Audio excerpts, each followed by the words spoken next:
Chapter 1924.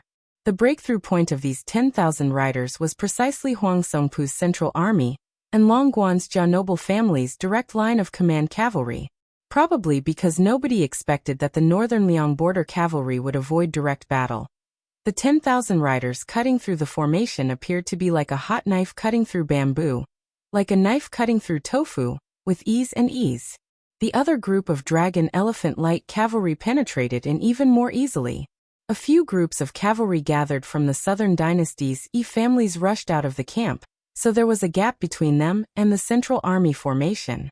In an instant, the 10,000 cavalry sliced through a large portion of them from the flank, actually killing over 1,000 cavalry. If it was said that a frontal clash of 10,000 people from both sides killing over 1,000 enemies wasn't that surprising. Even on Liang Meng's battlefield, which was used to fighting to the death, it couldn't be considered tragic.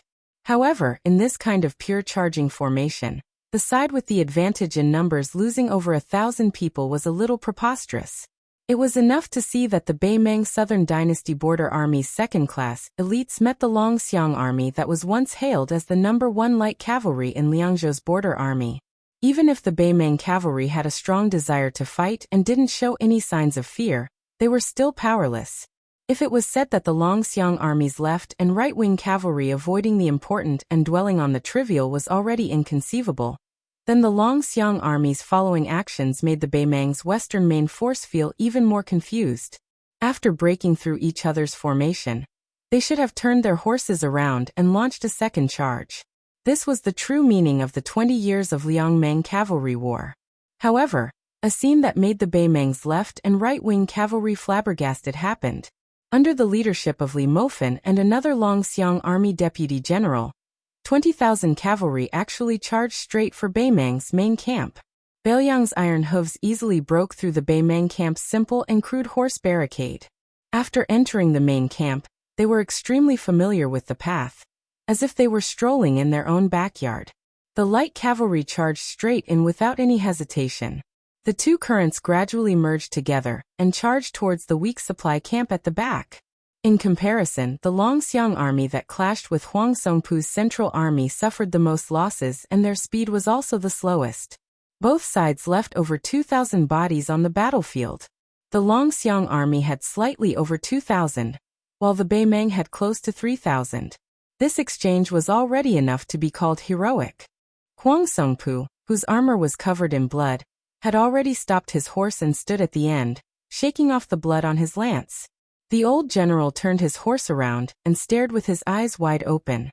He instantly understood the Longxiang army's true intentions and roared, "Wanyan Yinjiang! Don't bother about the enemy's left and right wings. Do your best to tie down this central army and don't let them escape into the camp." The two cavalry camps of Beimeng were already sullen. Originally, after passing by the two groups of generals and elephants, they were going to continue forward and meet up with Huang Songpu's army. However, after hearing the old general's roar, from Wanyan Yinjiang who was born in Longguan to the generals under him, they all realized that today's battle was destined to be different from the past. As a result, they didn't care about their formation and quickly turned around. The cavalry at the back that hadn't missed the Longxiang army by a hair's breadth started to move diagonally forward, attempting to cut the middle Longxiang army inch by inch like chopping a snake. Once a cavalry army lost their formation, they would also lose their speed to a large extent. After falling into a quagmire, they could only wait helplessly for death. There was no doubt that the Longxiang army was brave and skilled in battle. However, they weren't immortals that were invincible and couldn't remain invincible under such circumstances. Facing such a predicament, the Longxiang army in the middle didn't hesitate to cut their wrists. The 1,000-plus cavalry on the two wings spread out at the first moment, creating a large distance between them and the cavalry in the middle. This was to delay the charge of the Beimeng cavalry on the two sides. The 1,000 Longxiang army cavalry that changed their formation were using their lives in exchange for the stability of the main force's formation. The 1,000 cavalry on the two sides that kept moving away from the main force ran with all their might. Under the urging of the Longxiang army's cavalry, the war horses didn't care about stamina at all. It was like moths flying into a flame. There were Dragon Elephant Army light cavalry who were continuously stabbed off the backs of their horses by the Northern Mang cavalry's spears. Then, with a light swipe of the war blades of the Northern Mang barbarians behind them, they would be beheaded. Some were pulled off the backs of their horses by the Bei Mang cavalry and dragged along the way.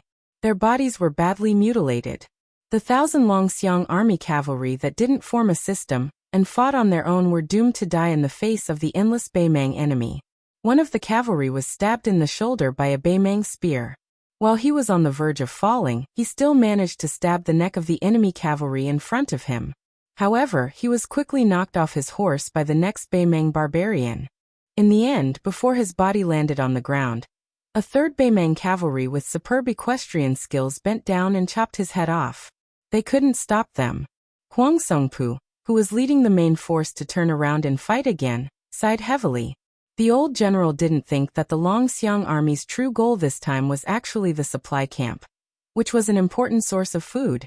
He also didn't think that they would be so familiar with the internal arrangements of his own camp. Therefore, everything happened too quickly. The two flanks of the Longxiang army's formation, the main force's formation in the middle, and the sacrifice of the 1,000 Longxiang army cavalry were all like this. This Bei Mang old general who had outstanding military achievements was caught off guard. Huang Songpu suddenly turned his head to look. The sound of horse hooves and dust flew everywhere. Huang Songpu said to a retainer beside him in a deep voice, "Pass down the order. All the infantry in the camp are to leave the camp and get into formation in the south of the camp. Order the left camp to chase after the Longxiang army with us in the middle. Go around the camp and delay the enemy as soon as possible. Don't be greedy. If the Longxiang army tries to split up and retreat to Qingsong City, kill one of the cavalry units nearby. Also, let Wanyan Yinjiang lead the troops to intercept the 10,000 cavalry behind us. They should be the cavalry of Liuzhou's General Ko Jianghuai. They are mostly young and strong, with some of Liangzhou's border troops mixed in. Their combat strength isn't worth mentioning." Huang Songpu suddenly added, "Oh right, tell Wanyan Yinjiang to be careful. Su Longxiang might be hiding in Ko Jianghuai's army. There's no need to worry about anything else." At the same time, a middle-aged man beside Huang Songpu smiled and said, "If the general is still worried, I'll go to Wanyan Yinjiang's side and ask for advice from that enemy of 10,000 people, Su Longxiang." Huang Songpu glanced at the second head of the Zhong family and nodded. Chapter 1925. After Zhong Liang left, Huang Songpu, this veteran general who had been through hundreds of battles, didn't feel discouraged at all. He didn't feel any heartache over the loss of a supply camp that didn't affect the overall situation. The Southern Dynasty's strong foundation could withstand such losses. As long as the Central Army and left camp cavalry successfully intercepted a portion of the Longxiang army, even if they only needed 5,000 to 6,000 cavalry, it would be a small victory for their side. A small victory in the truest sense of the word, and not a small victory as described by the peace decree. In order to ensure that they could catch up to the Longxiang army that was slaughtering their way through the supply camp, Huang Songpu and the Longxiang army's elite cavalry went around the camp to the north. The Longxiang army couldn't possibly escape all the way to the north. They had to return south to Qingsong. If the Longxiang army's cavalry dared to escape from the pursuit, they would be seeking their own death. They could only be caught like a turtle in a jar by the Southern Dynasty's army that still had the advantage in numbers. Once Wanyan Yinjiang's elite cavalry destroyed the Ko Jianghuai reinforcements, victory would be in their grasp. This camp would become the graveyard of 20,000 Longxiang army soldiers.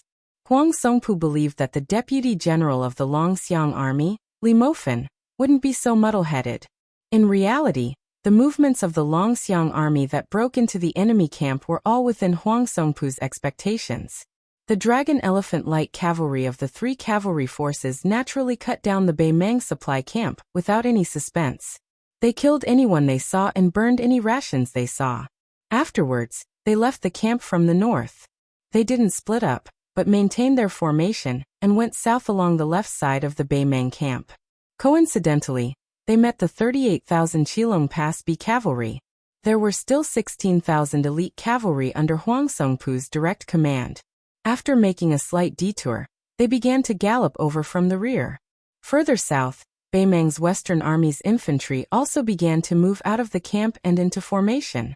They were already moving to the right to intercept the Bailiang cavalry that was able to smoothly drill their way south.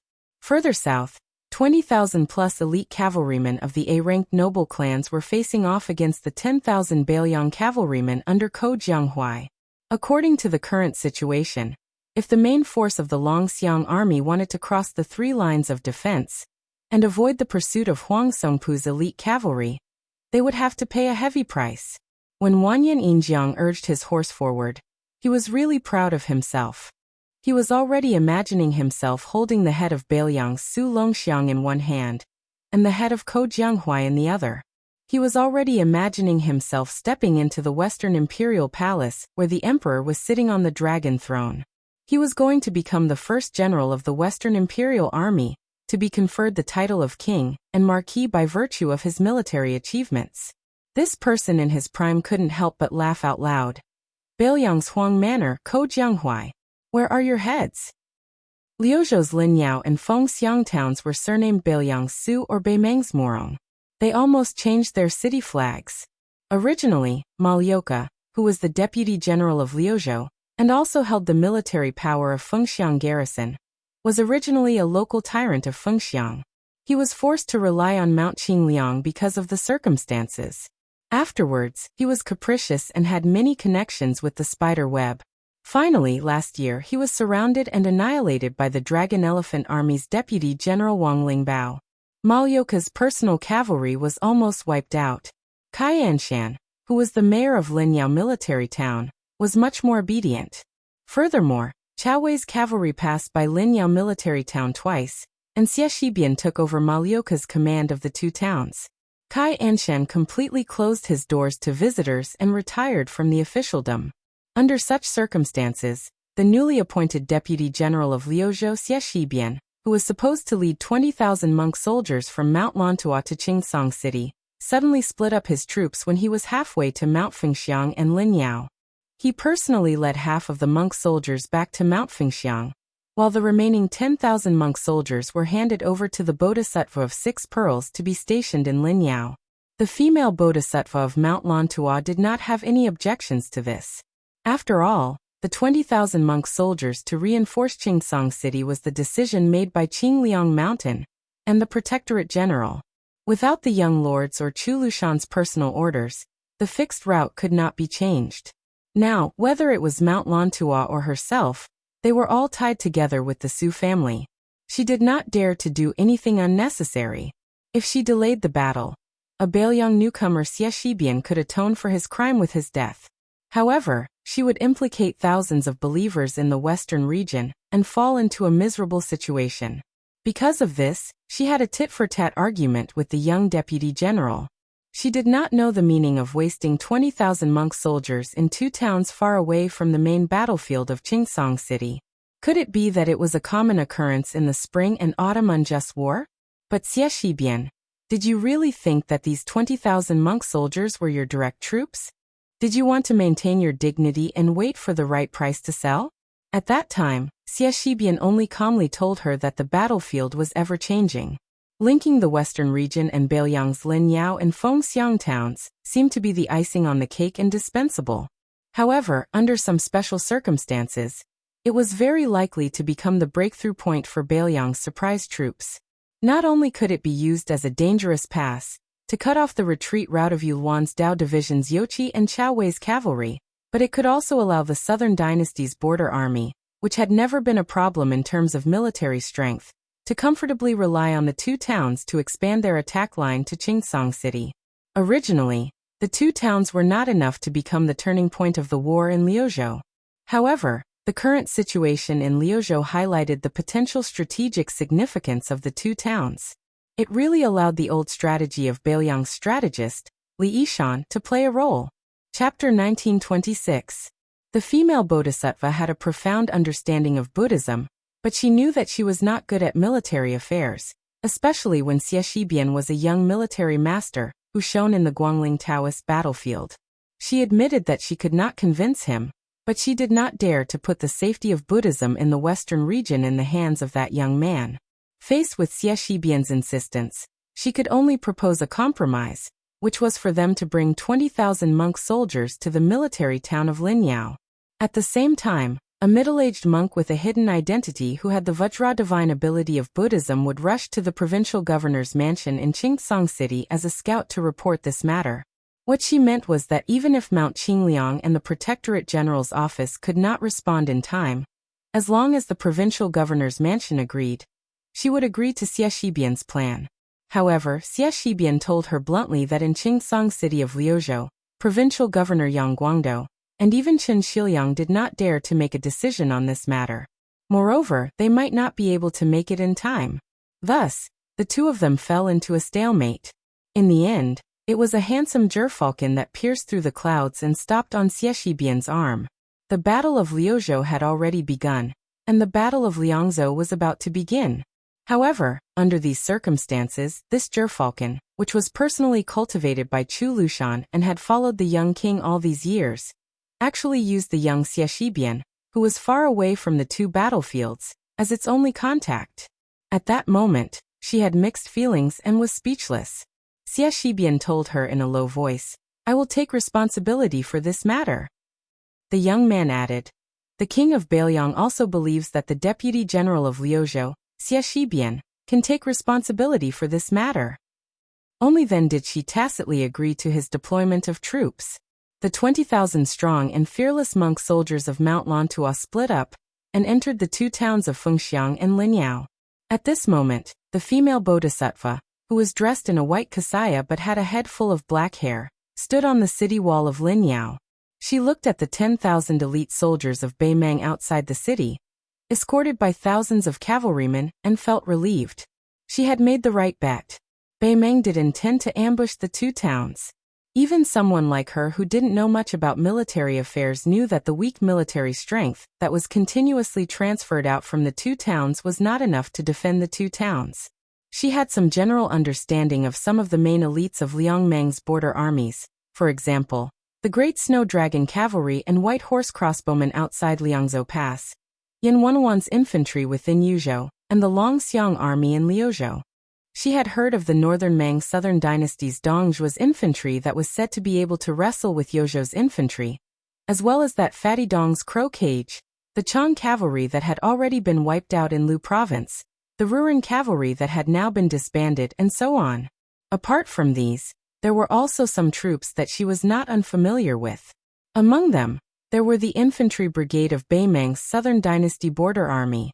Everyone knew that the grassland cavalry had been harming the Central Plains for nearly 800 years, but they had never heard that there were troops and horses that were good at attacking cities. They had always either bypassed those impregnable passes and high cities, or the grassland cavalry had always taken the initiative to seek out the main force of the Central Plains border army and annihilate them in one fell swoop, causing those border cities to lose their original strategic significance. However, things were different in Beimeng now. Other than Dongzhuo's private army, which was mostly made up of infantry, the Southern Dynasty border army had a special kind of troops stationed in several military towns. They were the infantry brigade. They were definitely different from ordinary infantry, and their treatment was not inferior to the heavy armored infantry in the history of the Central Plains. They were the true soldiers of the Empress of Beimeng. Li Yishan once described this troop as follows. The infantry brigade of the Southern Dynasty of Beimeng is the result of the painstaking efforts of the king of the Southern Courtyard, Huang Songpu. They go up and down the hillsides, enter and exit the streams, and are the best at climbing high and traveling light. In the deep and dangerous valleys, they use the infantry brigade more often. Their ability to attack cities is not inferior to the top elite soldiers of the Central Plains. She gently exhaled, and her eyes instantly turned cold. She casually threw an armored corpse high out of the city. It was Kai Anshan, the Linyao city's Mu, who was waiting for an opportunity to make a move. Beimeng obviously came prepared. They had already convinced Kai Anshan to submit to the Southern Dynasty. With them working from the inside and outside, how could Linyao defend the town? Before entering the city, Xie Shibian told her to keep an eye on Kai Anshan. As long as there was any movement, it was better to kill the wrong person than not kill at all. She didn't even look at the corpse that fell heavily to the ground. She muttered, I used to think that the so-called godly use of troops in military books were just boasting by historians who used to be scholars. Now it seems that I was a frog at the bottom of the well. Not only did that youngster foresee Northern Mang's intentions to encroach on the two towns, through that gerfalcon he gave the order to Chao Wei's cavalry that they didn't need to provide support to Yulwan's Blade Division's Yuzhou cavalry in Southern Dynasty's hinterland, but rather quickly return the way they came, and then wipe out all of the Northern Mang border army that infiltrated Lu province's border. Such courage and decisiveness really made her, who was on the same side, feel terrified. Just in case, when things came to a head, one was won. However, that Lu province deputy general just happened to be able to return this chance to Northern Mang exactly as it was. She did not feel that this was a blind cat meeting a dead mouse. Among those who practice martial arts, there were also exceptional geniuses who were unparalleled. It was the same for those who used troops. They became heroes that never appeared in the world. On the city wall of the Phoenix Legion town in Bailiang, which was the furthest out of the three towns in the west, Xie Shibian was wearing armor. His hand pressed on his cold blade, and his expression was cold. Even in such attire, this scholarly-looking young man gave one the feeling of a scholar. In a voice that only he could hear, he said in a low voice, "Ko Jianghuai, you said in your early years that one day in a cavalry battle, you would fight as if you were using your cavalry to bully your infantry." The evaluation of the Liang dynasty was that since the Dafeng dynasty, he was called a Confucian general. He used the spring and autumn weapon armor Yi Baikui to win. After him it was Chen Jibao. After Chen Jibao, Xie Shibian was the top Confucian general. The three of them each had their own strengths, and there was no difference in strength. Maybe because Xie Shibian was the only one who was still alive and held a high position in the imperial court, such a conclusion might not have been able to convince the masses. Even so, Xie Shibian's position in the hearts of the future strategists was already enough. Regarding this matter, Xie Shibian, who was in his twilight years, could only laugh to his close friends. In terms of using troops, I am far from Ko Jianghuai. Xie Shibian, Ko Jianghuai. De Chu's twin Jade Annulus. Today he was Bailiang's twin Jade Annulus. Chapter 1927. For a cavalry army that didn't have the advantage in numbers to try and break through the three lines of defense that were tightly connected, especially when two of the lines of defense had large-scale cavalry forces, under normal circumstances, it was no different from a fool's dream. If one added on the fact that there were close to 20,000 elite cavalry chasing after them, the situation could probably be described as a land of death. It was precisely under this type of extremely dangerous situation that the Longxiang army that was charging south began to change their formation.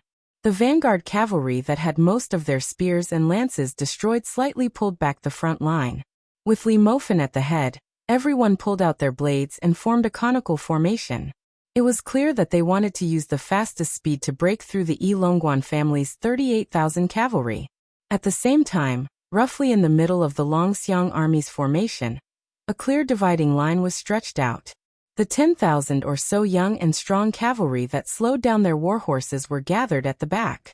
Almost everyone had a spear and lances in their hands. In a normal cavalry formation, rows of spears and lances were laid out horizontally in a swift and fierce line. The former formation was more used to tear apart the enemy's formation, at the same time slowing down the speed of the Beimang cavalry to the greatest extent. The latter's vicious charge was more of a life-and-death struggle. Under the personal leadership of the Beimang great general, Huang Songpu's cavalry did not charge forward with all their might. Instead, when the Longxiang army changed their formation also quietly changed. The center of the cavalry formation was thinner, and the two wings were thicker. First, they suffered the most losses. Adding on to the fact that they had circled around to the north of the main camp to cut off the path of the Longxiang army, the cavalry and warhorses were a little tired. After a spurt of energy, they needed to use this opportunity to recover their strength. Furthermore, they worked together with the cavalry of the Yi High School of the South to form a pincer attack from the north. If they charged too quickly and met with the cavalry that passed through the Longxiang army's formation, it would create an awkward situation where they collided with each other. Therefore, Huang Songpu's cavalry were like a flood meeting a pillar in the middle of a river. They intentionally gave up a large area in the north to allow their allies to turn around. When the time came, the two cavalry forces that naturally gathered together would be able to form a perfect formation with both wings thick and heavy. Together with the cavalry formation that was formed by the soldiers that came out of the camp, they would definitely be able to deal considerable damage to the Longxiang army that had been defeated time and time again. However, Bailiang's Liuzhou border army was already showing signs of complete annihilation. After Ko Jianghuai's cavalry and Wang Yanjiang's 20,000 cavalry clashed, the situation took a turn for the worse. The 20,000 Southern Dynasty's elite troops originally thought that it would be a simple battle where they would be able to obtain great military merits. Who would have thought that after the clash, they would be completely defeated? Ko Jianghuai and a young general wearing a strange red armor were neck to neck, and their momentum was unstoppable. The two cavalry were like this, and the 10,000 cavalry behind them were even more so. If not for Zhong Liang, who was hiding beside Wang Yanjiang, saving him, Wang Yanjiang would have been pierced through the chest by the young man wearing the red armor. If not for the fact that the young man who won the title of Enemy of 10,000 in the Liangmeng battlefield did not have any desire to fight. Even if Zhong Liang wanted to protect the second in command of the Longguan aristocrat clan, it would not be easy. However, Zhong Liang, who was in the middle of the battlefield, was also scared witless. How could these 10,000 cavalry be Bailiang's last-rank cavalry?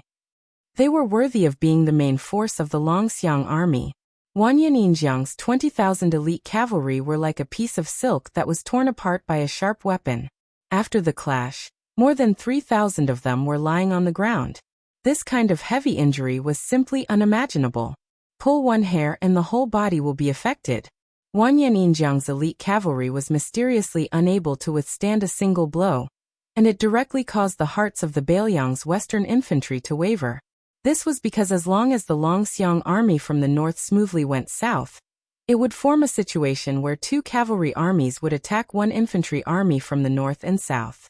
This was enough to be fatal to the large formation where only the last-ranked men on the grassland would be reduced to infantry. In an instant, the situation changed and victory and defeat changed hands. Although the 40,000 cavalry gathered at the E-gate of the Longguan Pass still gritted their teeth and tried to stop the Longxiang army from going south, when faced with the 25,000 Bailiang cavalry, they naturally didn't have the strength to do so. The iron spear of Li Mofen, who had killed no less than 30 enemy cavalry, had long broken apart. The 40 or so halberd pouches on both sides of his saddle had even been used up. Of the 40 or so corpses in northern Meng's supply camp, all of them had a short halberd stuck in their heads. Li Mofen, who was the vanguard of the cavalry formation, was the first to successfully kill his way through the enemy's formation. This deputy general of the Longxiang army seemed to have 25,000 Longxiang army cavalry behind him, but in reality, it was less than 15,000 cavalry. This was because there were 10,000 Ko Jianghuai's troops that were far weaker than the dragon elephant cavalry.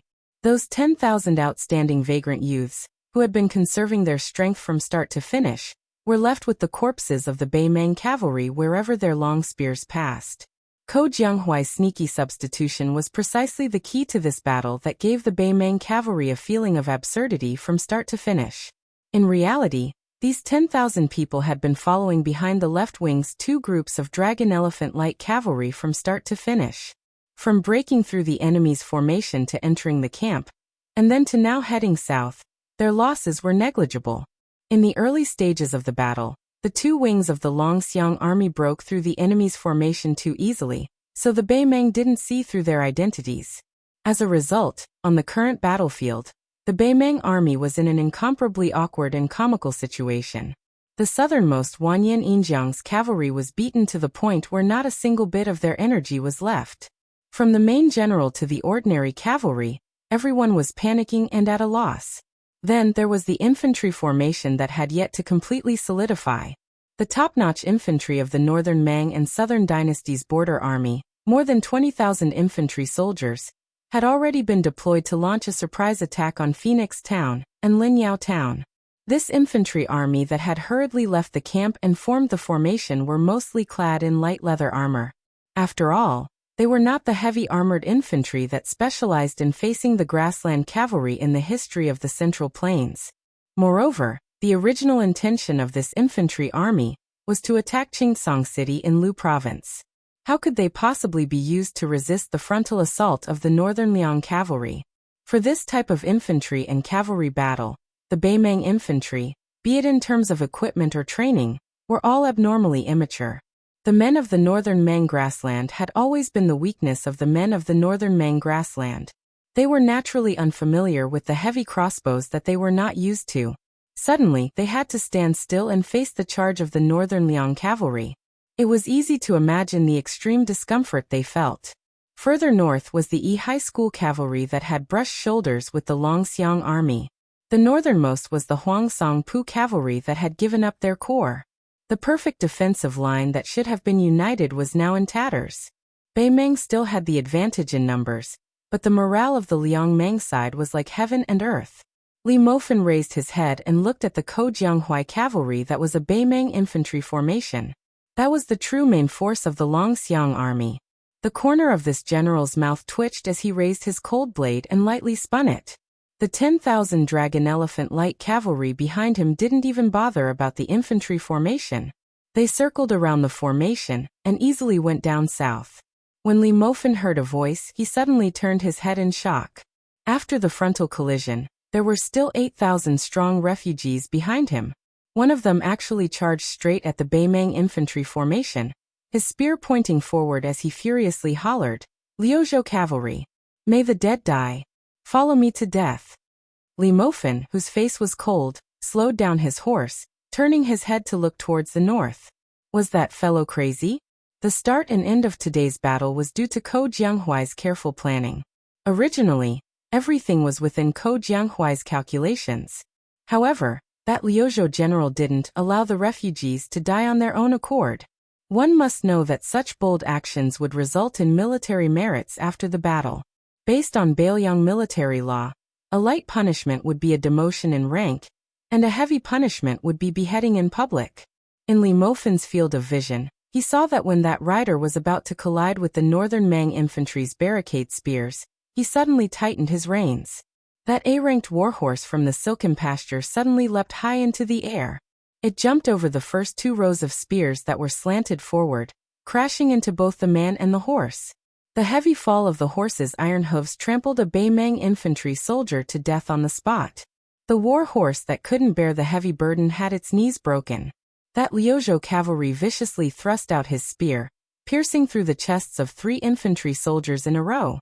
After landing, the Liuzhou cavalry held his spear with both hands and charged forward. Behind him, the vanguard of the cavalry faced the Beimang cavalry formation that was shining with a cold light. The men and horses didn't retreat at all, charging straight ahead. Those Beiliang war horses were stabbed to death by the sharp spears. When the cavalry faced the infantry formation that was waiting for them, the vanguard cavalry would definitely die. This was the only way to break the infantry formation bit by bit. Apart from using the lives of the cavalry and war horses, there was no other shortcut. 8,000 Liuzhou cavalry charge. In the end, not a single one of them followed the Longxiang army back to the south. On the first row of Northern Mang's infantry's barricade horse infantry formation, many of Lu Province's troops were hung with corpses. Chapter 1928. Some of the spears even had 2 corpses hanging on them. Under such an endless barrage, the infantry formation had no choice but to retreat. Under the great inertia of the warhorses' charge, many of the barricade lances were snapped. Even though many of Flo Province's cavalry were shot to death by heavy crossbows, many warhorses still relied on the inertia to charge into the formation. There were already Northern Mang soldiers who were directly smashed to death within the formation. When had this Beimang infantry formation seen such a cavalry charge that did not care about casualties? The originally dense and stable formation was finally on the verge of collapsing. If this infantry formation was the type of heavy armored infantry born to counter grassland cavalry on the map of the Central Plains, the type of heavy infantry formation whose armor and tactics were at the peak of perfection, then under the premise of stacking up the formation, the long spears and many rows of shields stacked up the defensive thickness, supported by the rotation of bows and crossbows, then even if this Liuzhou cavalry messed up the front line fearlessly, just the warhorse, Corpses that continuously fell to the ground were enough to form a new natural defensive line. At the same time, the entire formation moved back dozens of steps in an orderly manner, similarly not hesitating to use their lives in exchange for buffer time and strategic space. Then, even if the formation couldn't be as firm as it was at the start, its destructive power towards the charging cavalry was still shocking. Unfortunately, this was not the Battle of Mian Pass. The Beimang infantry commander was also not Xie Shibian, who used the horse-blocking tactic to perfection. At this moment, after the horse barricade spear formation at the front was completely shattered, together with the chaos created by the Flo province cavalry who was the first to charge into the formation, the northern Mang crossbow infantry at the back were completely at a loss, not knowing how to respond at all. What was even more fatal was outside of this bloody battlefield. The Dragon Elephant cavalry under Li Mofan did not turn around to help the Liuzhou cavalry. Instead, they went down south, charging towards Wanyan Injiang's cavalry who was trying to support the infantry formation. The main force of the Ko Jianghuai and Su Longxiang personally led the Dragon Elephant cavalry did not hesitate to charge towards the back of the infantry formation. Li Mofan did not turn around to look at the corpse-piled battlefield. He was not unfamiliar with that young Liuzhou cavalry general. His name was Chifu Longguan. It seemed like he was a lucky person that the young king personally brought from Beimang to Beiliang. At the start, he was a sergeant in the Longxiang army. Later on, he was promoted to a captain in Fuling military town. During the first battle of Liangmang, it was precisely this captain who messed up the meticulous plan of both sides of Liangmang to lure the enemy in, and then wipe them out in one fell swoop. This made Beiliang Governor-General Chu Lushan, and the then southern great King Dong, Zhuo not know whether to laugh or cry. That was why this young man's name immediately shook Liangzhou Pass. After the battle ended, because the Longxiang army suffered heavy casualties on the Liuzhou battlefield, at the same time, Ko Jianghuai, as the Liuzhou general in name, also needed his own troops. Chifu Longguan was transferred from Fuling military town to Liuzhou, becoming one of the 3 captains under Ko Jianghuai. Li Mofan could not help but think that this young man was indeed a troublemaker. He even planned that if this kid was lucky enough to survive, he would most likely not be able to become an official. Otherwise, when the time came, he would thicken his skin and plead with the young king to at least preserve this kid's life. Then he would secretly throw him under his command to become a personal commander. Under the reinforcement of the Longxiang army's main force, the originally tottering Beimang infantry formation, from the initial 20,000 people, was now reduced to less than 10%. Once the infantry formation was broken by the cavalry, this was the case. However, out of the 8,000 Liuzhou cavalry, only 3,000 remained. That young cavalry general covered in blood at Chifu Longguan. He was picked up from the pile of corpses by Su Longxiang, who was like a death god. The two of them rode together back to the south. The 3,000 Liuzhou cavalry that suffered heavy casualties retreated under the cover of Ko Jianghuai's main force Dragon Elephant cavalry. Under the intense charge of Li Mofan's Longxiang army, the formation of the cavalry under Wanyan Injiang was broken. In the end, they were unable to form an encirclement with the main force of Huang Songpu in the north. They could only watch as the Liuzhou border army broke through the encirclement. On the way back to the south, after the White Horse crossbowmen reported that the Beimang main force had no intention of chasing, the Liuzhou army stopped to rest. Su Longxiang, Ko Jianghuai, and Li Mofan met up, standing together to feed their own horses. Li Mofan glanced at the young cavalry gathered together. After retracting his gaze, he looked at Ko Jianghuai, who had a serious expression. This battle can be considered a huge victory, right?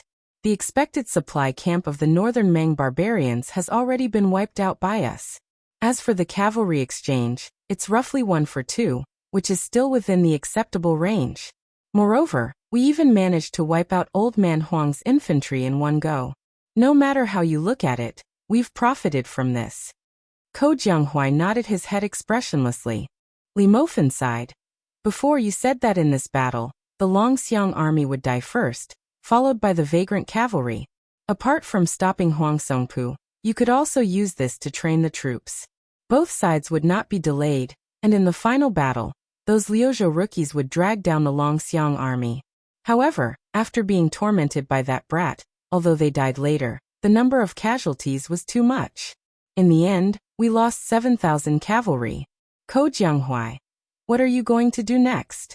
You only have so few troops, can you do it? Su Longxiang suddenly said. Allocate 7,000 dragon elephant cavalry to General Ko. Ko Jianghuai shook his head. No need. Su Longxiang said in a low voice. After the 7,000 cavalry are given to you, you don't need to return them. Ko Jianghuai laughed and said something that left everyone scratching their heads. If we were in the Guangling circuit, not to mention 7,000, I would accept 70,000 and not return them even if you beat me to death. But here, forget it. Su Longxiang could not figure it out, so he did not bother to think about it. Li Mofan smiled knowingly. This Liuzhou general narrowed his eyes. My Ko Jianghuai has the 3,000 vagrant cavalry. It's enough. Li Mofan asked, how do we deal with that brat? I reckon that if we report the truth to the Governor-General, it will be terrible. Ko Jianghuai said indifferently, paper cannot cover fire. If we really want Qi Fulong Pass to live, we can only report the truth. Su Longxiang hesitated for a moment. Should I tell my brother? Ko Jianghuai shook his head. There's no point. Su Longxiang was silent. Among the 3,000 cavalry of Liuzhou, there was a young general sitting alone beside the hooves of a warhorse. His head was lowered, not daring to let others see his face full of tears. 8,000 Liuzhou cavalry, 8,000 were willing to die. Because of him, 5,000 of his fellow soldiers died. After the Liuzhou border army returned to their encampment, the atmosphere in the various tents was heavy. 2 urgent military orders, from the Huaiyang Pass Governor-General House and the North Jiebei City General's residence, arrived at Qingcang City. Ko Jianghuai took the 2 military orders with the words Bailiang Governor-General and King of Bailiang on them and came to the encampment of the 3,000 Liuzhou cavalry. On the drill field, Ko Jianghuai walked up the stage and said loudly, Liuzhou Cavalry Governor-General Qi Fulong Pass, step out. The young general stepped out, his face calm. It was like he was on the battlefield, facing death with equanimity. Ko Jianghuai's face was expressionless as he opened up a military document and read it out slowly. Lu Prefecture's Lieutenant Qi Fulong Pass was greedy for merit and rashly advanced, resulting in the death of 5,000 Lu Prefecture cavalry. Bailiang Governor-General, Chu Lushan. The 3,000 Liuzhou cavalry all revealed an unbearable expression, their faces filled with grief and anger. Ko Jianghuai did not move at all, his eyes cold as he looked down at the drill field. The young general who was sentenced to death felt relieved, his eyes red as he lowered his head and cupped his fists. Qi Fulong Pass, yes sir. Ko Jianghuai's mouth twitched, suddenly asking with a smile, Bailiang Governor-General, in Bailiang, is that a high enough position? It is higher than the cavalry commander and infantry commander. The 2 Bailiang deputy Jadushi are far from it, right?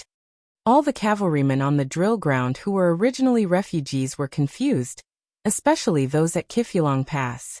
Ko Jianghuai took a step forward and started to read the second military order from North Jiebei City. Since the beginning of the Su family cavalry, even if the camp did not have armor, blades, or horses, it was still iron cavalry. Liang'o cavalry has 6 old camps, and Yuzhou had a new one last year. Reading up to this point, Ko Jianghuai paused slightly. Today Liuzhou also has an iron cavalry camp. They are allowed to raise the camp flag and fight on the battlefield. Ko Jianghuai held the military order tightly and took another step forward. After taking a deep breath, he said in a low voice, Liuzhou cavalry has a new camp, the direct collision camp. Qi Fulong Pass, from Liuzhou cavalry captain to direct collision camp sergeant. As sergeant, you will lead this camp. King of Bailiang Su Fengnian. Ko Jianghuai looked at the young general and shouted angrily, Qi Fulong Pass. Yes sir. Qi Fulong Pass straightened his back, his voice trembling slightly as he shouted with all his might. Qi Fulong Pass. You dare not to accept the order. Bailiang military law, Bailiang cavalry, as long as they wore armor, even if they met a general, they would never have to kneel. Ko Jianghuai put away the 2 military orders. For some reason, he thought of the young general's unintentional words during the battle. This Liuzhou general gritted his teeth and said word by word, Liuzhou iron cavalry. May the dead follow me in death. On the drill field, 3,000 times, may the dead follow. Chapter 1929. Before the six-pearl bodhisattva parted ways with Xie Shibian, he had asked this deputy general of Liuzhou a question. Were you not afraid that Qingsong City would be lost because the 20,000 monk soldiers did not arrive in time to reinforce Liuzhou after the two of us defended Linyao and Fengxiang? At that time, Xie Shibian's answer was very interesting. With Ko Jianghuai there, it would be impossible. The Bailiang frontier army had always had the habit of being xenophobic. The deputy general of the infantry, great ancestor Gu, had already won a great reputation in the spring and autumn war. However, outside Liangzhou, he had never reached the level he should have. It was obvious that he had the support of the young feudal lord, but he could not change that awkward situation. Jean Partridge Zhou Kong once had a falling out with him in the military town of Grave Tomb. For example, as the deputy general of the infantry, if Chen Yunshui had something to discuss with the left and right cavalry of Liangzhou, or if he needed to borrow people, perhaps he did not even need to come personally. A letter would suffice. Even if he wanted to poach the cavalry, from Yuanzuozong to Hezhonghu and Zhoukong, everyone would probably endure it. At most, they would laugh and scold him when they met. However, when it came to great ancestor Gu, even if he was a veteran general of the Spring and Autumn War who had a stable place in the military history, and was known as the founder of the world situation theory, he would definitely not receive such treatment in the Bailiang frontier army. Not only great ancestor Gu, in fact, the younger generation Yulwandao was also in a bad situation at the beginning. Therefore, he could only go from Liuzhou to Yuzhou, which was regarded as a cavalry general, and not directly climb up the ranks in Liangzhou.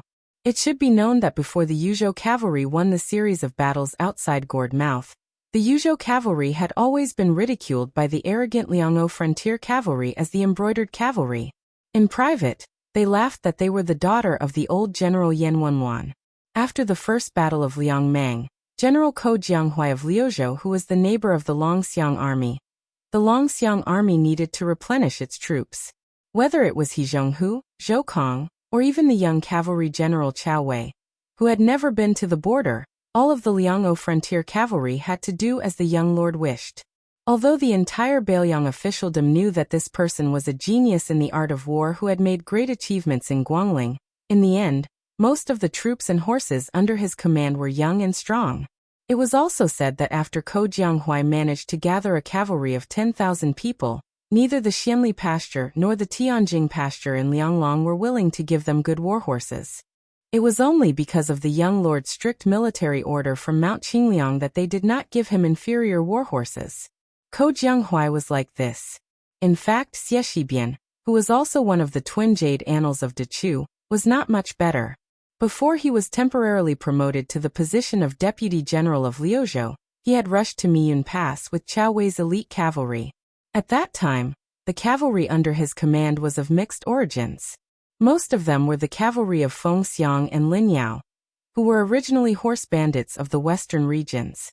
Adding on the 2,000 to 3,000 cavalry recruited by Chai Dongdi and Han Wenbao, this kind of mixed group of soldiers and horses was something that even the Yuzhou cavalry, who were looked down upon by the Liangzhou frontier cavalry, looked down upon. Whether or not this kind of deep-rooted habit could be changed was related to the prestige of the new Liang prince. However, the relationship was not so big that it could be changed overnight. Moreover, the young lord seemed to have a confidence that bordered on arrogance. In reality, whether it was Yulwandao, who had been promoted by Hezhonghu to be the second deputy general of the left cavalry, or Ko Jianghuai, who was not so worthy of the title of Liuzhou general, neither of them disappointed Bailiang. Xie Shibian, who had already helped Chao Wei take Miyun Pass, was even more so. Before Xie Shibian led his troops into the Fengxiang town, there were 2,000 soldiers guarding the town. Half of them were refugees and half were Yuzhou infantry. Compared to the low walls of Qingsong City, the Defeng dynasty clearly placed more importance on the Fengxiang town, which could be the first to reinforce the protectorate of the western regions. The city walls were definitely on the same scale as the prefectural cities of the Central Plains. Moreover, compared to the two ancient towns of Qingsong and Linyao, the Fengxiang town, which had the same rank as the other two town officials, had more than 200 people. far more than the 120 people of Linyao and Qingsong City. Once the protectorate of the western regions further west could not control the 40 or so countries under its jurisdiction. Every time there was a war, the nobles of the western regions would have to pass through the Fengxiang town before choosing to enter the central plains through the old Bailiang, or turn southeast to seek refuge in Xuzhou. Therefore, the history of the Fengxiang town was like its city walls, much thicker than Qingsong and Linyao. Chapter 1930.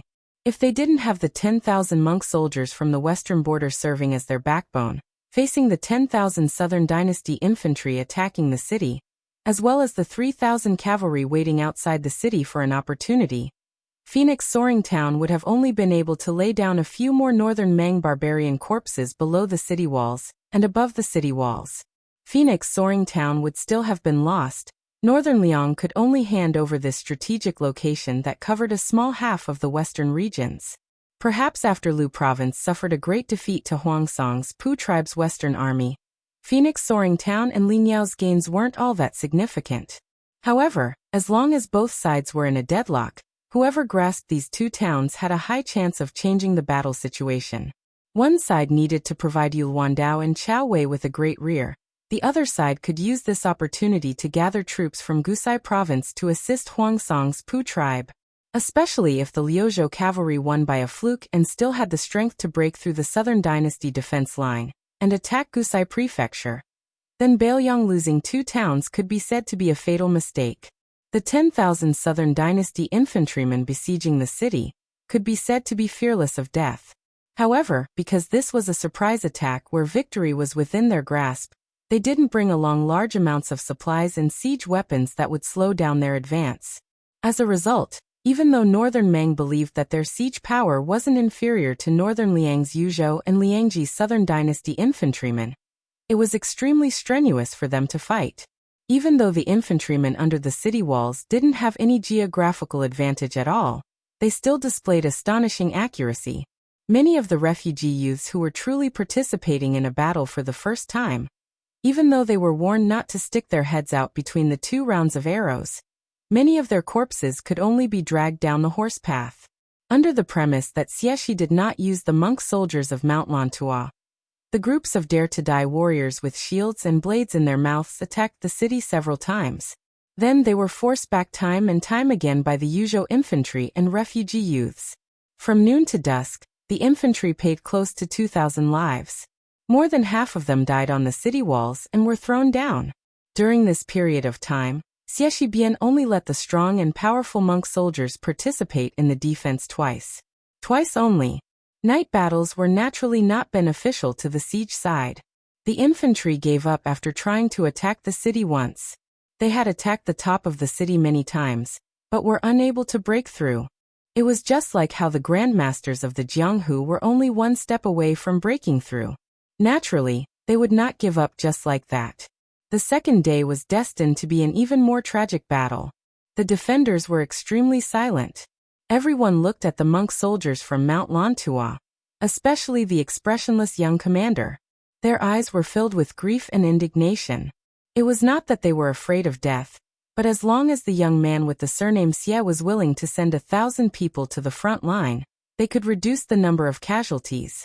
Even if there were only 500 people, it would be fine. That was why the next morning, when the Northern Mang barbarians sounded the siege bugle horn, a high-ranking officer who left from Yozhou's infantry to serve as Phoenix Soaring Army's guardian general said something to Xieshi Bian. Then, that middle-aged man whose shoulder was already penetrated by an arrow yesterday personally drew his blade and hurried to the battlefield. He had said that with a smile. "General Xie, don't worry. You can sit on the city wall and watch how the Bailiang Frontier Army repels the enemy." In the Liang Army of the Central Plains, if one was a lieutenant or a general, they could be praised by others as a general. However, in Bailiang, only the old Prince Liang Sushao had this honor. The cavalry and infantry Yuan Zuozong and Yan Wenwan could not. The new and old Bailiang governor-generals Chen Jibao and Chu Lushan could not either. Apart from the Yuzhou cavalry that they had fought side by side with outside the pass, the new Liang prince Su Fengnian was rarely called a general. Most of the time he was just called a prince. This was why Xie Shibian was called a general with his surname. He definitely did not have good intentions. As the deputy general of Liuzhou and the general directly under Fengxiang and Linyao, Xie Shibian did not seem to mind at all. His face was dark as he watched the general walk away. For the entire day, more than 2,000 wandering souls and wild ghosts were found by the Buba army in this foreign land. After the 10,000 infantry discussed with the cavalry general, they started to retreat. Of the 2,000 Bailiang border soldiers, only 600 were left. The general who had almost died on the city wall was dragged off his horse by a monk soldier. He spat out a mouthful of blood and cursed in the direction of the deputy general of Liuzhou. F***Ku Xie Shibian. The remaining 600 people, apart from less than 100 old Yuzhou soldiers, were all refugees and young adults. Both sides were filled with hatred for the young man who did not move from start to finish.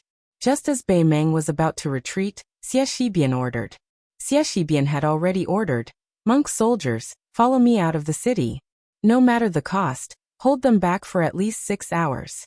This kind of action of not doing anything during a battle, and then taking credit after the battle had not been seen in the Bailiang border, where military law was like a mountain. Xie Shibian did not explain a word. The middle-aged monk from Lantua Mountain, who had saved the general, followed Xie Shibian down the city wall. He hesitated for a moment and finally asked, "General Xie, should we inform Linyao? Take them down along with the infantry?" This martial monk was a top figure in Lantua Mountain. Whether it was in Buddhism or cultivation, he was very outstanding. One method could lead to 10,000 methods.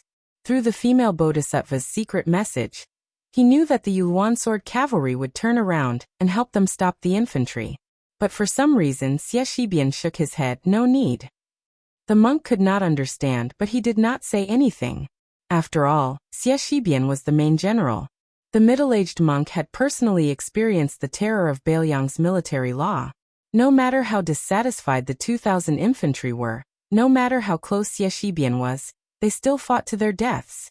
He was just full of doubts. He had only heard of generals on the battlefield since ancient times. Other than a small group of people in history, who were afraid that their achievements would shock the emperor, there were only a few who thought that their achievements were not great enough. This young man surnamed Xie was very strange. After Xie Shibian led the monk soldiers out of the city, he turned his head to look at the ruined city wall of Fengxiang, and muttered to himself, "Refugees, refugees, people of Liuzhou, exiled people. Sir Li, you are so ruthless in your use of troops, so amazing in your use of troops. 20 years ago you were talking about war on paper, but it is still better than us fighting now." Chapter 1931. She hesitated for a moment and then said to herself with a miserable expression, "After the Battle of Heluku, you ordered him to lead the cavalry to reinforce Yang Yuanzhan. I was very worried about the safety of this one-track mind. So behind your back, I successfully convinced father, who had the same worries. I planned to help him enter one of the 2 iron cavalry of the king's tent and become the main general of the Yelu heavy cavalry. But in the end, when father's operation had taken shape, that bastard Yelu Chukai would not agree no matter what. He said that if I forcefully moved him away from brother-in-law, he would run away from home. He might as well take off his armor and go to the Jianghu of the Central Plains by himself." Dongjue clenched his fists. "I only know about this now." Dongjue looked into the distance. "But if I had known earlier, and if Yelu Chukai had agreed, I definitely wouldn't have stopped him. But if he didn't want to leave, I wouldn't have persuaded him." Dongjue continued, "The men of my Dong army are the most sought-after soldiers in the entire grassland. No one is worried about their future. As long as they want to move, they will at least be promoted by 1 rank. However, after so many years of bitter battles, only a few outsiders have tried to join the Dong clan's army, taking pride in being a soldier of the Dong clan's army. No one has ever chosen to leave this army." Dongjue suddenly smiled and corrected himself. "I was wrong. In fact, there are a lot of people, just like my brother-in-law, who died in battle. The men of the Dong family rode on swords and spears, dying on the back of the horse. Don't cry your heart out. Don't let your children be Dong family's men." She suddenly walked towards him and hammered his chest. In the end, Dongjue, who had thick skin and iron armor, didn't feel anything. Her fist was instantly red and swollen. After that, she didn't cry or make a fuss. She took a deep breath and said softly, "Don't die in Huayang Pass. Don't die in Beiju City. If you really want to die, die in the South Sea of the Central Plains, which is the furthest from the grassland. That way, I won't be upset." Dongjua grinned. "Okay." She turned and left. "I'm going back to Norland. You don't have to send me off." Perhaps it was the same as the little girl, Tao Manwu, who had once said at a young age, "I only regret not being a man. Otherwise, I would definitely be a marquis of 10,000 households." This Northern Mang commandery princess, who had made the Northern Mang empress laugh to her heart's content with these words, did not dare to cry in front of her. After she walked away alone, Diwu Fox said worriedly, "Why do you insist on gnawing on Huayang Pass, such a tough bone without any meat? Isn't it better to leave it to Morong Baoding? His Majesty's left." If His Majesty, his, tooth. After all, the men of the grassland were not aquatic plants that grew every spring. They would grow again and again after being cut.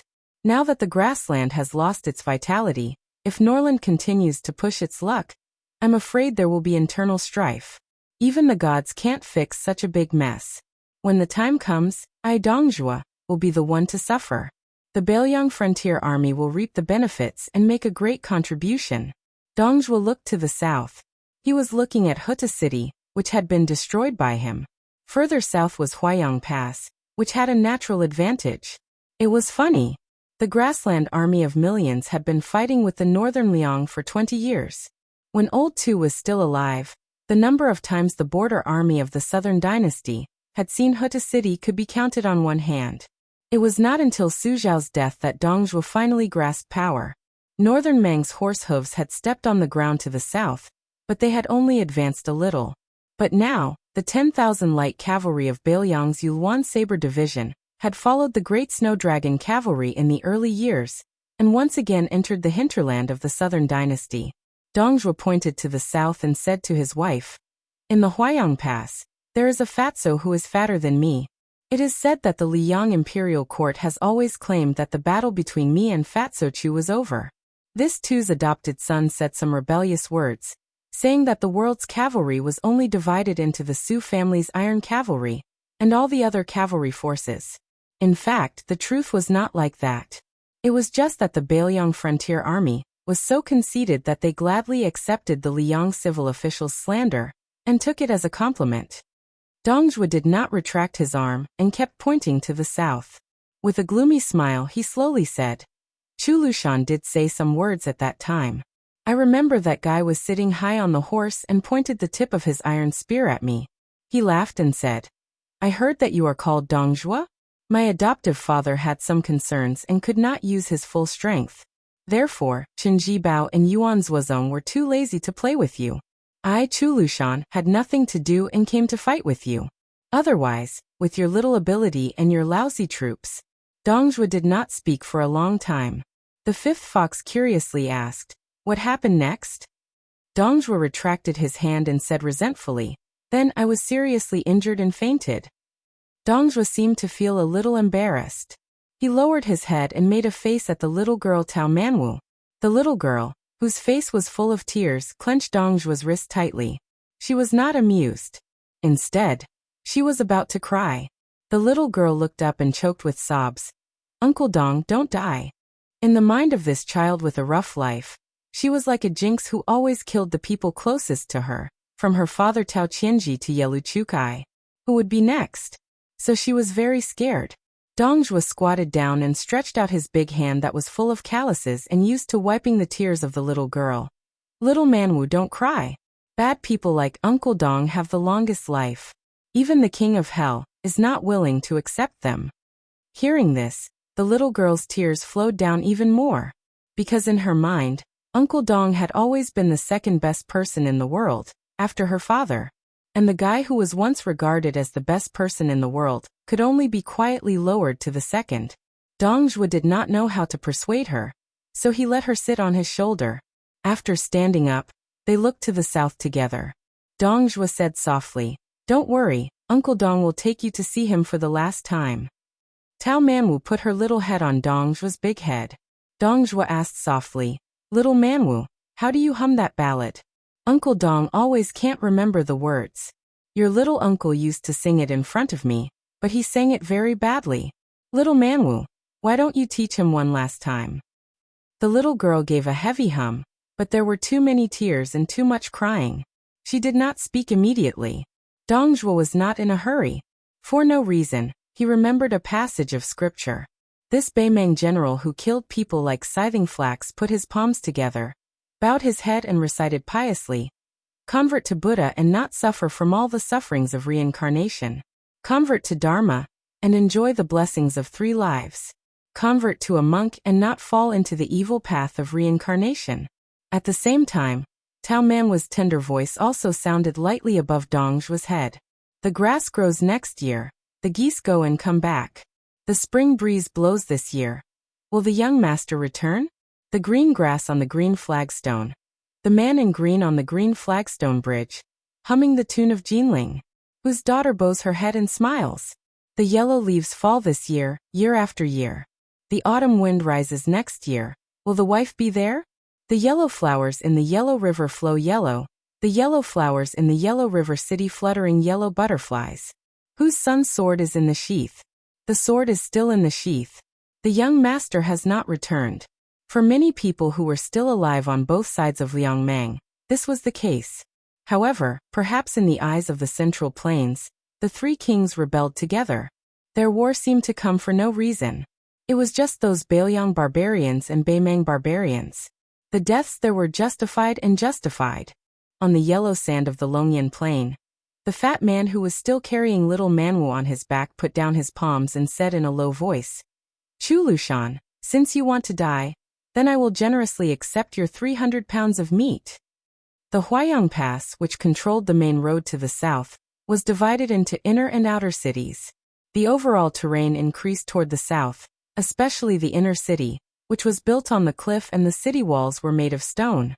When Beiliang built Huta City, the most magnificent city outside the Northwest Pass, most of the stones were taken from the Tsonglong Mountain in Lingzhou. Later, they found that there were still 30 to 40% of the huge stones left, so they moved them all to Huaiyang Pass, which was far from its current scale at that time. After more than 10 years of continuous reinforcement and accumulation, a large number of weapons and provisions were stockpiled. As long as the outer city was not lost, there was no need to worry about the water source. Huaiyang Pass was less strategic than Huta City and harder to break through. In fact, it was more difficult than Huta City, which was the first city at the border of Liang before North Resisting City was built. Therefore, when Chu Lushan insisted on building the protectorate office in Huaiyang Pass, which was far away from Liangzhou City, Su Fingyan did not have much objection.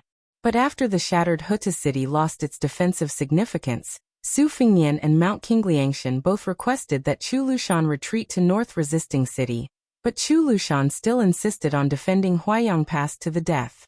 It was hard to imagine that this valiant general who had led more than 1,000 cavalry to conquer Shu, who had led more than 8,000 Yeluo cavalry, had maintained a low official rank after taking root in Beiliang without any complaints, wholeheartedly living a life of luxury and extravagance. He claimed that he liked fine wine, beautiful women, gorgeous clothes, great horses, famous cards, strange flowers, and luxurious travel. After he became the Protector General of Beiliang, he suddenly changed his position and remained motionless outside the barren and desolate pass. Perhaps after the death of old man Su Xiao, there was no one in the world who could truly see through this treacherous and evil fatty. On a tower in the inner city of Huaiyang Pass, a fat man as fat as a small mountain rested his hands on a quiver of arrows, saying nothing. He had enemies all over the world, but he had no friends. He rubbed his neck and said with a smile, "What a great head." Chapter 1932. The sky was high and the ground was wide. The clouds hung low as the sun set in the west. The sunset glow was especially dazzling. There were less than 100 riders galloping north. It was as if their heads were covered with the most beautiful and bright Sichuan brocade. When this group of horses approached the military town of Grave, there were still a few northern Mang horsemen who stopped their horses on the high slope. After weighing the disparity in numbers between the two sides, In the end, they didn't charge forward to kill. Earlier, the crossbowmen of Liang province had truly struck fear into the hearts of the northern Mang horse guards. Not only were the 3 elite scouts almost completely wiped out, even the commander of the Ruran cavalry, Hong Jingyan, and that relative of the imperial family, Yelu Chukai, had fallen on the battlefield. Although the southern dynasty had already received news that all the crossbowmen had been transferred to the battlefield of Liuzhou, once bitten, twice shy, they did not dare to let down their guard. One of the main generals of Beimang's southern expedition, the head of the Orange province, Morong Baoding, had strictly ordered his riders to retreat when they encountered the enemy. He did not care about the crime of retreating without fighting. Those who dared to engage in battle, without permission, would suffer 1 casualty per troop. Afterwards, the leader of each troop would be beheaded.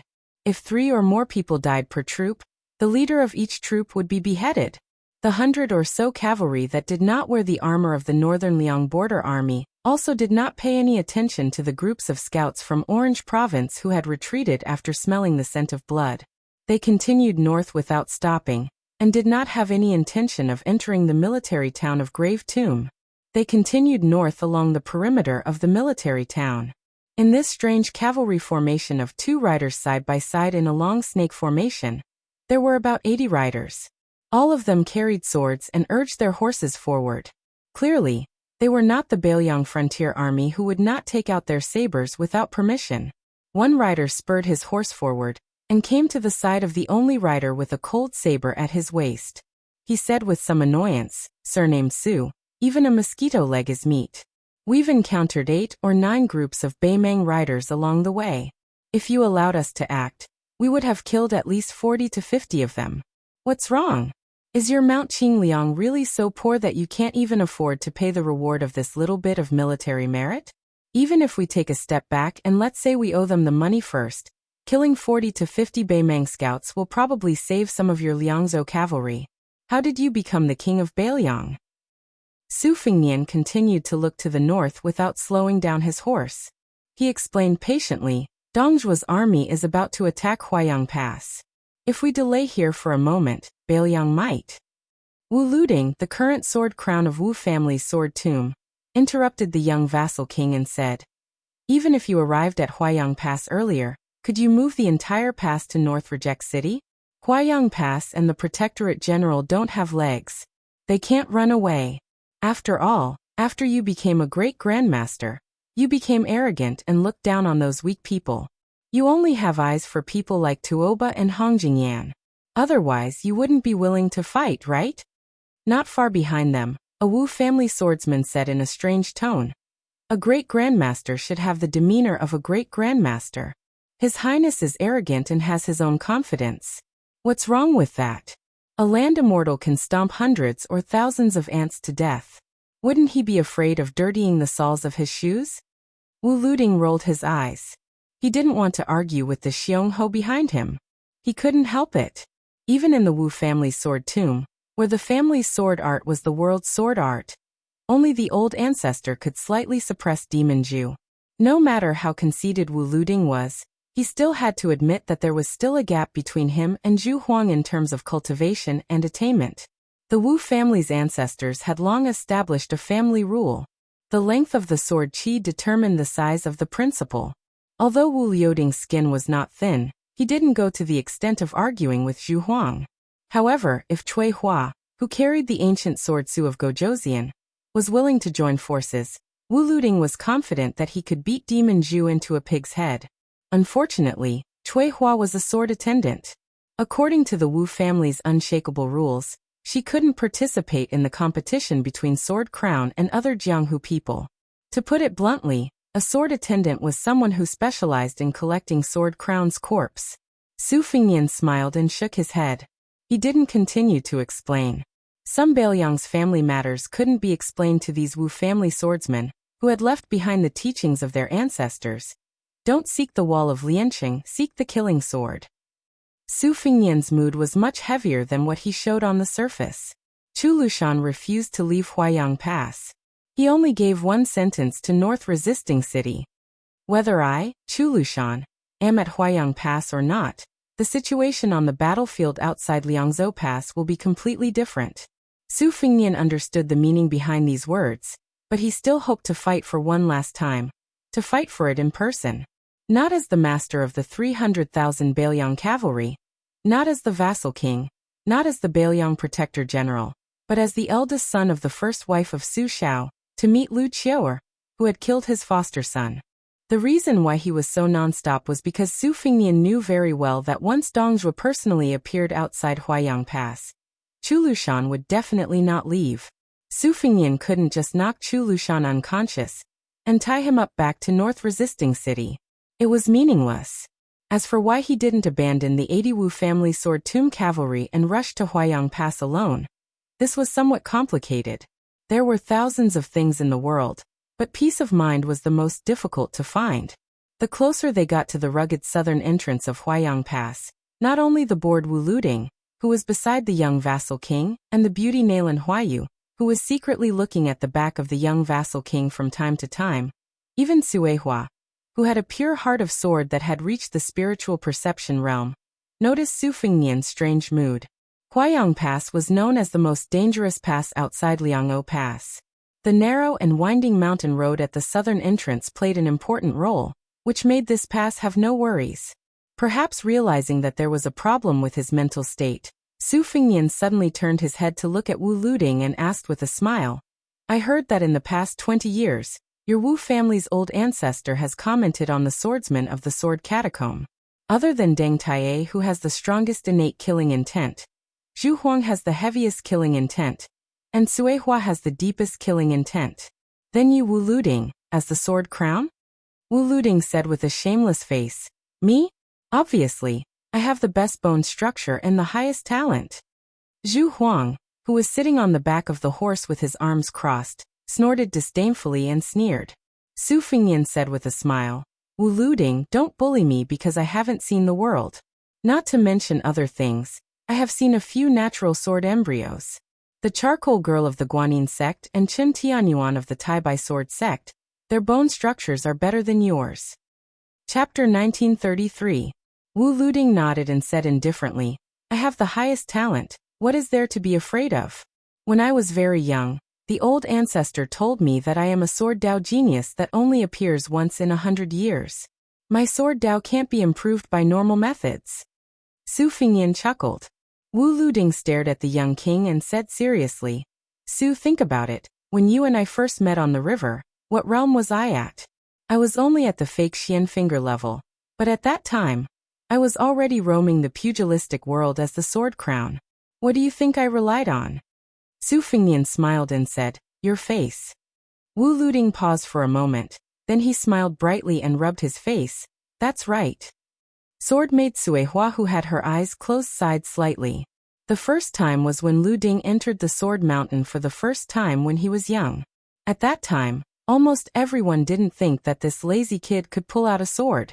Unexpectedly, he attracted all 12 swords to recognize him as their master. It could be said that it was one of the rare occurrences in the long history of the Wu family. After that, Lu Ding, who had been practicing the sword for 3 days, became even more perfunctory.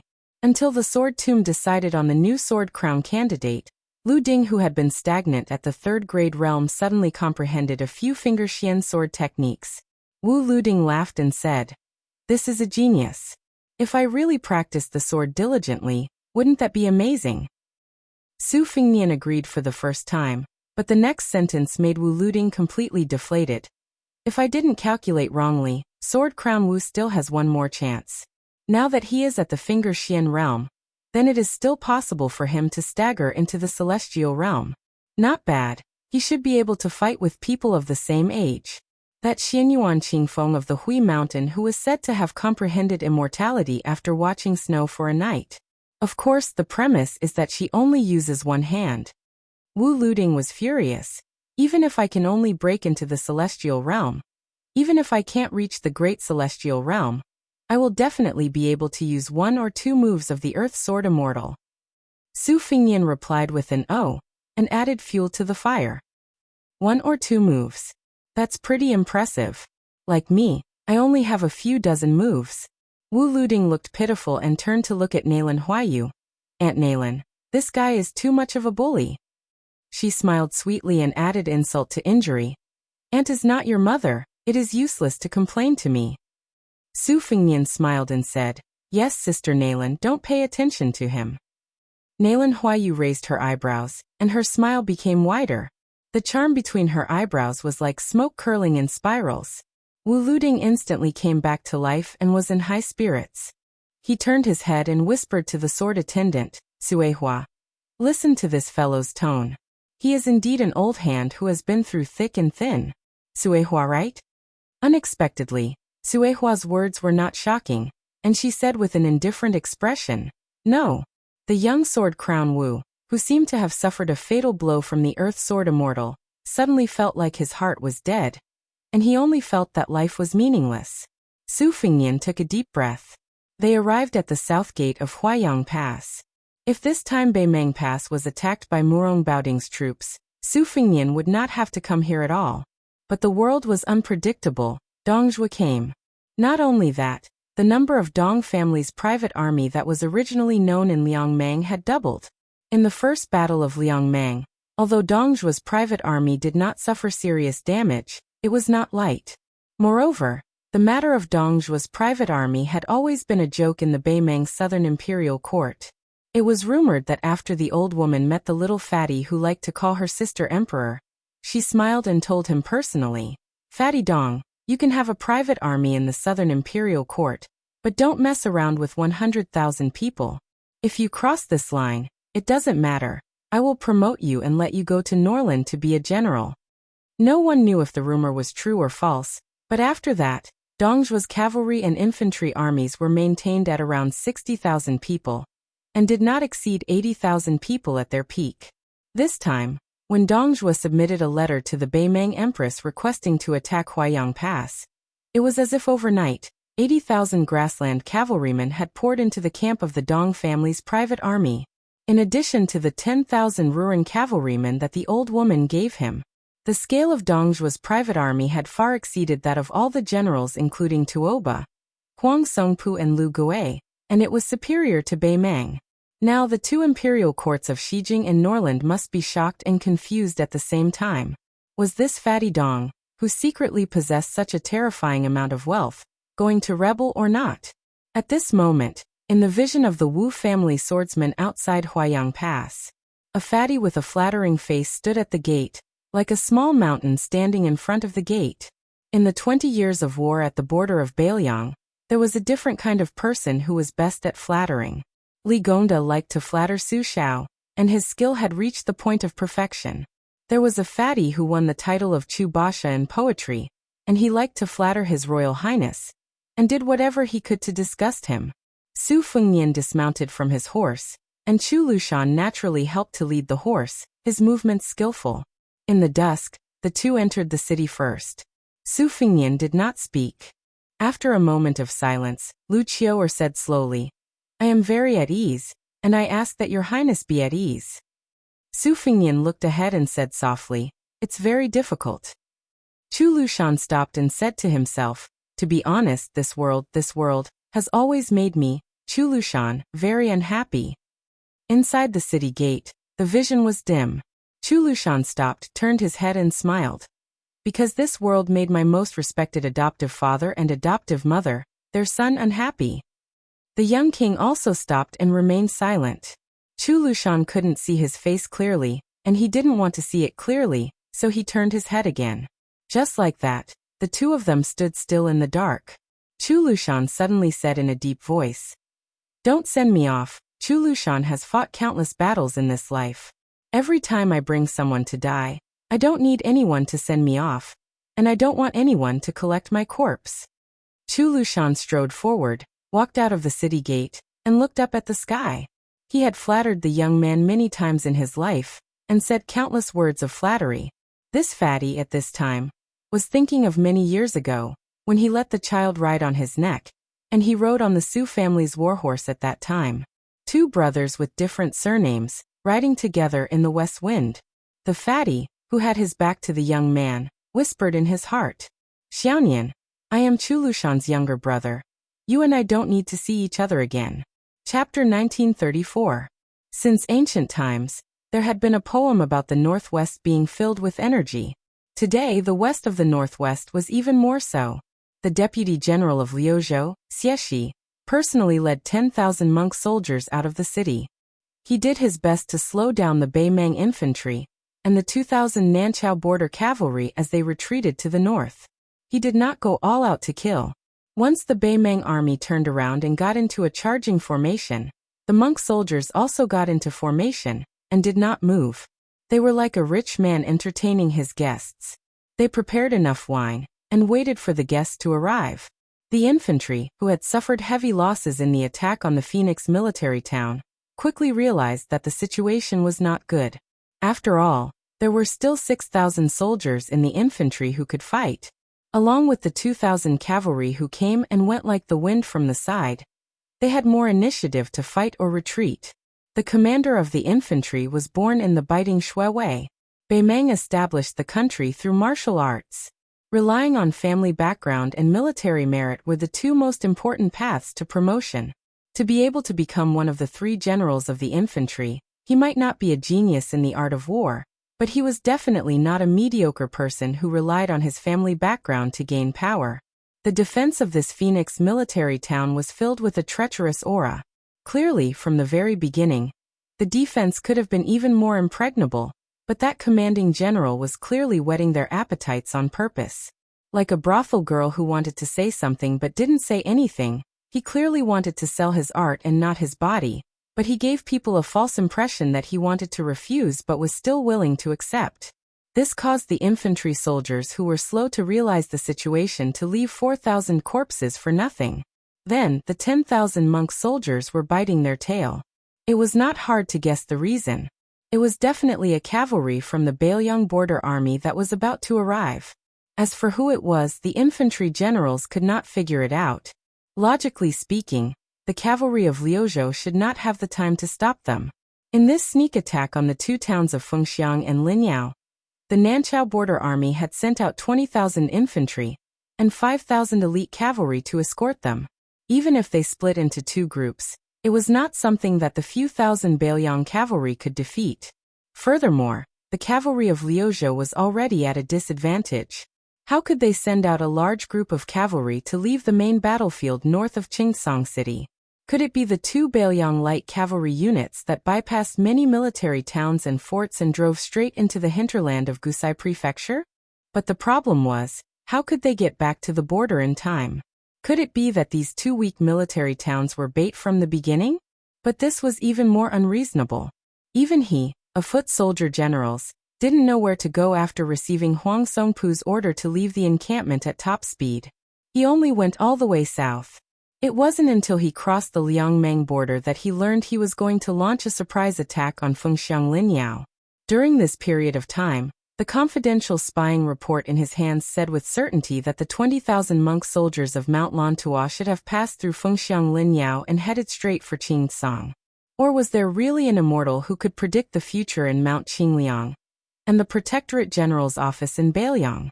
Faced with the relentless attacks of the 10,000 monk soldiers of Mount Lantua, the foot soldier generals felt extremely sullen. If they really didn't care about anything and fought to the death, they had no chance of winning. They were just waiting for death, waiting for Beiliang's cavalry to arrive and cut off their heads. But if they didn't fight, those bald monks who were shockingly strong and didn't fear death were really unscrupulous. Every once in a while, there would be 200 to 300 monk soldiers who didn't care about the exhaustion of their physical strength. They would take up the role of daredevils and viciously bite their butts. The most annoying thing was that before the monks of Mount Lantua left the city, they had probably emptied the armory of Fengxiang Linyao and brought no less than 2,000 light crossbows with them. From the number of arrows in the monk soldiers' quivers, there were no less than 40,000 to 50,000 arrows. In terms of accuracy, it was considered sparse and ordinary. It couldn't even compare to the bows of the grassland men, riding on the bumpy backs of their horses. However, the strength of the infantry formation was always in the word density. In addition, the monk soldiers were all strong and sturdy. Each of them pulled their bows like a full moon. What accuracy did they need? The most terrifying thing was the fighting style of the young Liuzhou general. He was able to leisurely pull out the 40,000 to 50,000 arrows from the corpses, or pick them up from the ground, and put them back into the quivers one by one. This made the 2,000 elite cavalry of Mount Lantua, who were unwilling to wait for death and had launched 3 rounds of charges, unable to fully utilize the innate advantage of cavalry in field warfare. As for slowly nibbling away at the monk soldiers, that was even more impossible. The range of a horse bow was inferior to that of a foot bow to begin with. Furthermore, this southern border cavalry was fully equipped with light armor and light bows. In the end, the main general of the foot troops helplessly discovered that although there were still a considerable number of 1,600 cavalry left on his side of 2,000, the monk soldiers of Mount Lantua had actually gathered more than 200 warhorses. After they mounted their horses, it was as if they had suddenly gained more than 200 riders. This battle almost made Bubazu generals spit out blood. That Liuzhou general who didn't personally charge into battle from the beginning to the end was too disgusting. In the end, he couldn't delay any longer. Bubazu generals could only go find the cavalry general from Gusaizhou's Rock Cliff military town. He wanted to say something but stopped. It was very difficult for him to speak. The cavalry general who knew what was going on smiled and didn't say anything. Although they were just acquaintances before, this cavalry general took off a heavily worn white jade python belt from his waist and begged Bubazu to give it to his young eldest son when they returned to the southern court. He only said that it was given to his father by the previous emperor. Although it wasn't worth much now, it was a family heirloom of their small family. The 1,600 cavalry finished organizing. The horses' heads faced south, the war blades pointed south. The cavalry general turned his head and watched as Bubazu quickly left the battlefield. Chapter 1935. This ordinary cavalry general whose reputation in northern Mang's border pass wasn't all that well known. Perhaps he didn't know that not long ago, in another battlefield in Flo province, there was a northern Liang cavalry general who shouted out those tragic and stirring words, "May the dead follow me in death." As Hong Jia rushed north and brought hundreds of thousands of people to the Beimeng court, the martial spirit of the grasslands did not fade. However, it imperceptibly injected a soft atmosphere, just like the green grass on the grasslands year after year. This border army cavalry general, who was only a secondary grade 4 official, would occasionally head to the Shijing court to participate in military discussions. During that time, he met many civil officials. Most of them did not have the same temperament, and he never got along well with them. However, on the scattered celebratory banquets or the banquets where he was dragged to make up the numbers, he also heard some unimaginable foreign things. For example, the Jiangnan apricot flowers in the misty rain, the deep flower branches, the shallow flower branches, and the branches welcoming spring. He knew that he and the 1,600 men behind him were destined to never see the scenery of Jiangnan. It was just death. This cavalry general pulled out his Beimeng war knife and shouted angrily, "Kill!" When Xie Shibian left the city, he was riding a Beiliang war horse. At this moment, he stopped behind the monk soldier formation and raised his head to look over. He smiled slightly. 20,000 monk soldiers fought on foot against cavalry. Very quickly, a group of 10,000 Beiliang light cavalry would return the favor and fight on foot. Moreover, Beiliang actually had the advantage in numbers on both sides. This kind of good situation that should not have appeared on the Liangmeng battlefield was naturally due to one of Dechu's twin jade annulus. However, when Xie Shibian saw the Beimeng cavalry valiantly heading to their deaths, this Liuzhou deputy general could not help but think of the tragic battle at Miyun Pass. The corpses piled up like a mountain. It was impossible to tell whether they were the Beiliang frontier army or the Beimeng barbarians. It turned out that the Beiliang cavalry was not the only one who viewed life and death as a small matter. Beimeng was also the same. After that, Xie had a long career in the military and officialdom in the western frontier. As a peerless Confucian general who eventually reached the rank of second-rank general in Liang and received the title of Pillar of the State, as the cornerstone of the northwest of the country, he had never been called a barbarian in his life, even though the overall situation was already set, and he continued to suppress the rebellions in the grasslands time and time again. These two words were used as the prefix for Beimeng soldiers. To the south of the outer city of Huaiyang Pass, The rider who didn't enter the city stopped alone on the yellow sand slope, as if he was waiting for someone. In next to no time, a tall and sturdy figure tore through the sky and flashed over with an imposing manner. The young vassal king, who had left the 80 riders of the Wu family behind, dismounted from his horse and asked in a deep voice, "How is it?" One of them, a man from the sect, had an ugly look on his face.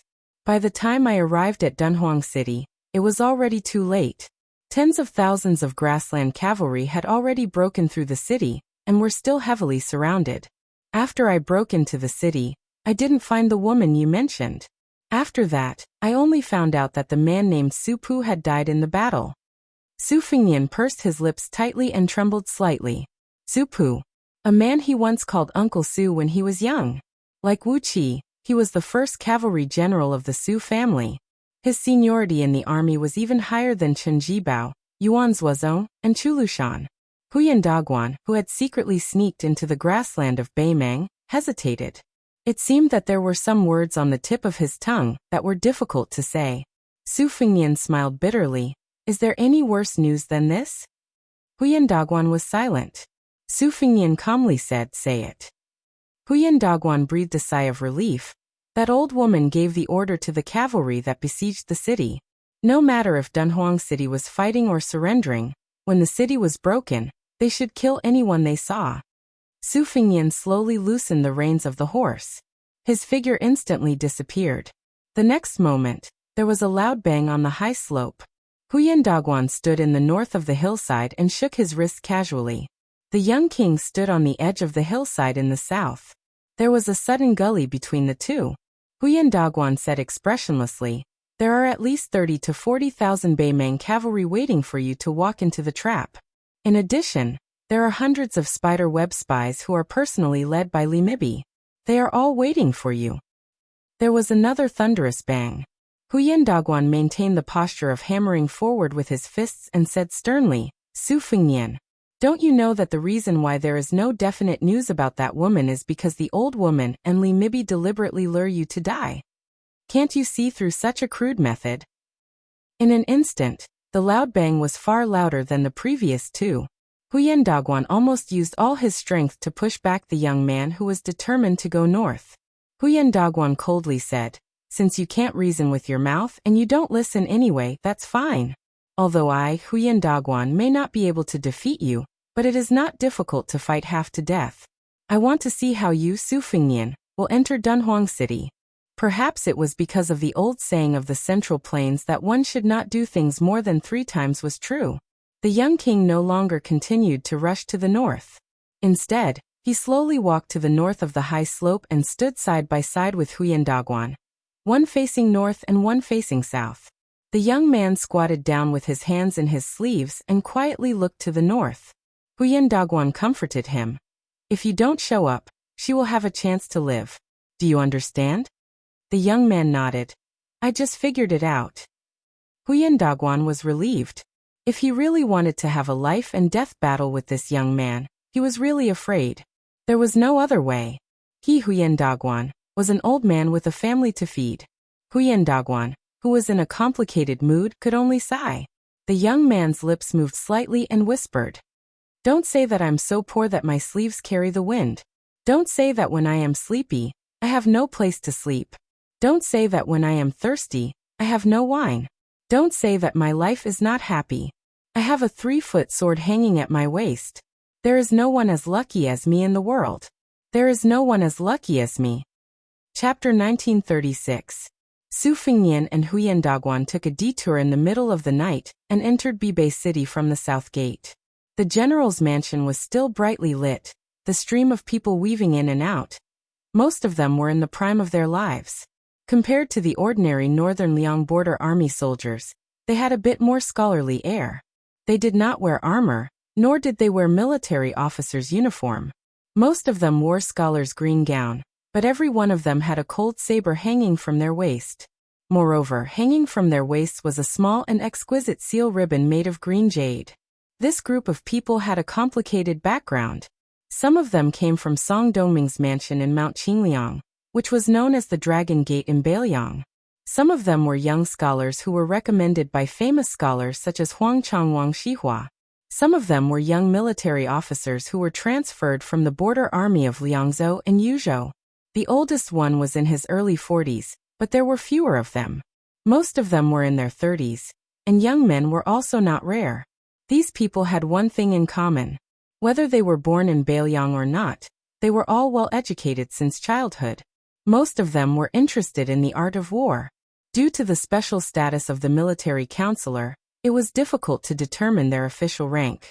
After weighing the pros and cons, the deputy administrator of the northern Liangdao, Song Dongming, and the provincial governor of Liangzhou, Bai Yu, the two leaders of the civil officials, both agreed that for the time being, these young men would only act as white robes and act as counselors in the northern city manor. However, they would still be able to receive a salary equivalent to that of a county magistrate in the Liyang Imperial Court. It sounded like the salary was not low, but the deputy administrator and the provincial governor of Liangzhou had said at the beginning that they had to owe them money first. However, after everyone received the transfer order, they were still happy to accept it. The mansion occupied a large area. Su Fingnian walked all the way to the council hall, because there was an unwritten rule that all people, regardless of their official rank, only slowed down when they saw the young king. They didn't stop, nor did they need to salute. At most, when they bumped into each other, they would slightly move to the sides of the corridor to make way for the young king. Almost everyone today found that although the young king was still approachable, his momentum seemed to be a bit low and restrained, as if he had a lot on his mind. Su Fingnian came to the council hall, which was the most important place in the mansion. Compared to the council hall in Mount Qingliang, the latter had more symbolic meaning. The spacious council hall in Bibei City with a solemn atmosphere was the most important place to decide the direction of the war outside Beiliang. Su Fingnian smiled and nodded. He then waved his hand to indicate that they did not need to pay attention to him. Huyan Dagwan did not follow the young king into the council hall. He strode away. This time he was not only leaving Bibei City, but also leaving Liangzhou. He was leaving Beiliang with his wife and children. He was going to Shishu for sightseeing. When Huyan Dagwan left, he seemed to be quite angry. He was cursing and rubbing his arms. Bruises and scars could be vaguely seen. It turned out that on the way back to the south, the young king, who had clearly said that he had thought it through, flew to the north twice without warning. Huyan Dagwan managed to stop him once. The second time, he was full of anger. He directly grabbed the young king's ankle and smashed the young king into the ground, creating a dusty pit. This Beimeng Jianghu man replaced Chao Chongqing's position in the new Two Dynasties Martial Arts Review. He became one of the 4 grandmasters in one fell swoop. Although he was at the bottom of the 4, he was recognized by the world as someone who could stand shoulder to shoulder with Su Fingnian, Tuoba, and Dong Tai. He could not be regarded as an ordinary Earth Immortal. This year's Martial Arts Review added that although the number of Earth Immortals in Jianghu was slightly less than the last era of Wulin led by Wang Xianji, the strength of these Earth Immortals and their high realms was a grand scene that had not been seen in 1,000 years. It could be called the most glorious period of Jianghu in 1,000 years. After this trip alone to Dunhuang City to inquire about information for the young king, Huyan Dagwan thought that he had settled the old scores with Su Fingnian. The matters of the previous life were settled in this life. In the future, they would be responsible for their own lives. Of course, Su Fingnian did not ask Huyan Dagwan to stay. Yuan Zuozong, the commander-in-chief of Beiliang Cavalry, walked into the conference hall with his saber. Girl Hehe and Suing in the red robe were squatting on the left and right sides of the threshold. Ordinary people would not have the courage to cross the threshold between them. Seeing the young king standing alone in front of the long table and looking down at the border map of Liangmeng, Yuan Zuozong was not surprised at all.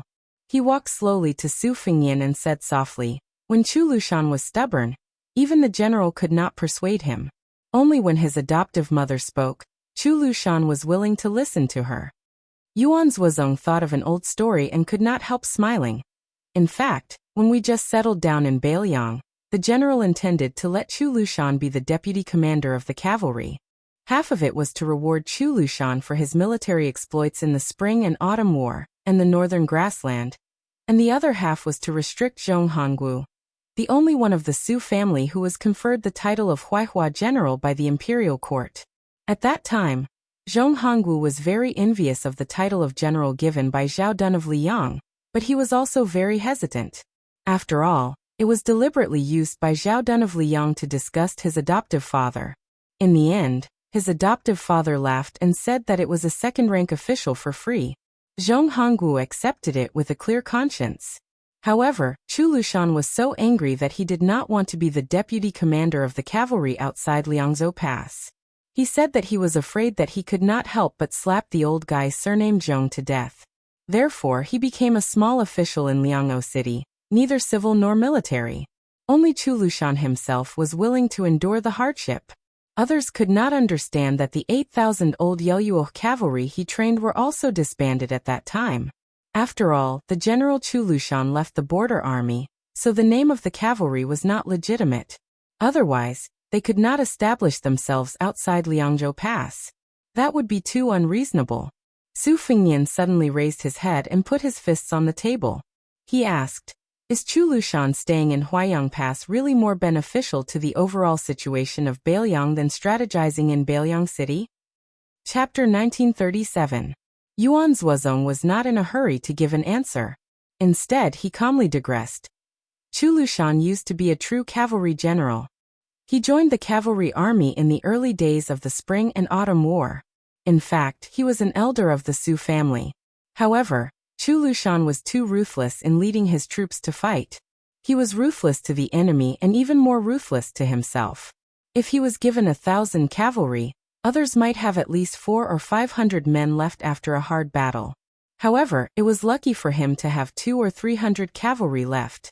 Therefore, although Chu Lushan was known as the first person in the Su family to win battles, he had not been able to gather his own troops. However, Chen Jibao, as the long war of the Spring and Autumn War slowly progressed, he had more and more men under his command. Finally, he stood out and even vaguely surpassed Wu Qi and Su Pu in terms of real strength. Later, Chu Lushan led 1,000 cavalry to Shu. Do you know how he got them? Only Mr. Li felt that it was feasible. In the end, the great general was so annoyed by Chu Lushan that he had him recruit soldiers, and buy horses to do whatever he wanted with as many soldiers as he could find. In the end, Chu Lushan only managed to gather around 200 old soldiers. The remaining 800 or so were borrowed from me shamelessly. At first, I was unwilling, so Chu Lushan went to Mr. Li and had him intercede on his behalf. Only then was Chu Lushan able to bring 1,000 cavalry to attack western Shu. Yuan Zuozong sighed heavily and said with emotion.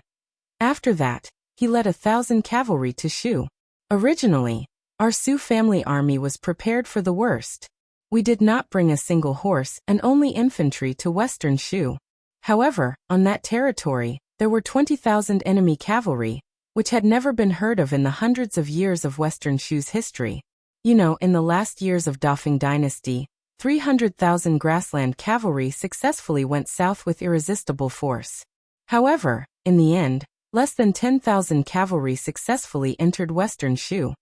Yuan Zuozong turned to look at the young lord and slowly said, "Leading the cavalry to fight, whether it is a frontal attack or a surprise attack, I, Yuan Zuozong, am naturally not inferior to Chu Lushan.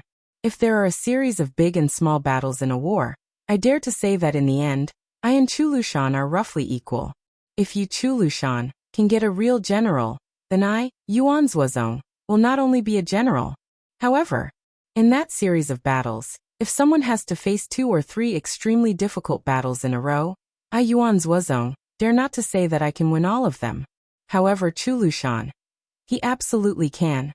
Yuan Zuozong continued, "I am afraid that not many people still remember that a long time ago, the general joked with Chu Lushan.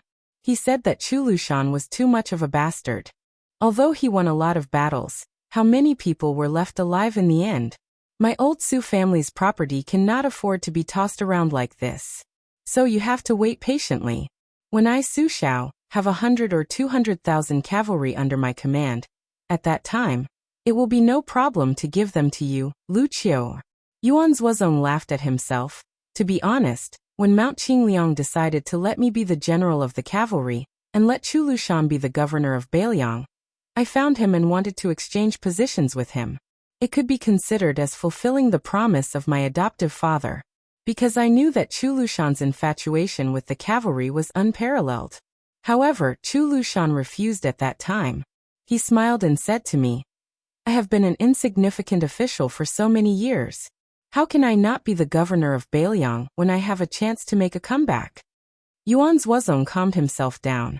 Yuan Zhuozong recovered his composure as he bent over and stretched out his hand to touch the defense line of Huaiyang Pass. Fuling and Liuya heavy tomb on the map. There's no cavalry in Huaiyang Pass. Because it's a natural stronghold, it's both an advantage and a disadvantage. It's impossible to have a large-scale cavalry. It's not difficult to hide 200, 3000 light cavalries. However, in the Liangmeng War, the cavalry in Huaiyang Pass is too inadequate and meaningless. It's better to put them in Fuling and Liuya military towns on the left and right flanks. The two towns have cavalry and infantry. Previously, hidden footwork was transferred to the west. Besides North Resisting City, they mainly transferred 7,000 Yuzhou province infantry to these two towns. As for the heavy tomb military town behind the defense line, it's always occupied by more infantry than cavalry. The reason why Chu Lushan did not want to leave was that he wanted to attract the most powerful troops of Beimang, Dongzhua. He wanted his hundreds of thousands of elite private troops to stop and reduce the pressure on the cavalry of Liangzhou. No matter how difficult it was to attack Huaiyang Pass, it was not a border city like Huta City that the cavalry of Beimang could not go around. If the Beimang barbarians ignored it and directly attacked Fuling, Liuya, and Liuya Grave, especially when Huta City was lost, Huaiyang Pass would lose its strategic significance. Therefore, half of the questions that the prince asked before had been answered. It was the answer that Chu Lushan gave to Bailiang City. Whether he was in Huaiyang Pass or not, the situation outside Liangzhou Pass would be different. In the end, in the entire Bailiang, in all the Bailiang frontier army, only Chu Lushan could force Dongzhua to fight Huaiyang Pass to the death. In this situation, if the cavalry of Liangzhou Pass were to fight against Murong Baoding's troops, even if the governor of Orange Province had Zhong Shentong, Wanyan Jinliang, Helian Wuwei, and Wang Yong behind him, we would still not be afraid. Chu Lushan could even mobilize the cavalry of Fuling and Liuya to support the cavalry of Fuling and Liuya. However, Su Fingnian, who knew what Yuan Zhuozong was worried about, said softly, "I have left 80 swordsmen of the Wu family in Huaiyang Pass." When he heard this pleasant surprise, Yuan Zhuozong's face was filled with gratification.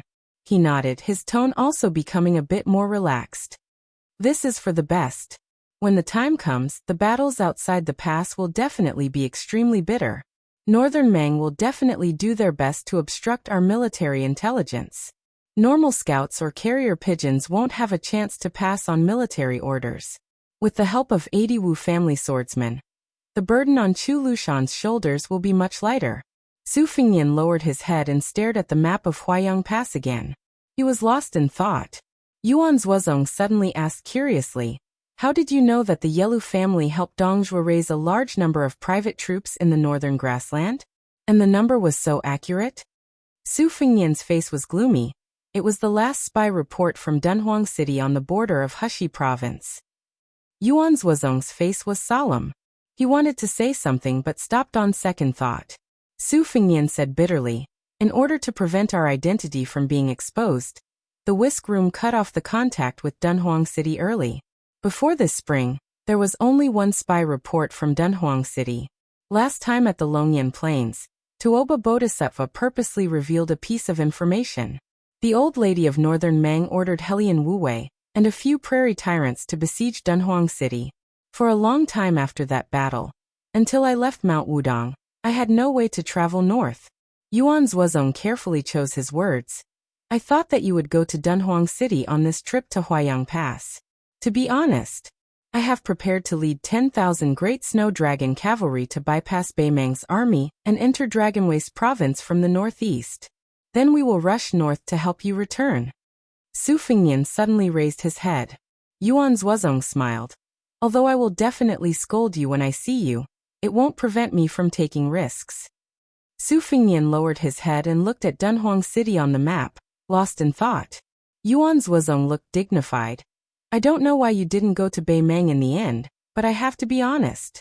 If you really go, the best result is that you are lucky enough to return to Beimang City alive. My 10,000 great snow dragon cavalry and I are destined to die in Dragon Waste province of Beimang. The war outside Liangzhou Pass has already begun. You Su Fingnian have to make a choice. No matter what your original intention is, you are the king of Beimang and also a grandmaster of martial arts evaluation. No one can stop you. But the consequences are serious. It is not as simple as when you and I led the army to the Central Plains. Su Fingnian didn't explain anything. He just said to himself, "Of course I know the consequences. But I can't help it. I just want to go to Dunhuang City to take a look. Just like I know that I can't persuade Chu Lushan, but I still want to go to Huayang Pass to see him." Su Fingnian took a deep breath. "Second brother Yuan, I let you down." Yuan Zuozong was stunned. Then he shook his head and smiled. "Disappointed? I Qi Dangua and Chu Lushan are never disappointed." Su Fingnian looked at Yuan Zuozong in silence. Yuan Zuozong patted the young king's shoulder. "The most difficult thing in life is to die without regrets. How lucky our Beimang cavalry is." Su Fingnian shook his head gently and said in a hoarse voice, "There are only you and Chu Lushan left. I would rather you two live." Yuan Zuozong smiled and turned away without waiting for him to finish. The commander-in-chief of Beimang cavalry, who had his back to the young king, said with a smile, "Let's talk about living in the next life." Chapter 1938. When Su Fingnian left the meeting hall, he felt a chill. He looked up and found that it was an unexpected autumn rain. The large red lanterns hanging in the corridor emitted a soft yellow glow. Hehe Miss Hehe and Suing in the red robe followed behind the young vassal king. On the way down the stairs to the second hall, Su Fingnian suddenly stopped. He waited until the two girls came to his side, one on the left and one on the right. He raised his hands high and put them on top of their heads to shelter them from the rain. Along the way, there was still a lot of people in the middle of the night. A counselor holding an oiled paper fan walked quickly from the back hall to the military office. After seeing this rare warm scene, he hesitated for a while and gave up the idea of giving the umbrella to the young king. On both sides of the corridor in front of the meeting hall, there were 6 departments: soldiers, officials, households, rights, punishment, and works. Now Yang Shenxing, the deputy provincial governor of Bailiang Road, was in charge of the military office. Li Gongda, the administrator, was on duty in the official office. Bai Yu, the governor of Liangzhou, was temporarily in charge of the household office. Although Mr. Bai Lian had a governor's mansion in Liangzhou City that he took over from Tian Peifong, and also kept a government office in Mount Qingliang, Bai Yu obviously wanted to focus on Beiju City in the future. Whether it was for the Battle of Liangmang, or to get rid of the shadow of the deputy administrator, Song Dongming, Bai Yu's ruling skills were beyond doubt. Not to mention a small household office, he could even skillfully control a government office in Liang City. Chancellor Wang, who temporarily left the academy, was in charge of the rights room. Song Chongsui, the head of the School of Moism, continued to perfect Beiju City as the deputy supervisor of the construction of Beiju City. No one sat on the first transaction in the torture room. The 2 departments, Yangying and Fushui, each had a spy leader with a strong resume.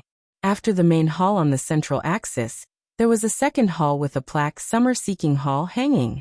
It was very strange. The residences and palaces of the world's monarchs were all summer resorts. The main building of the second hall was the signing room in the middle. The young king's study was also next door. However, compared to the unparalleled elegance of the Wutongan of Mount Qingliang, it could be said to be extremely simple and crude. The books stored there were also the files of the Bailiang Frontier Army.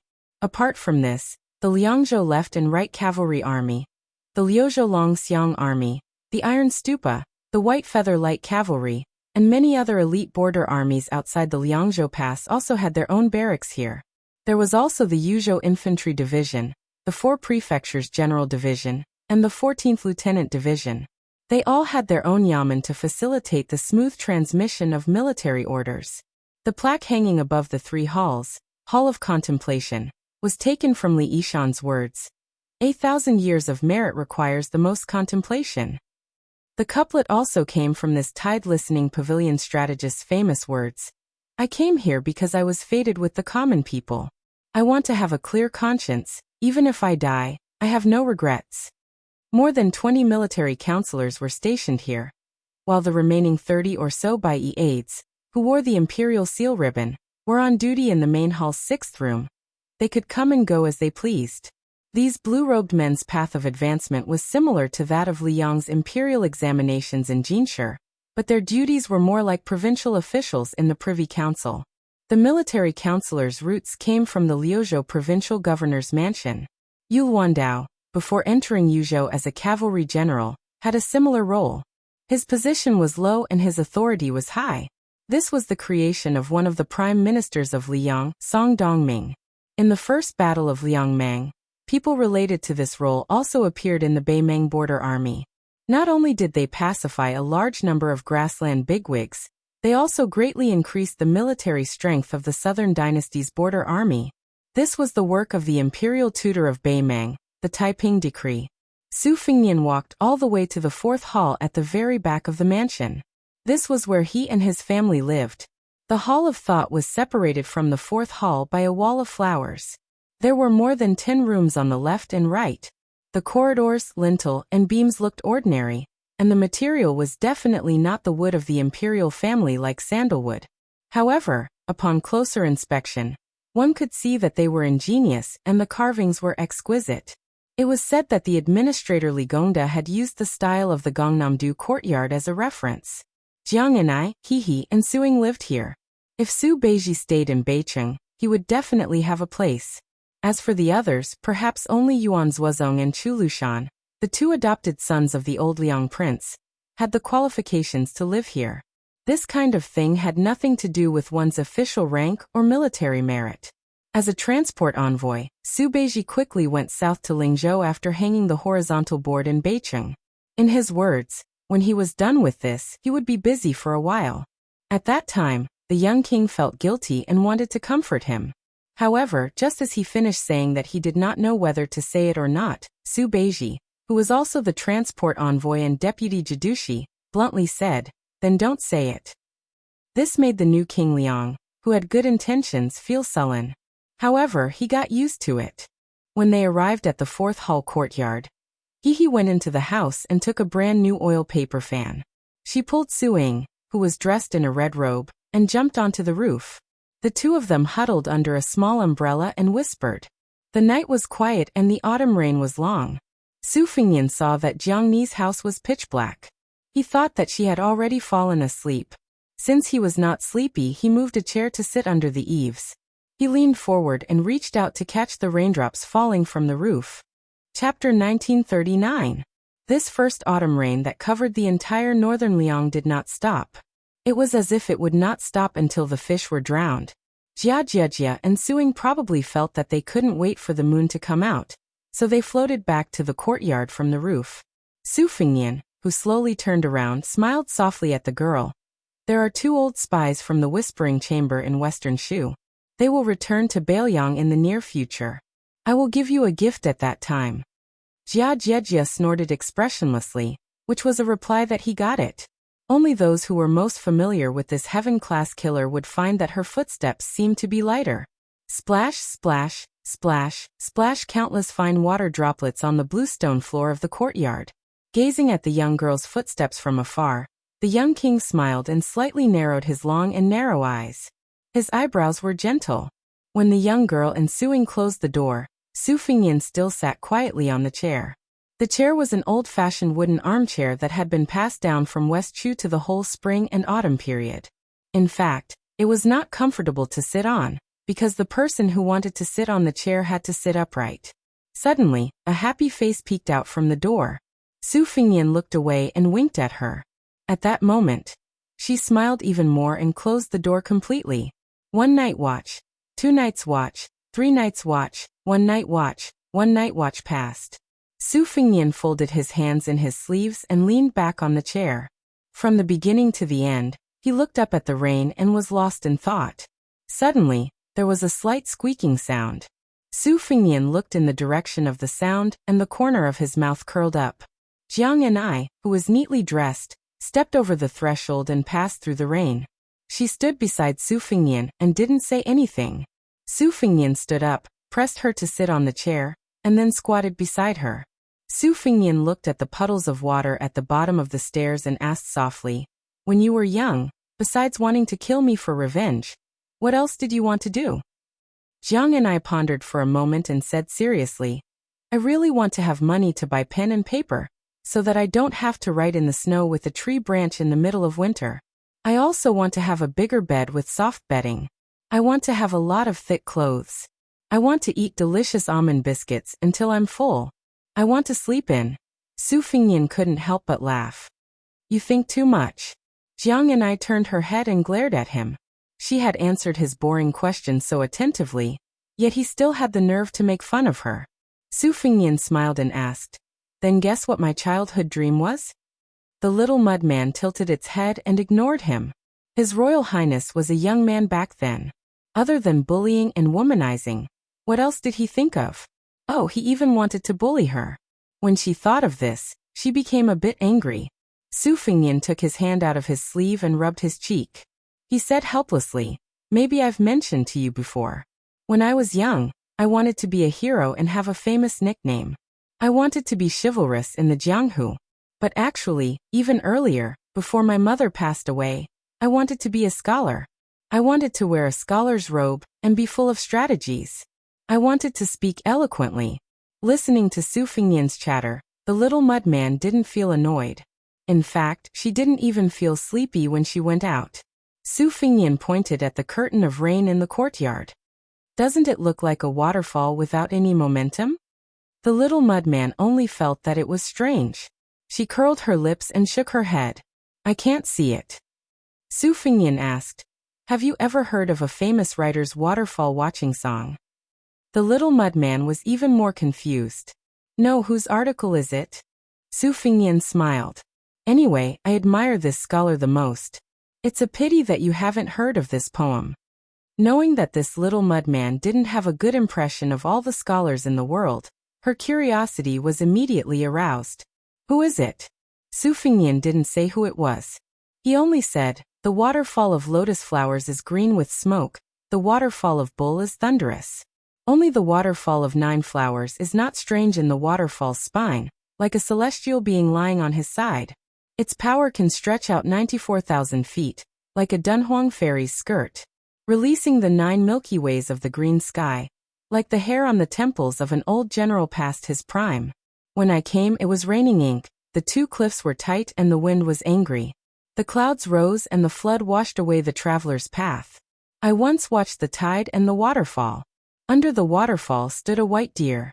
Suddenly, the man and the deer looked at each other. South Tang, East Yu or West Shu? After that, there was an old monk leading the deer away, and then there was the deer laughing. When the words were finished, the moon set in the west, the mountains and water were boundless. I only felt the smoke under the stone bridge, and the thunder was roaring. With the wind and rain of spring and autumn, it was mighty like a river." The little mudman nodded. "It's quite good." Su Fingyan smiled. "Right." Then the little mudman said, "Anyway, it's quite easy to read." Su Fingyan was a little hurt and sighed. The little mudman suddenly turned his head and asked suspiciously, "Could it be that you wrote it?" Su Fingyan rolled his eyes. The little mudman suddenly said, "I knew it. It's definitely not written by you. You only know how to buy poems and articles. The most abominable thing is that you never know how to bargain." The young king was a little depressed at the moment. The little mudman looked down at the side of his face and felt a little guilty. Then he said, "Was it really written by you?" Su Fingyan nodded gently. She comforted him with a serious face. "It's not bad. At least you've written a decent article in your life." Su Fingyan grimaced. "You might as well not have comforted me." After a long silence, Su Fingyan said to himself for no reason, "What is a dream? It's like a child hiding in a distance and making faces at you. And that naive and naughty child will never grow up." Jiang and I thought for a moment. "If it were me, I would catch the child and beat him up." Su Fingyan said calmly, "But I can't catch him." Chapter 1940. There were many reports of victory in Liuzhou. First, Ko Jianghuai joined forces with the Dragon Elephant Army to attack the Huangsong Pu tribe's main camp. Not only did they successfully enter the camp and annihilate the supply camp, they also managed to kill Wanyan Injiang's elite cavalry. After which, Xie Shibian seemed to have been possessed by a celestial being and was able to predict the future. He led the monk soldiers of Lantua Mountain to split into Fengxiang and Linyao. Not only did they successfully stop the sneak attack of the Southern Dynasty soldiers, but at the same time, Chao Wei's cavalry, who had already entered the hinterland of Gusai Prefecture, turned around and killed the remaining 6,000 soldiers and the Southern Dynasty cavalry that had been dragged into the mud by Xie Shibian's monk soldiers. After this battle, Chao Wei, who had already won the title of Chao Benlei, along with the Huangsong Pu forces, who had suffered 2 losses, slowing down their speed. Xie Shibian also led the monks to assist Qingsong City. The situation in Liuzhou was really good. However, during this period of time, a report accusing Xie Shibian was passed around the Luzhou provincial governor manor and sent to the north resisting city manor. It caused North Jebei City, which was covered in the autumn rain, to have a sharpness and killing intent. Su Fengnian stood in the solemn military room and gently put down the memorial that Yang Guangdou, the provincial governor of Liuzhou, Qin Shiliang, and Ko Jianghuai, the general of Liuzhou, had signed. Inside this yamen, in addition to the young lord, there was also the deputy Jidushi Yang Xinxing, the administrator Li Gongda, and Bai Yu, the provincial governor of Liangzhou, who had rushed over after hearing the news.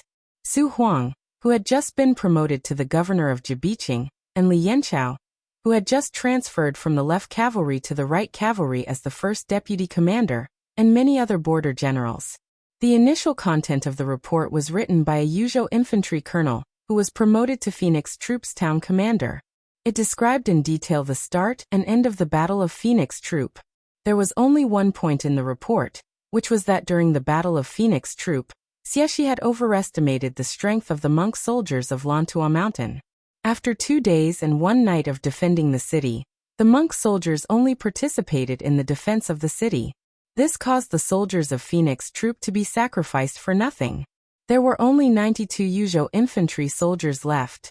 Xie Shibian and Ko Jianghuai, who were both to choose twin jade annulus, were one main general and one deputy general of Liuzhou. The two were young but talented in the art of war. No matter what their original intentions were, from today onwards, their positions in the hearts of the Bailiang frontier army would become a watershed. This was because on the main battlefield north of Qingsong City, Ko Jianghuai had defeated the Huangsong Pu army. His actions of first dying to the Longxiang army, and then the Liuzhou cavalry did not lose the respect of the Longxiang army. He also won the gratitude of the refugees in Liuzhou. On the other hand, Xie Shibian had the advantage in the Battle of Miyun. Outside Liangzhou Pass, everyone felt that Xie Shibian was more suitable than Ko Jianghuai to be the general of Liuzhou. Although Xie Shibian and Chao Wei's cavalry still managed to wipe out 10,000 infantry soldiers and 3,000 Southern Dynasty cavalry, there was no doubt that Xie Shibian had lost a lot of people's support. From this north resisting city to the infantry commander's tent in Yuzhou, the Bailiang Governor-General's office and the left and right cavalry bases, they might all have doubts about Xie Shibian. This was because the Bailiang frontier army hated not helping people on the battlefield. This was because the Su family army had suffered many similar hardships in the early days when they were expanding the territory for the Liang imperial court. Xie Shibian's actions in particular were suspected of conserving his strength to gain military merits. Under the various actions of the young lord, the old General Yang Xinxing of the spring and autumn period was gradually accepted by the Bailiang frontier army as a deputy Jidushi. His right to speak on this matter was second only to Chu Lushan's protectorate. But the more this was the case, the more Yang Xinxing did not dare to act on his own. Therefore, he had to send someone to inform the young lord. Yang Xinxing knew that this matter was tricky and troublesome. It was not about how to appease the general of the Flying Phoenix army, or even how to deal with the deputy general of Liuzhou, Xie Shibian, who had 2 great military exploits. But if he was not careful, it would cause a split between the old and new generals of Bailiang. What was more troublesome was this situation that the entire Bailiang frontier army was aware of. The instigator was the young lord standing behind the desk. From the earliest Yuzhou cavalry general Yu Wandao, who was the commander of the Yuzhou cavalry, Xie Shibian, Su Huang, who held the power of Liuzhou, or even earlier, the Yuzhou General Huang Fuqiu, the Deputy General of the Heavy Cavalry, Su Beiji and Qin Shiliang of Liuzhou.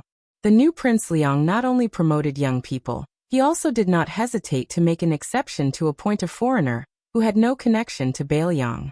Therefore, this impeachment letter broke the window paper that even Yan Wenwan and He Zhonghu, who had deep roots in the border army outside of Beiliang, did not dare to, or more accurately, did not want to break the window paper.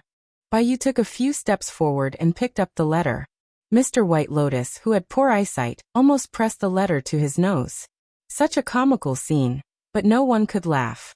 Liuzhou Provincial Governor Yang Guangdou, who was the #1 official of Liuzhou, after reading through the contents of the report, he used a meticulous small script to write a full 300 words, criticizing Xie Shibian's actions.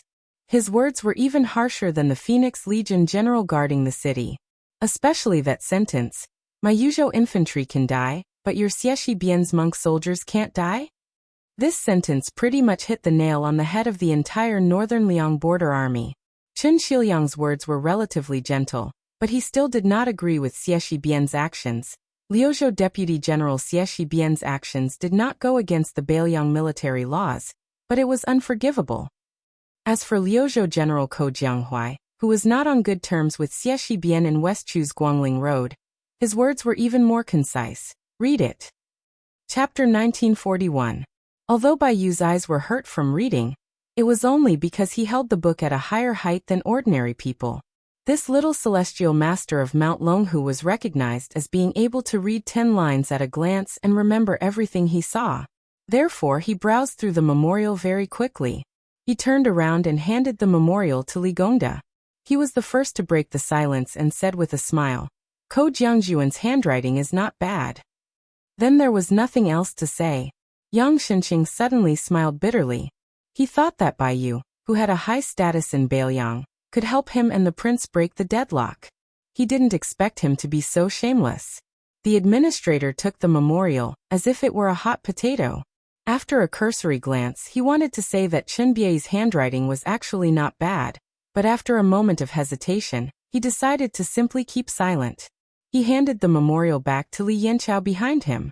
Li Yanqiao was the new deputy commander of the Right Cavalry, who was known as the Four Fangs of Northern Liang along with Ning Amei, Dian Xiongqiao, and Wei Fuqing. Li Yanqiao's betrayal of He Zhong's left cavalry and his action of joining the brocade partridge Zhou Kang's command had caused a stir in the Liang-O border army not long ago. After Li Yanqiao roughly read it, he didn't beat around the bush like Bai Yu and Li Gongda, the two leaders of Beiliang. He looked up and said directly to the young prince standing behind the desk, "I think that General Xie's action is not only not against the military law, but also excusable." After seeing the new prince nod, Li Yanqiao continued in a clear voice, "Provincial Governor Yang suspects that General Xie does not want to lose the monk soldiers of Mount Lantua. However, I think everyone in the room knows the extent of the Battle of Miyun. What about the casualties of Chao Wei's 10,000 elite cavalry? What about the casualties of Xie Shibian's cavalry? I don't know Xie Shibian, and I have never even met him. However, I think I know a little about how to use troops. That is, Xie Shibian will haggle over every detail on any battlefield that he is in charge of. In this attack in defense of the Phoenix Legion town, if the monk soldiers of Mount Lantua had participated in the defense early and didn't deliberately show flaws, allowing the Beimang barbarians to attack the city many times, how could the 10,000 infantry and 3,000 cavalry stay outside the city for 2 days and 1 night? If not for that, how would Chao Wei's cavalry be able to stop Beimang's remaining troops in time? In my eyes, General Fengxiang has done well in defending the city, and it is reasonable for Xie Shibian to be impeached for his fallen comrades. However, General Xie has done even more meritorious deeds."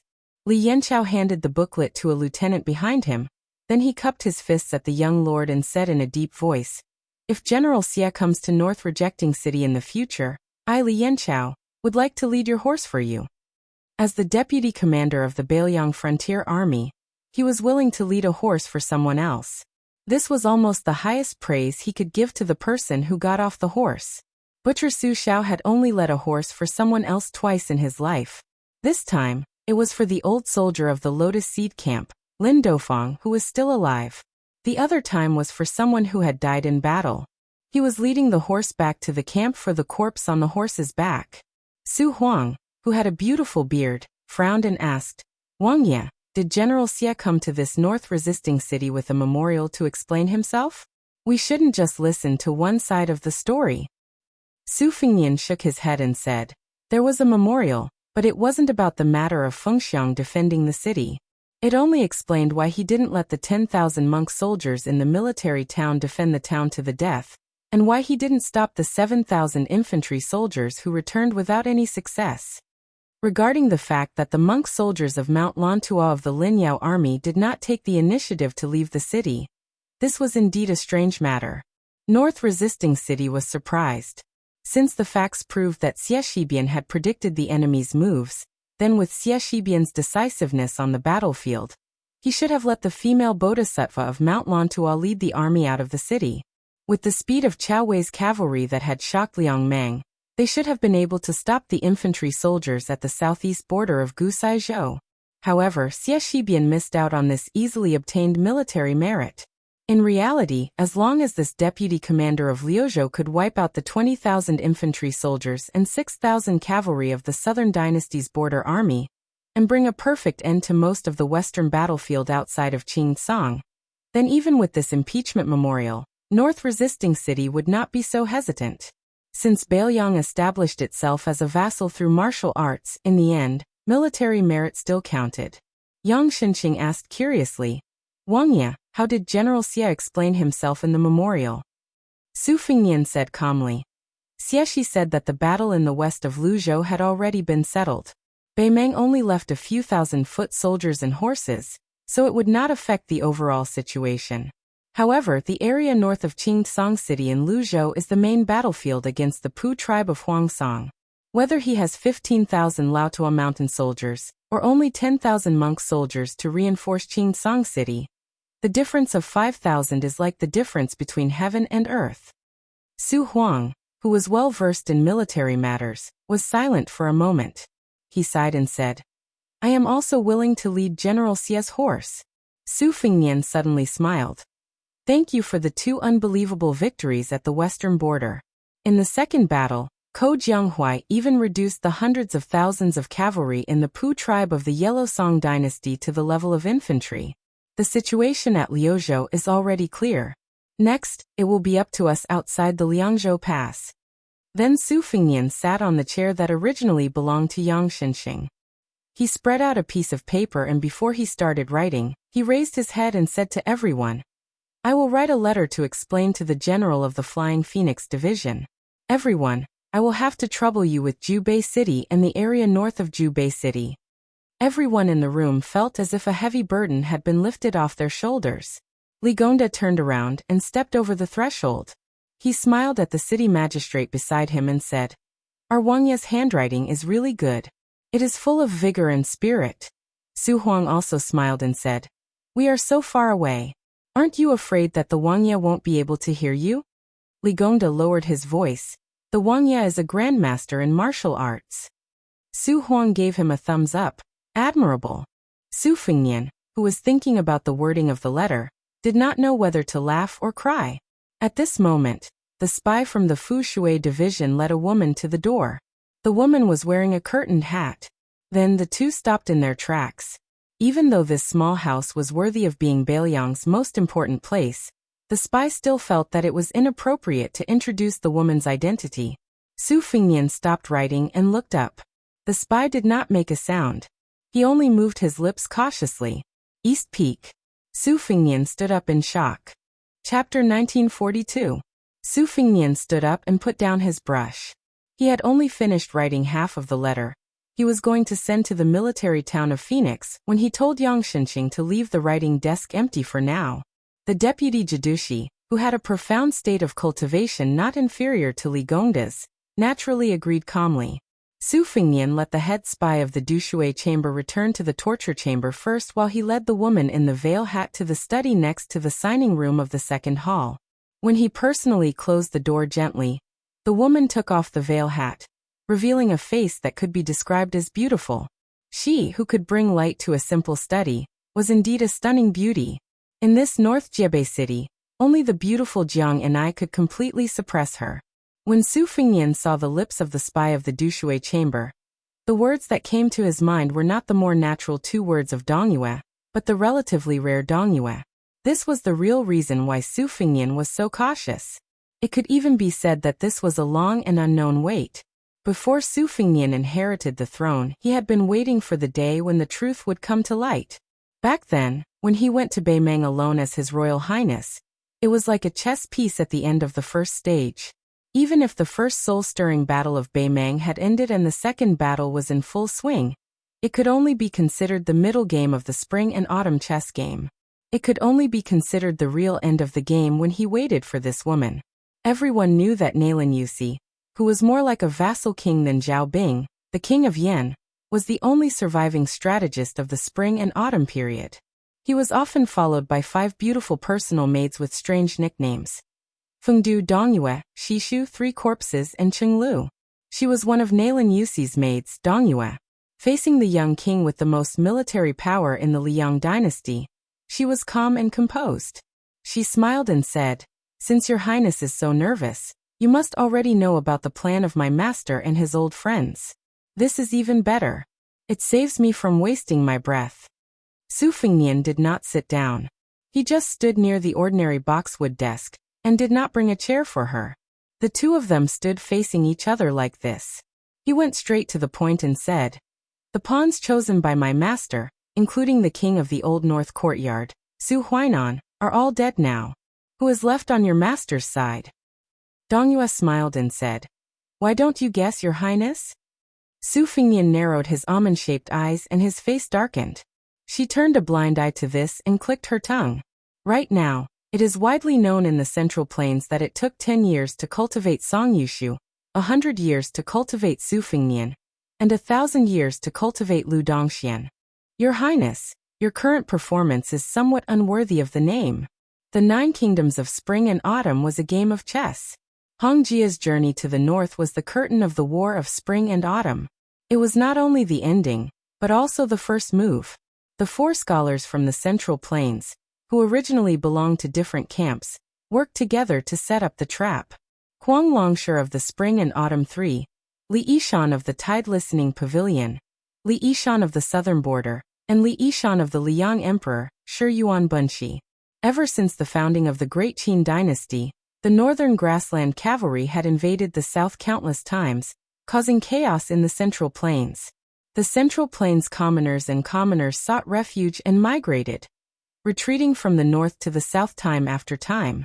Later generations were used to calling them crossing the south in clothes. For example, during the last years of the Yongxi dynasty, the Lu family blessed China, and the Sweet Dew crossing the south, after the fall of the Great Feng dynasty. The Jiang family of Dechu, the most powerful family in China during the 9 Kingdoms of Spring and Autumn, was regarded as the rightful successor of the Great Feng dynasty. However, roughly half a year later, an even greater scale of escape erupted.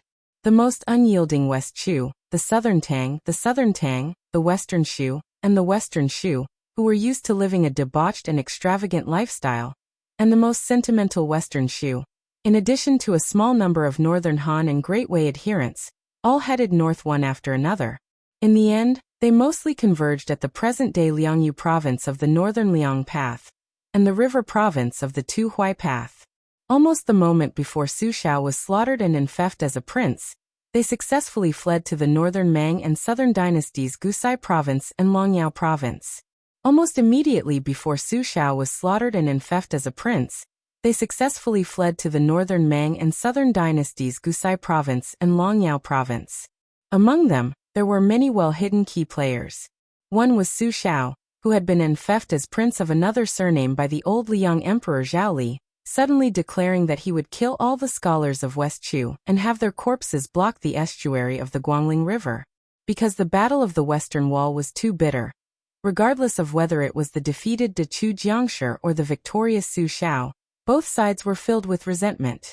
As a result, when Su Shao, who was at the peak of his power, publicly announced these words in the imperial court of Great Peace City, not only was the court shaken, it also caused the remnants of West Chu, whose mountains and rivers had been shattered, to despair. That lame Su clearly did not even give them the opportunity to be peaceful dogs. Other than fleeing, what else could they do? Another time, Zhao Li's son, Zhao Bing, who was supposed to be the ruler of Western Chu territory by virtue of his military exploits, who later became the king of Yanqi and Nanjiang, not only did he not go to the richest Guangling circuit, he did not even go to Jinggan circuit and Qingzhou, which dominated the hinterland of the Central Plains.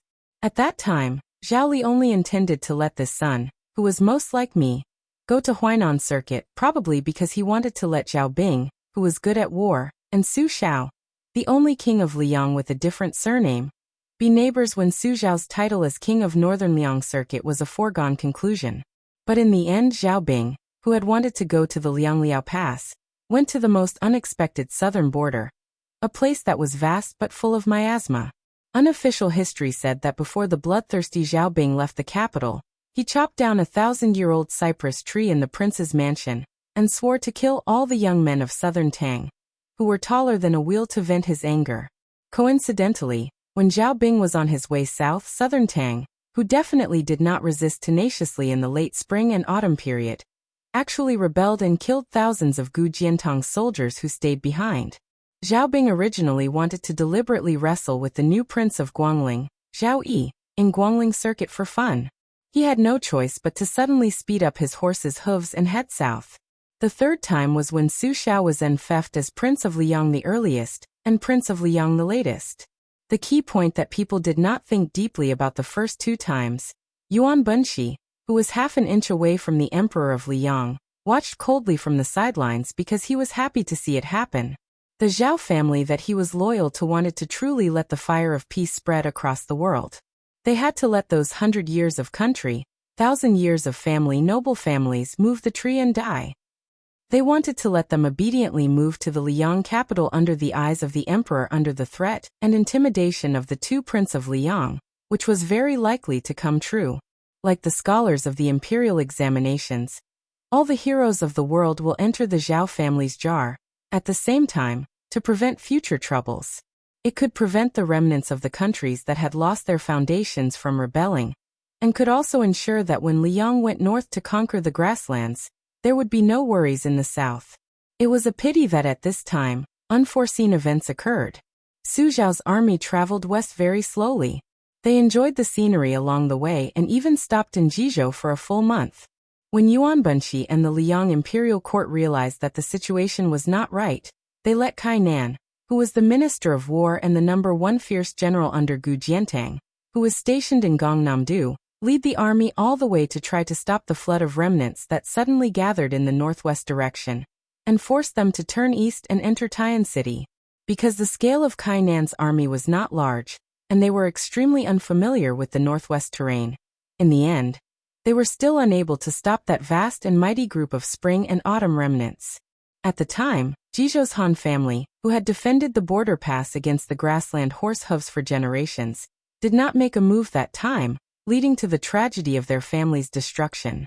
As Zhang Julu's teacher and father-in-law, the old Grand Secretary of Liang, even though he indeed had personal grudges with Jizhou's Han family, to say that the old Grand Secretary alone caused the destruction of an enormous family that had been loyal for generations was overestimating the weight of that scholar in name in the imperial court, and also underestimating the old Grand Secretary's scholarly character. In reality, the truth was that the Liang imperial court did not dare to openly take their anger out on the Beiliang frontier army, so they could only make an example out of the Jizhou Han family. Apart from this, they also had Yang Shunxing, who was also a meritorious official of the spring and autumn period, lead troops into Jizhou. In addition, Kainan stationed troops at the Beiliang border, doing his best to reduce the space for retreat for the Beiliang cavalry. In this game of chess, four strategists sat on the four sides of the Central Plains, acting as national players. They rolled up their sleeves and placed a piece together. In the end, the person who needed to pick up a piece from the chessboard was His Royal Highness of Beiliang, who had inexplicably gone to Beimang. In the study, only the scent of books was faint. A man and a woman fell into a long silence. Su Fengnian suppressed the impetuousness in his heart and tried to be as calm as possible. Is Wang Sui, the consort of Eastern Yu, A chess piece of Nailan, you see? The woman's eyes widened. The stunned expression on her face was not fake. She asked curiously, "Did Mr. Li not mention it to your highness?" Su Fengnian's heart trembled, but he said expressionlessly, "No." Nailan Yusi's servant girl was very intelligent. She immediately saw through the mystery and suddenly realized. So when Mr. Li passed away, he already regretted it. She tilted her head. "Since Mr. Li changed his mind before his death and didn't want you to carry this heavy burden, Your Highness, why are you so persistent?" Su Fengnian said bluntly in a deep voice, "People are dying everywhere in Bailiang. I don't have time to talk nonsense with you." She glanced at the young king who was holding the sword with his left hand and raised her eyebrows. She was full of eagerness. Bailiang's sword has always been called Grand Su style by the military of the Central Plains. The implication is that all the swords in the world imitate Su style. "Your Highness, can you let me have a look?" Su Fengnian sneered, "Can a dead person lift a sword?" She pretended to touch her chest in horror. "This is not the posture of asking for help. No wonder my husband said that the northwest is beyond the Great Wall." There was a sudden loud bang. This beautiful young woman had her back against the door. Her smooth and white forehead was pressed down by a hand. Chapter 1943. Blood oozed out from the corner of her mouth as they looked at each other. At the beginning, there was a mocking smile on the corner of her mouth, but when she looked at the young king's eyes, it was a kind of desperately trying to restrain the ruthlessness.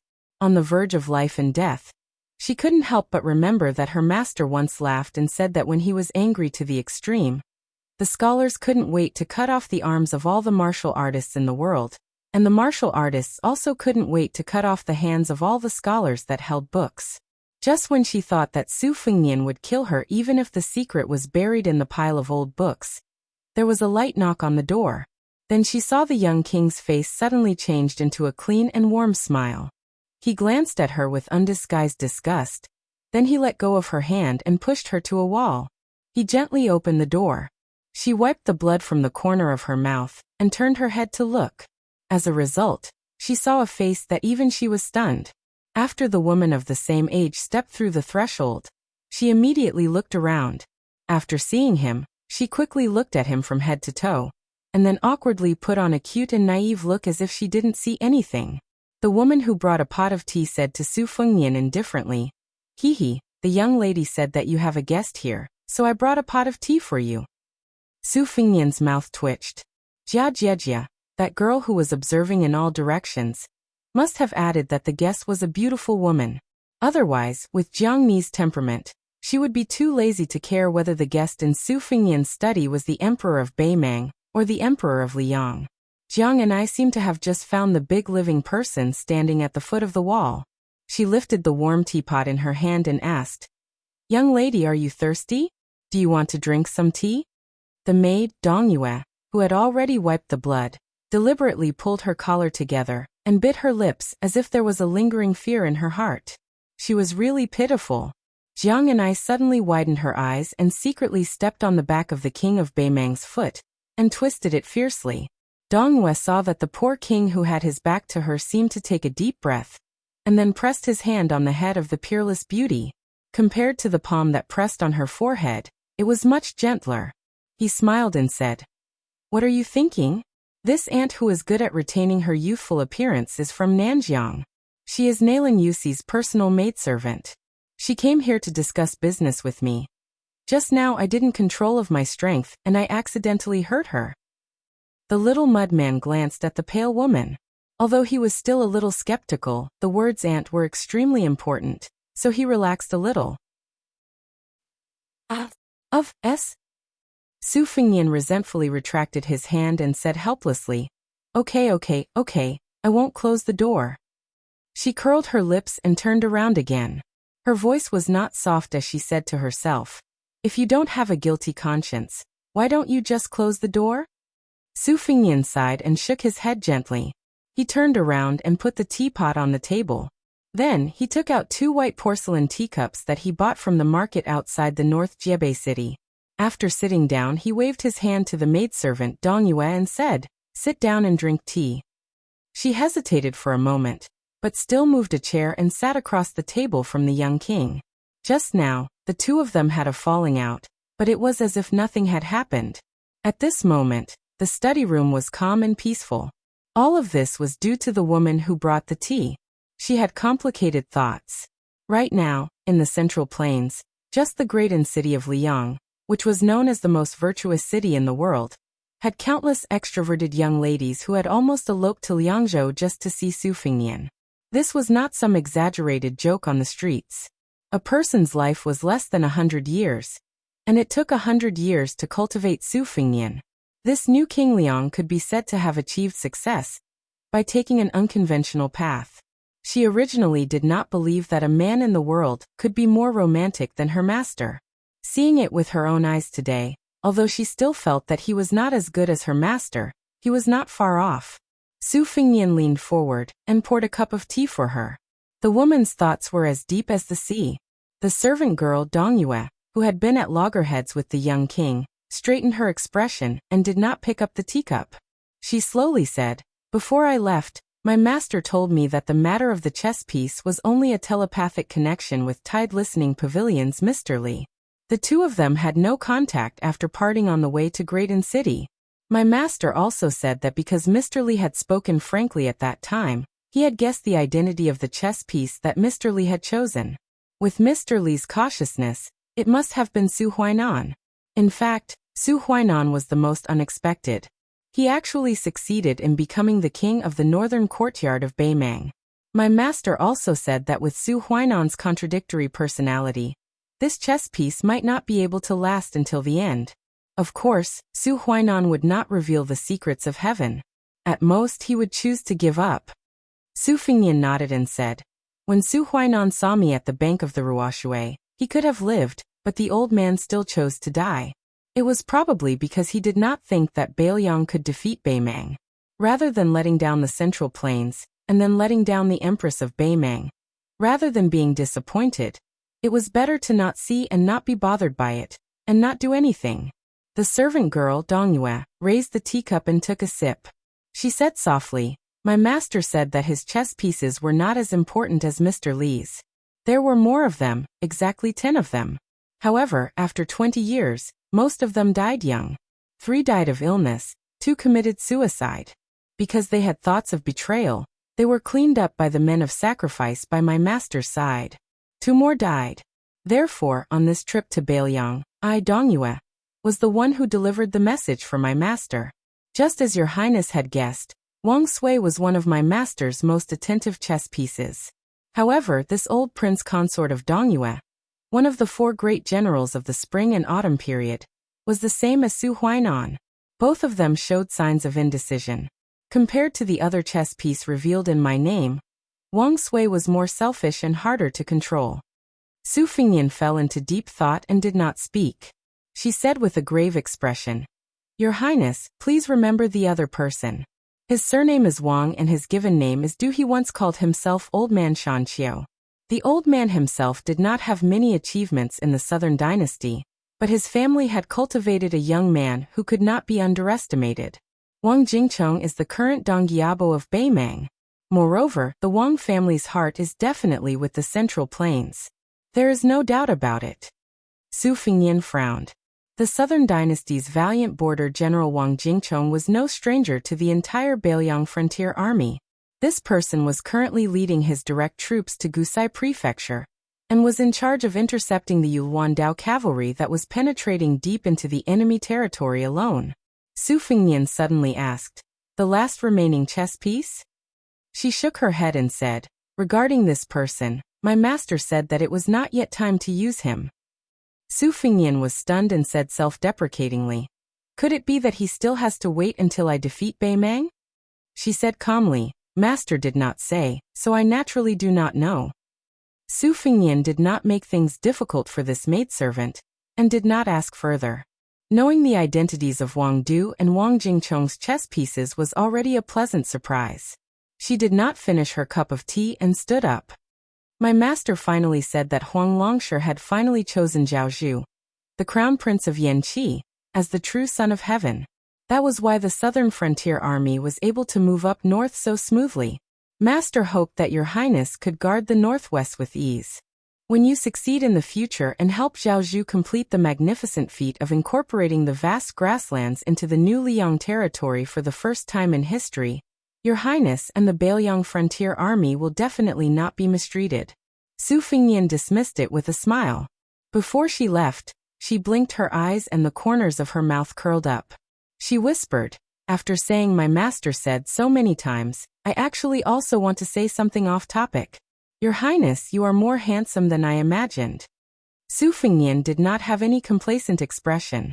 Instead, he immediately said to the direction outside the window in a hurry, Jia Jiejia, you are not allowed to tell this to Jiang and I.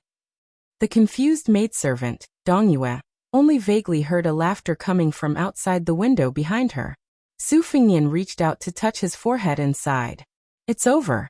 The maidservant, Dong Yue, picked up the curtain hat again and bowed to the young king who was about to get up to see her off.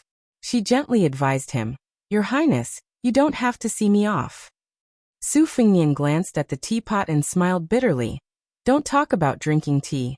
It will be lucky if I don't drink arsenic. She left with a smile. She directly walked out of the mansion.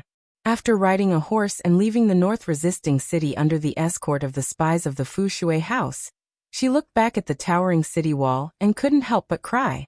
She didn't know whether it was for her master or for someone else. In the city, Su Fingnian walked alone to the military office of the mansion. He sat back in the seat belonging to Yang Xinxing and continued to write the letter. He suddenly stopped writing and looked outside the house. In this secret meeting, the maidservant of Nalin Yusi did say a lot of truth. They were all the words from the bottom of Nalin Yusi's heart. But it was not necessarily true and not false. And he was the same. He had to tell the truth and the lies. But these were nothing. What made Su Fingnian sad was that the haggard counselor who had been imprisoned on the top floor of the Tide Listening Pavilion for 20 years, a peerless scholar who cared about the world, didn't even care about the ownership of the world for such a disappointing student like him. That man was supposed to be, but before he died, he didn't tell Su Fingnian in detail about the spring and autumn chess game, which was planned by Li Yishan, and could be said to be the proudest of his life. He didn't leave anything, no last words, no words. Why did he regret before he died? Su Fingnian couldn't understand. After he finished writing the letter and handed it to the torture room, he took a pot of green ant wine and went to the ridge of the highest building in the north-resisting city. He sat cross-legged and looked to the south. It was said that his master's hometown in the south was a small town with beautiful mountains and clear waters. There were stone arch bridges. Su Fingnian didn't drink. He lay down, holding the wine pot, and looked to the sky with tears on his face. Probably only when he secretly thought of Su Xiao and Li Yishan, and remembered their time. This young vassal, who seemed to have everything but also seemed to have everything to lose, was feeling a little wronged. Chapter 1944. This autumn rain was particularly long. It was a rare thing in Bailiang where there was little wind and rain, but it delayed the construction of North Jexiang City. Because of this, the administrator almost jumped up and cursed.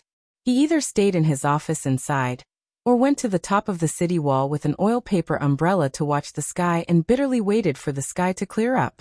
As a result, the water level of the river south of North Jexi City soared.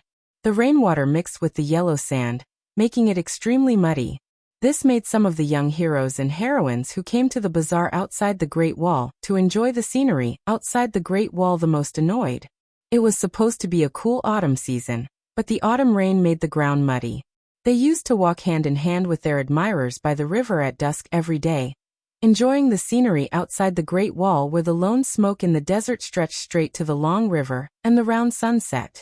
Taking advantage of the fact that no one was around, they would hold the hands of the heroines and fairies, which could be considered a beautiful thing. But now, they could only complain that the heavens were not on their side. They could only hide in the inns and restaurants of the small-town bazaar. This group of young people was traveling to the northwest this time. Most of them were seniors from the Jianghu sects or family friends who looked after them. All day long, they had to stare at those old fellows who had one foot in the grave. It was really boring. It was not that no one wanted to ride their horses to the west, but the area around North Jexi City was filled with the armored cavalry of the Bailiang Frontier Army. Perhaps the only people who did not have any complaints about this autumn rain were Miss Hehe, and Suing in the red robe. The two of them would often pester Jia Jiejia to fly on her sword and bring them straight to the sky, breaking through the thick dark clouds. The moment they saw the light in the sky, Jia Jiejia would always be filled with joy. Even Suing would never get tired of it. Jiang Yan'ai was already extremely adept at flying on her sword. As early as when Chao Changqing brought her to Beimang, she had already seen the scenery in the sky. It was just that she was obviously very close to the young girl, who had taken the initiative to serve as her ear and ear. When Dong Yue, Nailan Yuxi's personal maid, visited the Red Robe residence, it was Jia Jiejia who immediately informed her. Afterwards, she also told her the contents of the conversation in the study room word for word. Therefore, no matter how unconstrained Miss Hehe's thoughts were, Jiang Yan'ai, who was all alone and had no one to rely on in North Jiyu City, never refused anyone who came to her. For example, when she looked up and saw the wild geese flying high above North Jiyu City, she would fly on her sword and chase the wild geese to the south.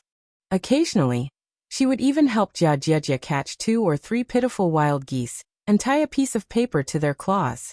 It was very childish. Last time, Jiang Yan'ai wrote the sentence, Su Fingyan is a bastard. Suing, who never spoke, wrote, he is not a bastard. Miss Hehe then had Jiang Yan'ai write, they are all right. However, it was unknown whether those wild geese that had suffered in the south would still dare to return north next spring. Later, the 3 women fell in love with the game of flying immortal. First, Jiang Yan'ai flew into the sky above the sea of clouds. Before the first adventure, they must have discussed beforehand that they didn't dare to jump into the sea of clouds casually. After all, if they accidentally jumped into the sea of clouds and smashed a hole in Su Fingyan's mansion at lightning speed, they probably wouldn't be able to play in the future. The 3 of them picked the position of the great Liang dragon sparrow that was hovering above the river. Then Jia Jiejia, who was not afraid of anything, was the first to jump down. She put her hands together and her head was facing down. Finally, she fell head first into the mud at the bottom of the river. At that time, the young king, who was dealing with military affairs in the conference hall, suddenly felt a majestic aura that was like a flying sword that pierced straight into the earth. He immediately flew to the top of the city wall. As a result, he saw a funny scene that made him not know whether to laugh or cry. Weighing the falling speed and the young girl's physique, Su Fingyan had to secretly take action, so that Jia Jiejia would be able to reduce most of the momentum before she hit the river. Finally, he had to run into the turbulent river, splashing countless water, grab her feet, and pull the young girl out of the mud like pulling a radish. On the way down, the red robe that quietly controlled the aura fell not far from the river. Because it did not hit the ground head first like the young girl, it was not a big problem. However, the young king was like a drowned rat. Without waiting for Su Fingyan to get angry, the 3 women ran away. After that, the game went on as usual, but Jiang Ni's flying sword was much lower. She also chose to fly at night. Therefore, in the middle of the night, the loud sound of dumplings being thrown into the pot could be heard every few days. Over time, the people in the small town became accustomed to it. If it was only this kind of harmless nonsense, Su Fingyan would turn a blind eye to it. But one night, when the wind and thunder were particularly loud, the young king who was discussing the matter of grain with Bai Yu in the house heard an unusual thunderous sound from above. Su Fingyan immediately realized that the situation was not right. Sure enough, he caught the 3 sneaky women on the spot. Among them, Jia Jiejia, whose hair was standing up and whose face was black, was tightly holding an iron rod that was intertwined with lightning like a white dragon. Her eyes were shining brightly, and she was full of joy of success. Su Ying was looking at her with envy. Only Jiang Yan'ai was the most cautious. After putting away the great Liang dragon sparrow into the sword box, she wanted to tiptoe back to the small house. Su Fingyan immediately flashed by, grabbed the little mudman's collar, and took her back to the courtyard. In the rain, the 3 women stood in a row. Jiang Yan'ai seemed to be looking up at the moon with an innocent face. Su Ying secretly looked at the fine iron rod in the girl's hand that was crackling with lightning. Jia Jiejia, who did not realize that she was in trouble, looked at Su Fingyan with vigilance. Her face was saying, "Don't you think about my rod, or I will fight you to the death."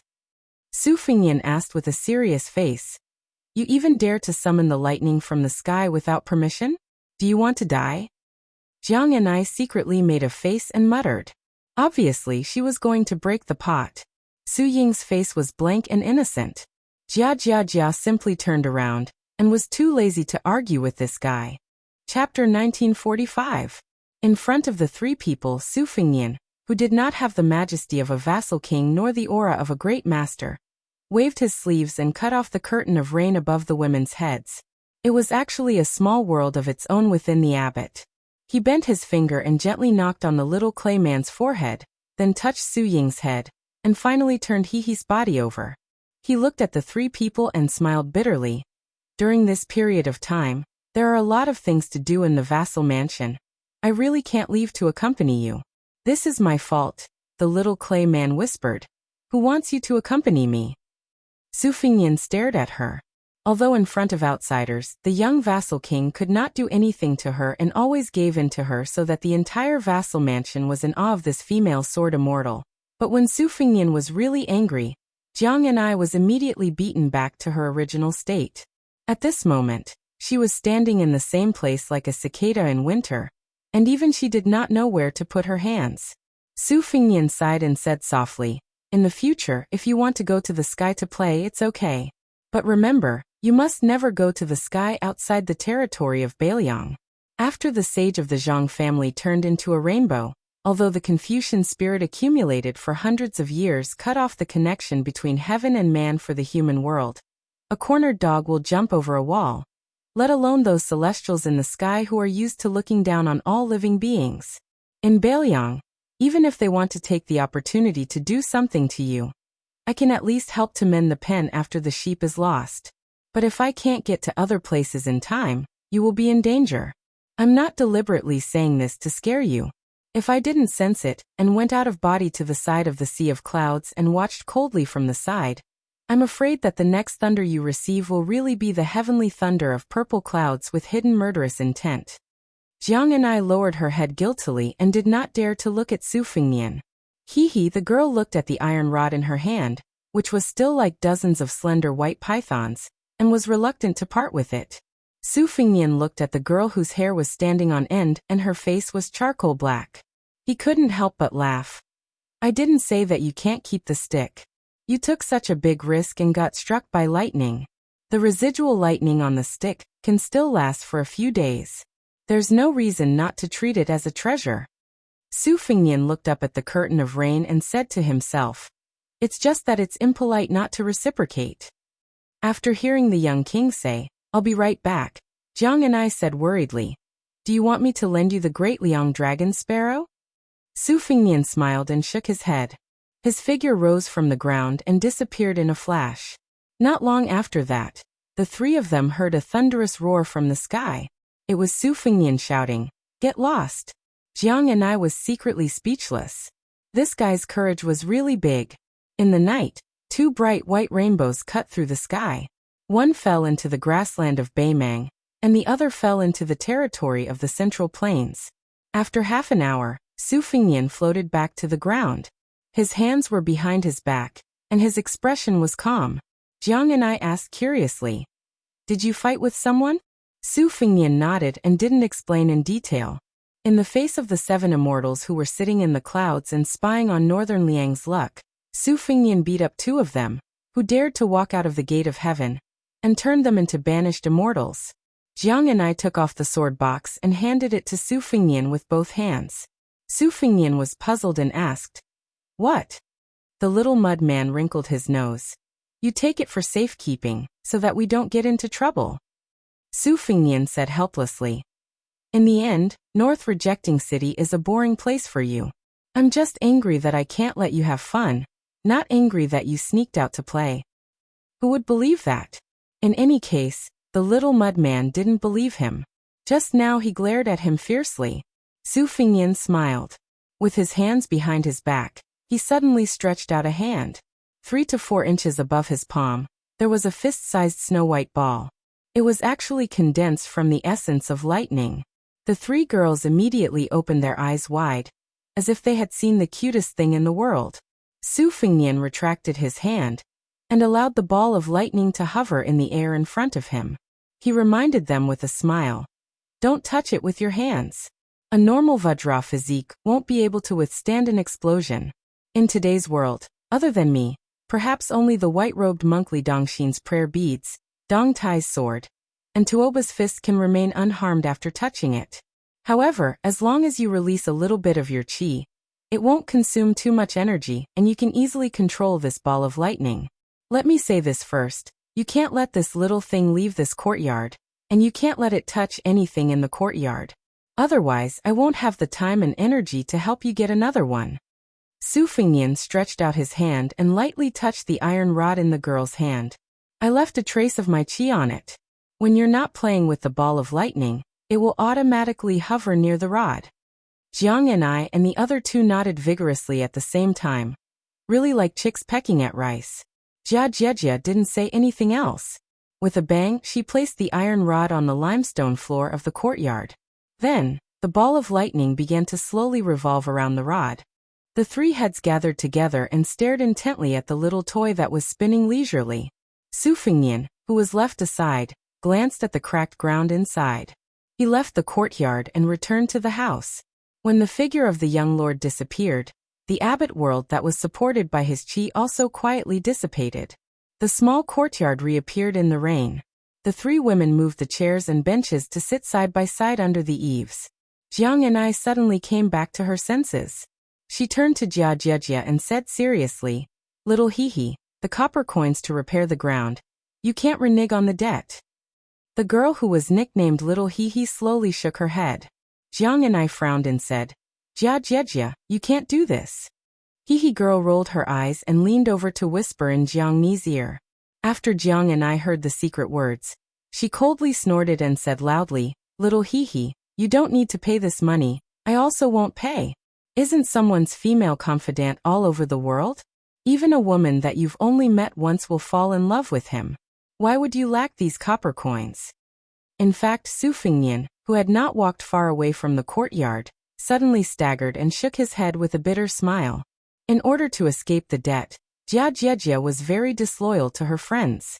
She leaked the last words of the maid, Dongyue, to Heaven's Secret. Chapter 1946. During the summer, the heat stopped and the autumn air gradually turned serious. The eagles felt the air and hunted down flocks of birds. Every year at this time, the Bailiang Frontier Army would perform a ceremony that had been passed down for a long time. It was the eagle sacrifice ceremony. Some of the eagles that were carefully cultivated by the Fu Shui room to serve as the crossbowmen's arms would be released outside Liangzhou Pass. Hundreds of riders would go out and the eagles would soar high into the sky. It was a spectacular sight. Because the crossbowmen on white horses outside Liangzhou Pass had all been transferred to the battlefield in Liuzhou, the North Jebei city's manor was replaced by He Zhonghu's left cavalry.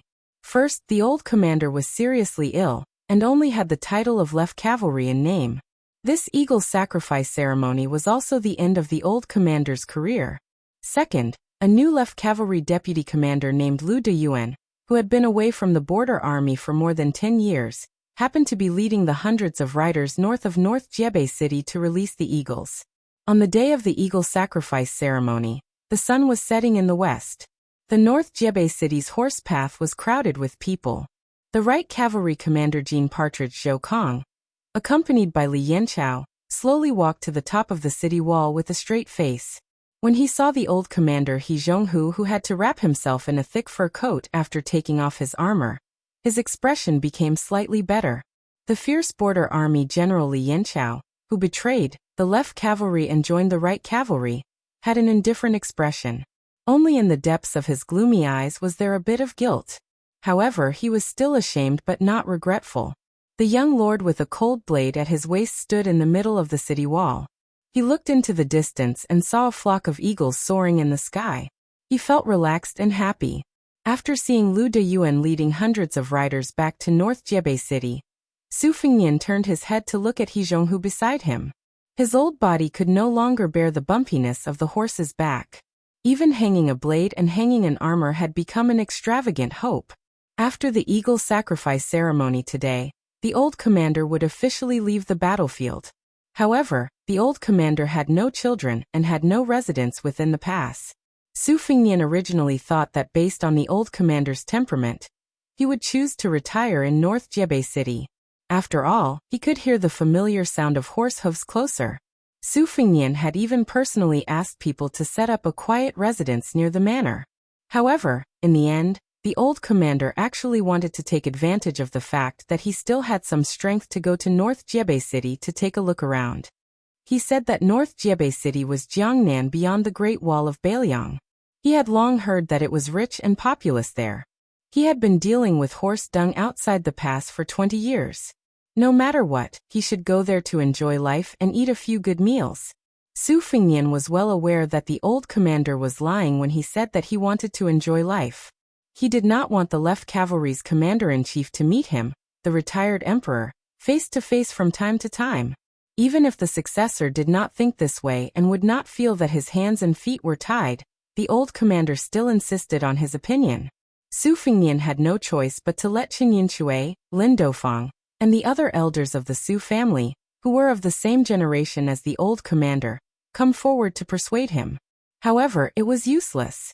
He Zhonghu, who had spent his entire life on the battlefield, was suddenly determined to leave. He Zhonghu suddenly sensed the young vassal king's line of sight. With a carefree laugh he said, "Wang Ye, don't try to persuade me. I, He Zhonghu, admit that my talent in leading troops in war is mediocre. The reason I was able to win those battles was because of the former Su family's old soldiers and the current Bailiang frontier army. I relied on being able to listen to other people's opinions. I am ashamed to say that I have been in the military for nearly 50 years. During the Spring and Autumn War, I don't dare to say that I led the troops in every battle, but I did not do any less than Lu Yuanji, Wei Taizhan, and the other old fellows. I don't know why, but in the end, I was the least injured, and I could not compare to the great general. I remember when the great general brought us to Bailiang, no matter how good our friendship was, in order to be able to fight for the position of a strong and powerful general, each and every one of us did not even care about face. Wang Ye, do you know how Wei Taizhan mocked me in front of the great general?" Su Fengnian smiled and shook his head. The old man laughed and said, "Lu Yuanji and Wei Taizhan, those two old bastards, were actually aiming for my position at that time. Lu Yuanji, who had studied for a few days, had a lot of evil ideas in his stomach. He did not want to be a bad person, so he urged the old coarse Wei Taizhan to tell the great general that I, He Zhonghu, suffered very few injuries on the battlefield, but I did not suffer any major injuries. However, I who never got sick, might get sick and die. Therefore, when we fought the Beimeng barbarians, He Zhonghu should not lead the cavalry to charge and break through the enemy lines. If He Zhonghu was careless and died, not only would he lose his life, but he would also lose the face of the border army. How could this be tolerated? Of course, I couldn't tolerate it. So, in a fit of anger, I went to the great general and pulled out the third-generation Su family's saber that was hanging at that time. I left behind a ruthless sentence. Either I become the deputy commander of the cavalry, or I take the saber and chop that bastard Wei Taizhan to death." The great general had no other choice but to agree. Su Fengnian could not help laughing. The terminally ill old man no longer spoke. Together with the young vassal king who was not yet 30 years old, he gazed into the distant north. Back then, Zhao Guo had meticulously collected a sea of intelligence related to the Northwest Border Army. The Liyang Ministry of War had used this to come to a conclusion.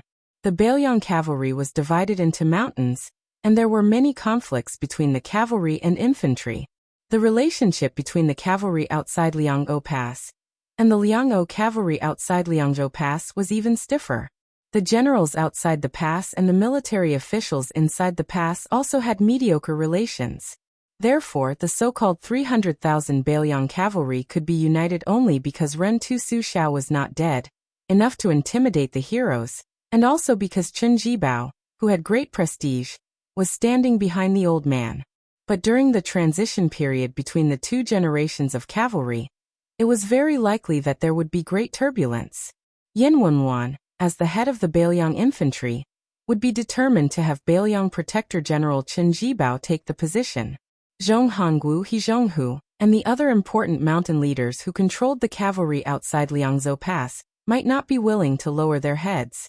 Huta City's Lu Jinu would listen to Ren Tu's last wishes.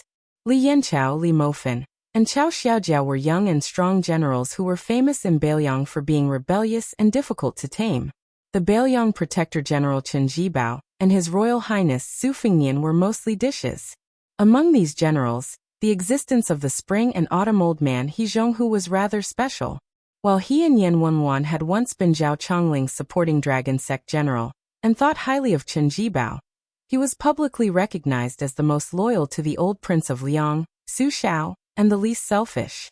Even the Great Peace City Ministry of War, thousands of miles away, could see this scene.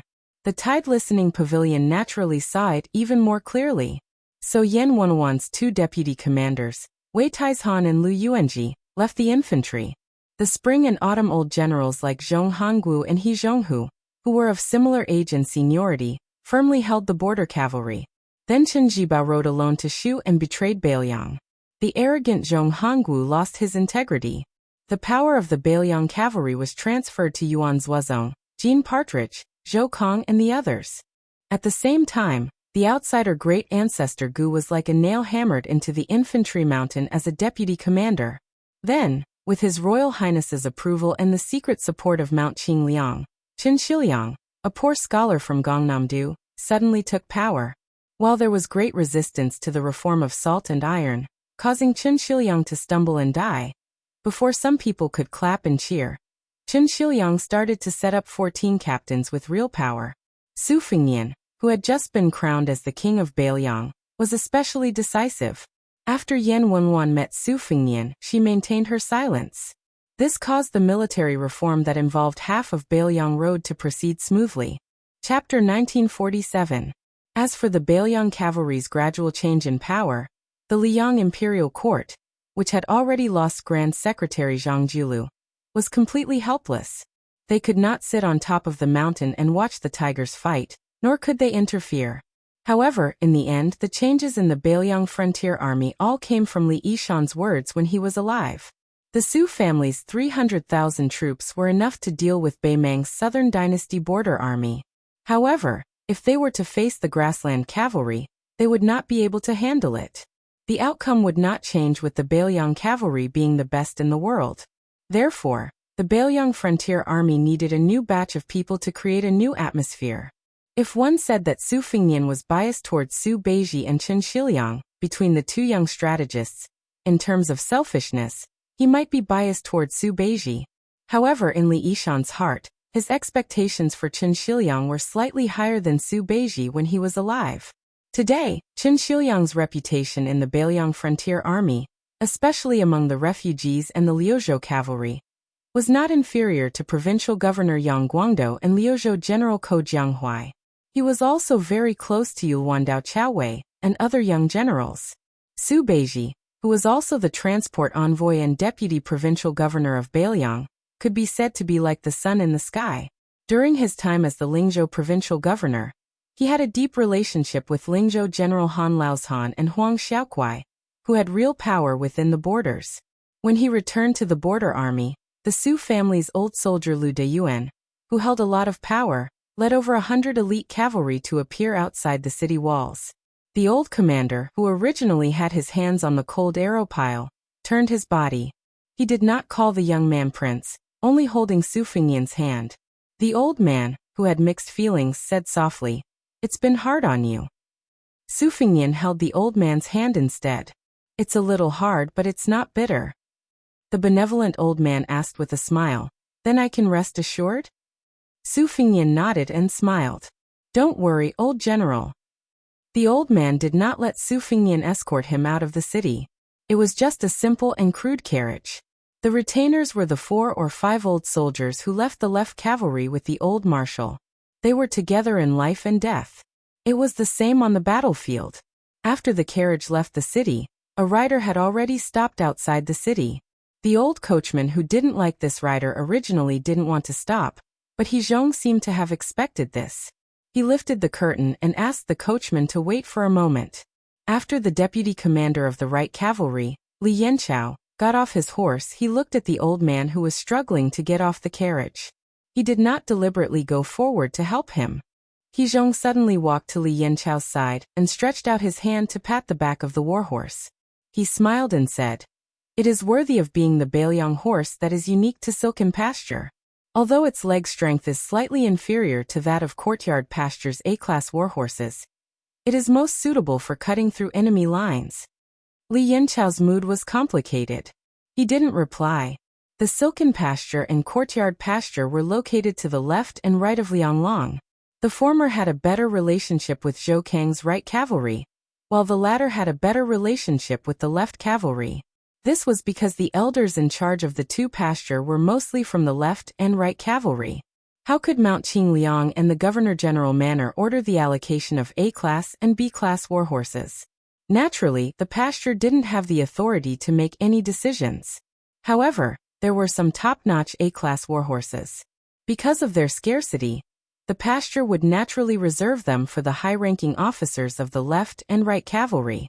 This was also a reasonable move.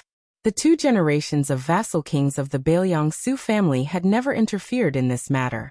After Li Yanchao was transferred from the left cavalry under He Zhong's command to the right cavalry, the first thing Zhou Kang did was to present this warhorse to this valiant general of the Bailiang's Four Fangs.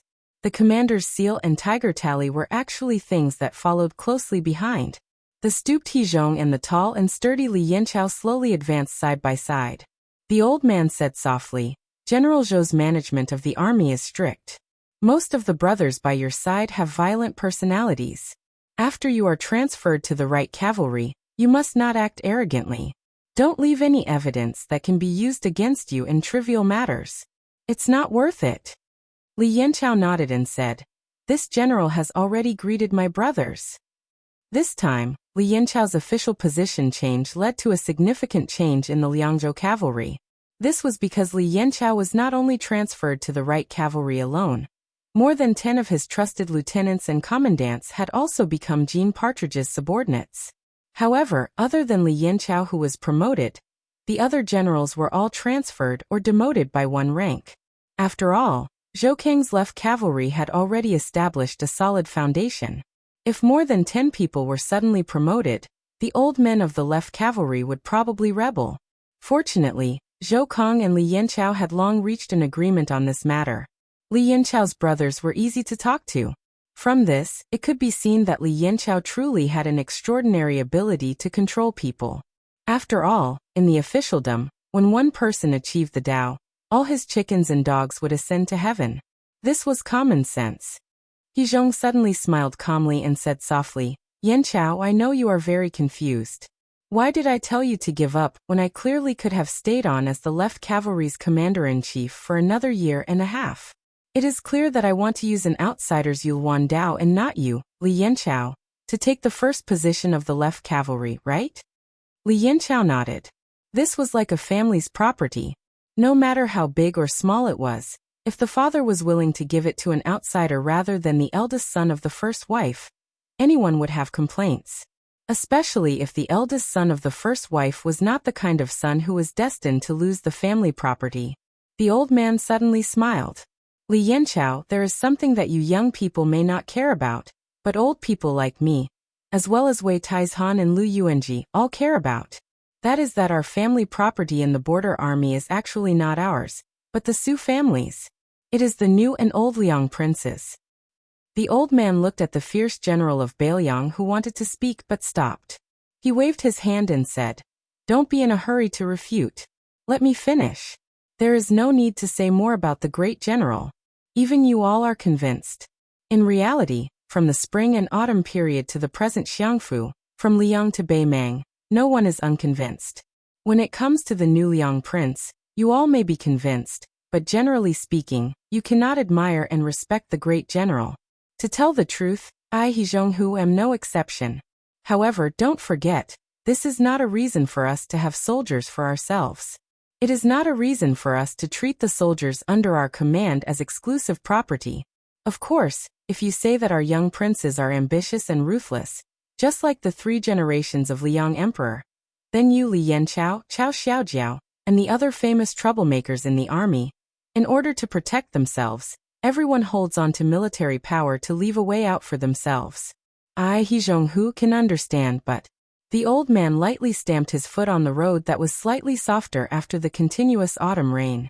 He continued, It is just that in Bailiang, from the 2 generations of vassals, to us old people, to Lu Jinu and Wang Lingbao, to you all, and finally to the young people who have just entered the border army, in this bitter and barren land, there is no need for ambitious and ruthless people. Our Bailiang cavalry only wants to be heroes. The old man finally reached out and patted Li Yanchao's broad shoulders. He smiled and said, "Since every one of the 300,000 cavalrymen is a hero, then does it make a difference whether you, Li Yanchao, kill the enemy in the left cavalry or the right cavalry? In my opinion, there is no difference." The old man turned and walked towards the carriage. He raised his arm high and gently waved goodbye. Li Yanchao faced the old man's back and straightened his back. He cupped his fists and said in a clear voice, "Old commander, please wait. Watch how I, Li Yanchao, destroy the Beimeng cavalry." The old man did not stop and did not speak. He only cupped his fists high above his head. Chapter 1948.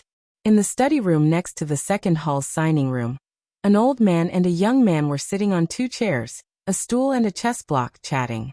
The chess piece was placed on a small stool, so the 2 people playing chess could only hold their respective chess boxes. At first, when they heard that a fierce battle was imminent, even Li Gongda of the front hall, and Bai Yu of the household hall, came to watch the battle. Some military counselors who had nothing to do for the time being even came together in a grandiose manner, causing the study room to not even have a place to stand. It was enough to show that the outcome of this battle on the Rowan board was eye-catching. After all, one of the players, the young vassal king, was not only Li Yishan's brilliant disciple, he was also regarded as the younger brother of the 11th Dan great national player, Su Weisheng. There had long been rumors that Su Fingnian indeed had an extremely tenacious chess muscle and great chess strength. As the opponent of the young vassal king, Chancellor Wang was even more of a learned scholar who was like a grandmaster in the literary field of Liyang, and was also Su Weisheng's teacher.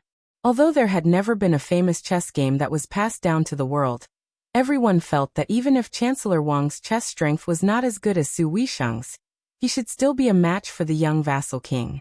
Especially when the old man placed the white chess pieces, his elegant demeanor of rolling up his sleeves with one hand and twirling the chess pieces with the other hand was really dazzling. He was indeed worthy of being the second chair of the Shangyin Academy, a scholar, a sage, and a moral grandmaster. Probably because the old man's aura was too strong, almost no one saw the helpless face of the young king who was being challenged. Mr. White Lotus, who didn't care about trifles, squatted beside the chess block, wishing that he could stick his eyes on the chessboard. Along with Chang Sui, Su Huang, and Su Weisheng, Jean Bauscher was one of the disciples of Han Guzi.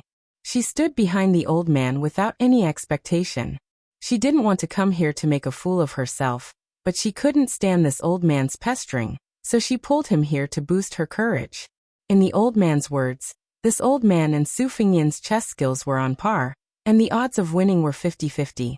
If there was a peerless beauty by his side encouraging him, he would be able to take down the Su Fingyan in one fell swoop. However, Jean Bauscher knew the old man's chess skills very well. He was really a stinky chess player. Not to mention that he was miles away from her senior martial sister Su Weisheng. If she played against him, she would be able to beat the old man until he threw away his helmet and armor. She would definitely win every game. However, Jean Bauscher and Su Fingyan knew the true weight of the old man, but the people in the room and the heads crowding at the window didn't know.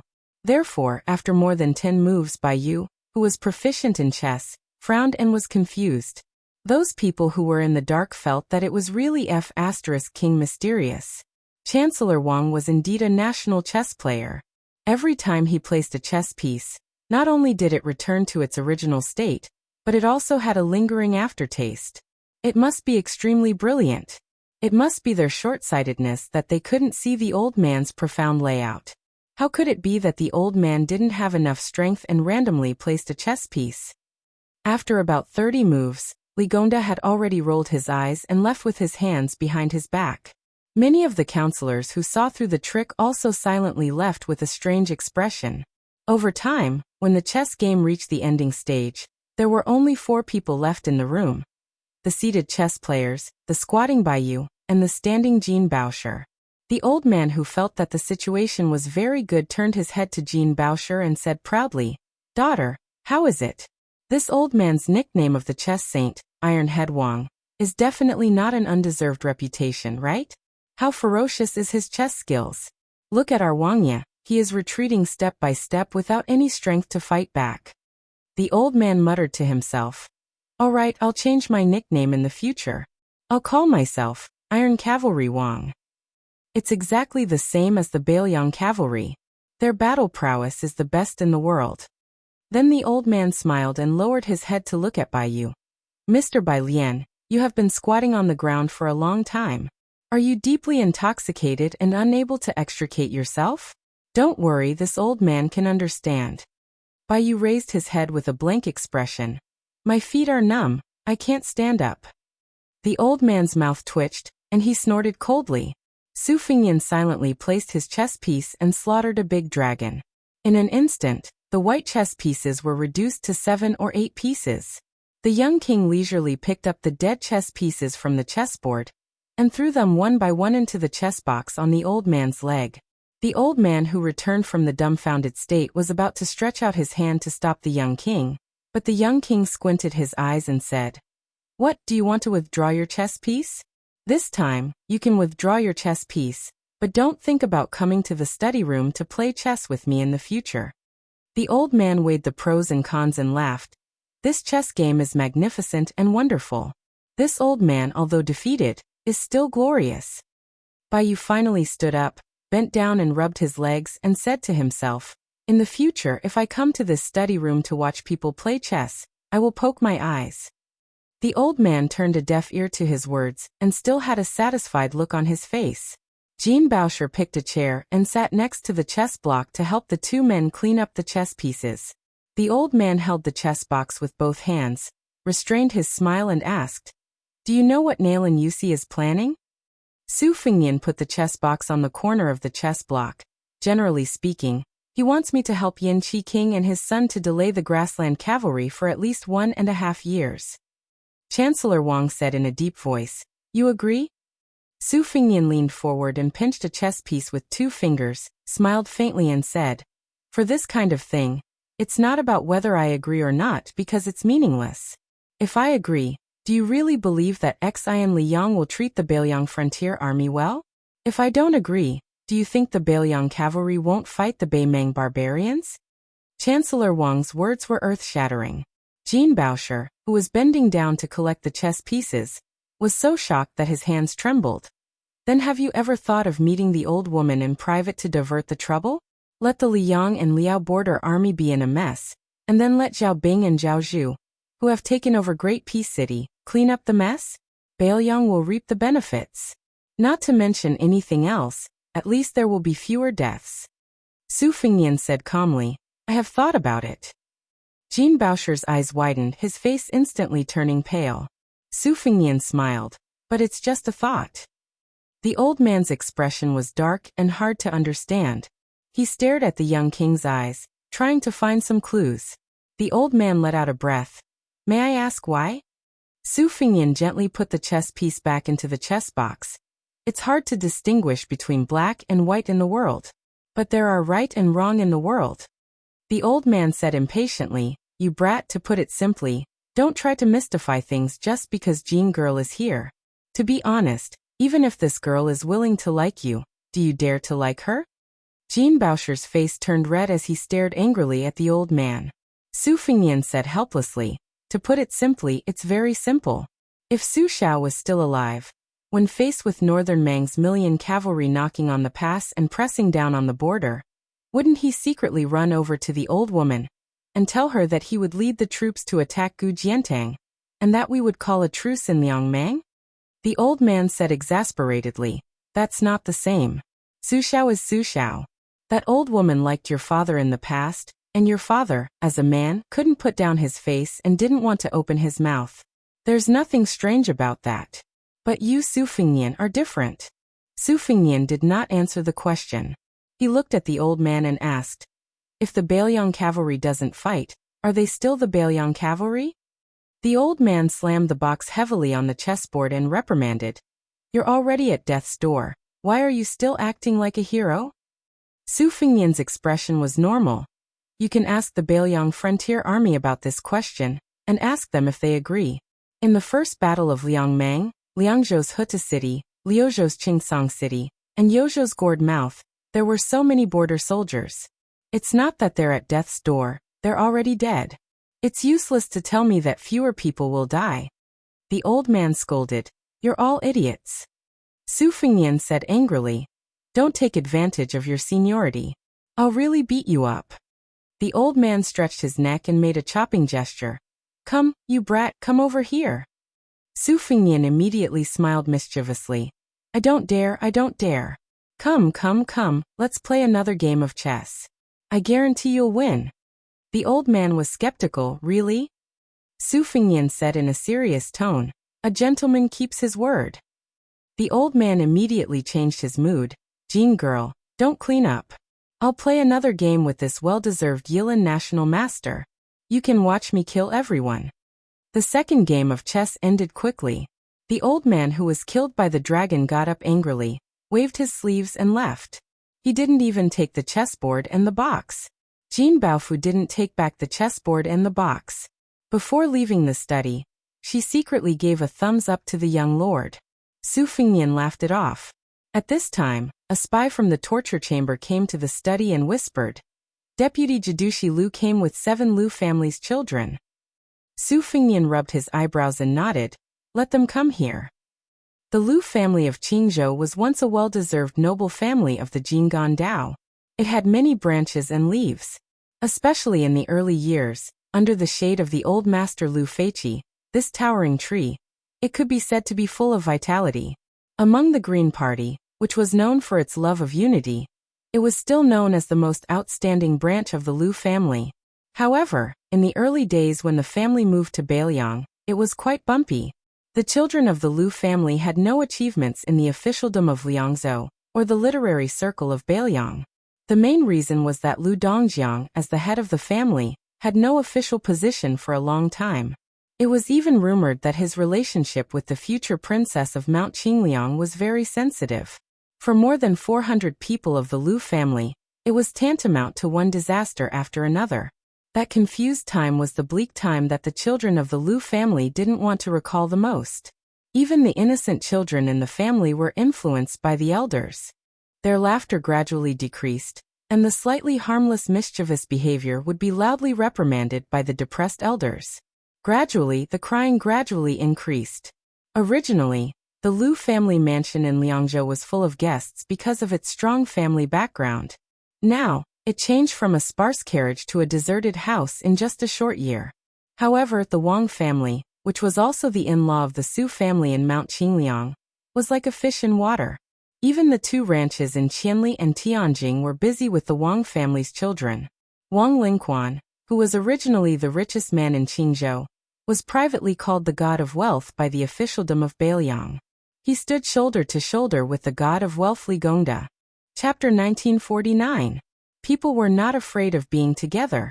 They were all in the same boat, but they were afraid of being compared with each other. The meteoric rise of the Wang family made the noble Liu family more and more discontent. It was said that a proud son of the Liu family, who had just entered the Liangzhou government, was ostracized by his colleagues. In a fit of anger, he threatened to return to his hometown and said to his uncle Liu Dongjiang, I'd rather be a ghost in Qingzhou than a dog in Bailiang. All of this suddenly changed with the formal confirmation of Liu Qingyan as the future princess of Bailiang. First, a handsome son of the Liu family was able to hold a position of real power in the construction of Bailiang City. His rank was not high, but it was the beginning of the resurgence of the silent Liu family in the officialdom of Bailiang. After that, Liu Dongjiang, as the backbone of the large family, was even more prosperous and unstoppable. He was promoted all the way until he was now the deputy administrator of a province. He was a secondary class 2 official and a real governor of a frontier. In the whole territory of the Central Plains, the famous scholar Liu Huabua, who was only in his early 40s, could be considered the youngest local civil official leader. This time, Liu Dongjiang rushed from Lingzhou to North Resisting City. There were 6 young people from the Liu family in the caravan. There were 4 branches in the Liu family, and each branch had at least one person who received this honor. They were able to meet the young vassal king together with the vice administrator. In addition to Lu Qingsong, who was an outstanding talent of the younger generation, who was originally an official in Beicheng, there were a total of 7 young people following behind Lu Dongjiang. Under the guidance of a military counselor wearing a green gown with a seal and ribbon hanging from his waist, they headed toward the study room next to the second hall's Qiushi Hall. Lu Dongjiang deliberately asked Lu Qingsong to walk side by side with him. Lu Qingsong was now in charge of the new city's provisions. He was officially promoted from a turbid to a clear rank. In layman's terms, he was promoted from an official to an official. Therefore, the deputy administrator, who had high hopes for Lu Qingsong, was full of smiles.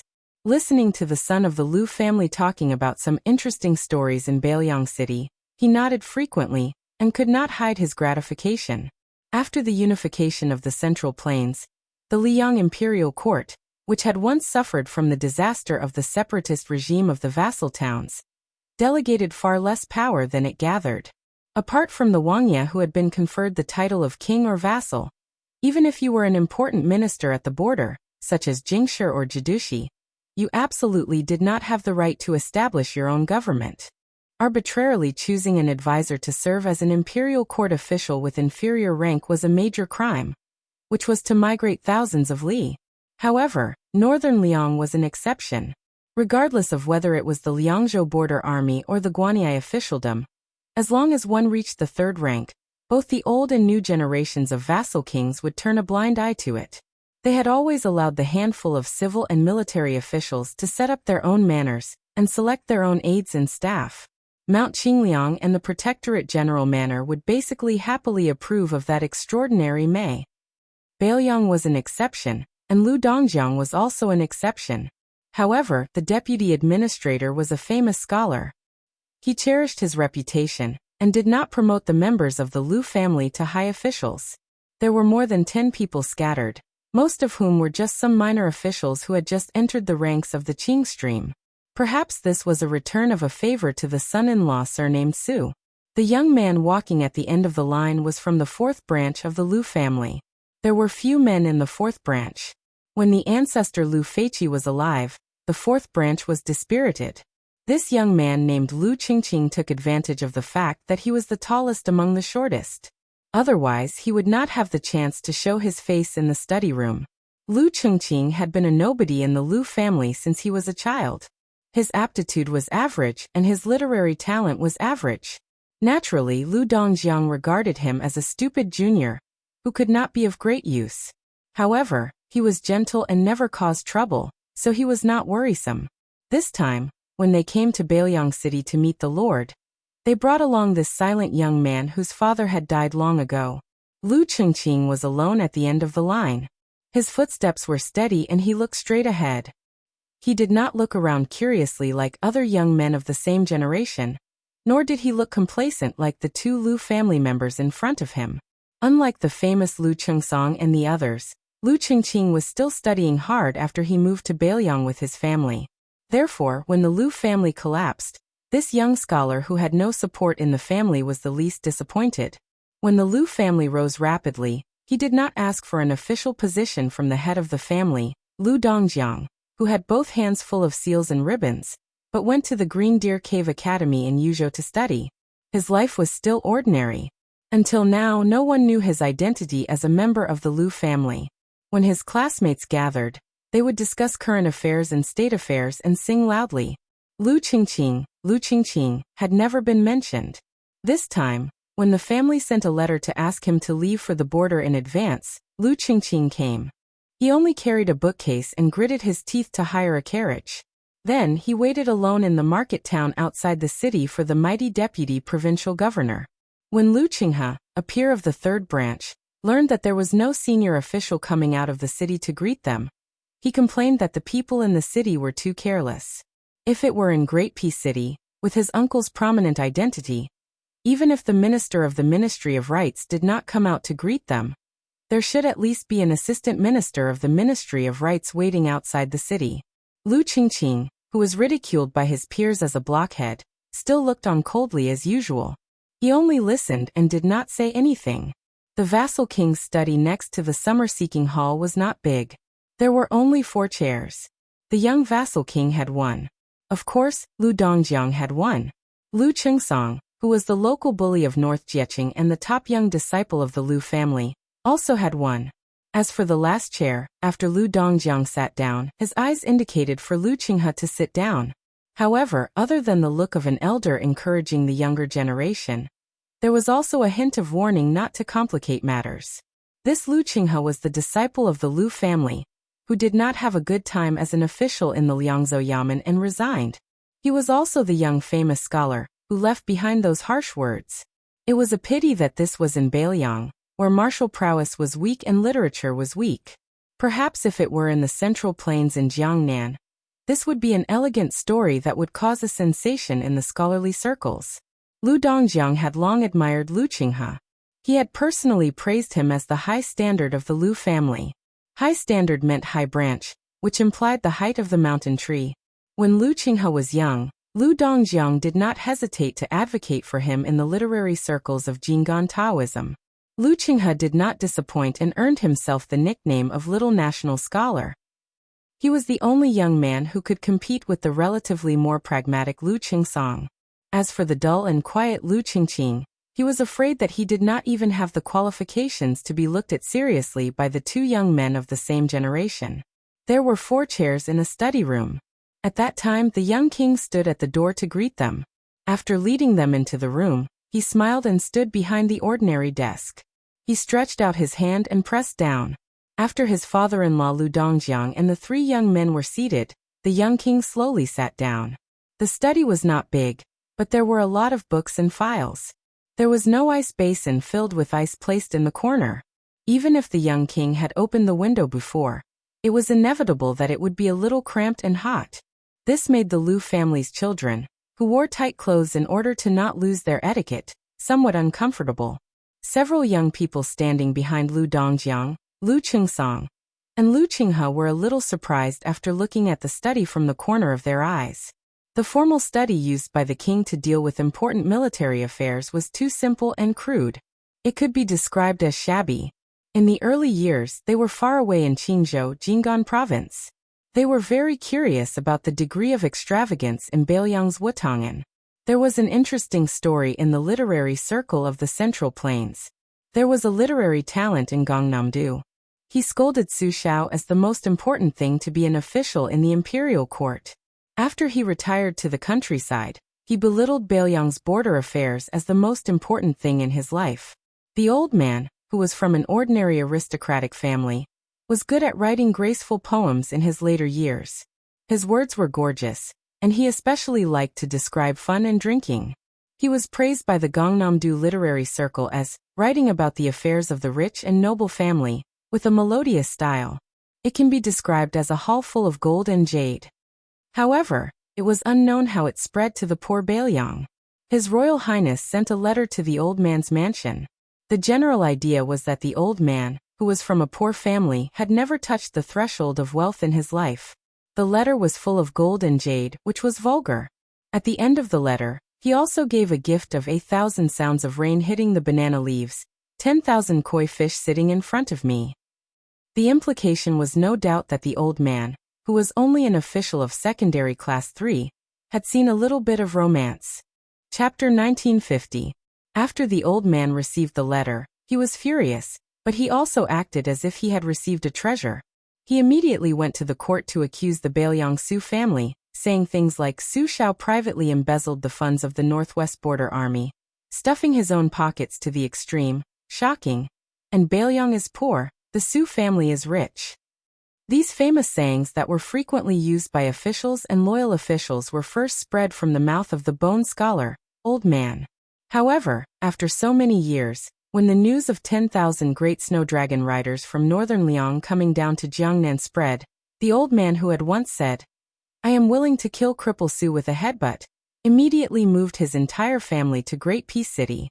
In one night, everything that could be moved was moved away. Not a single item was left behind.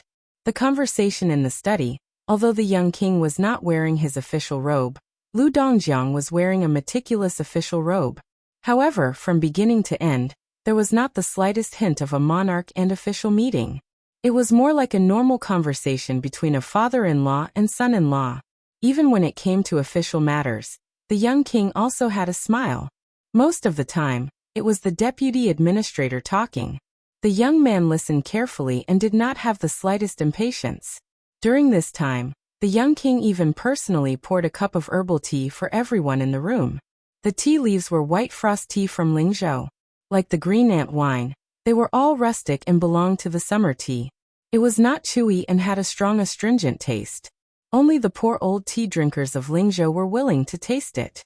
The reason why the white frost tea could be chosen by the old King Liang, Su Shao, as the tribute tea of the Qingliang Mountainwang Mansion and the Beiliang Frontier Army was because there were more than 800 people who had entered the Liang'o Frontier Army at the same time. Coincidentally, they all became fellow soldiers. In a battle outside the Great Pass, the 800 riders took the initiative to bring up the rear, and all died in battle.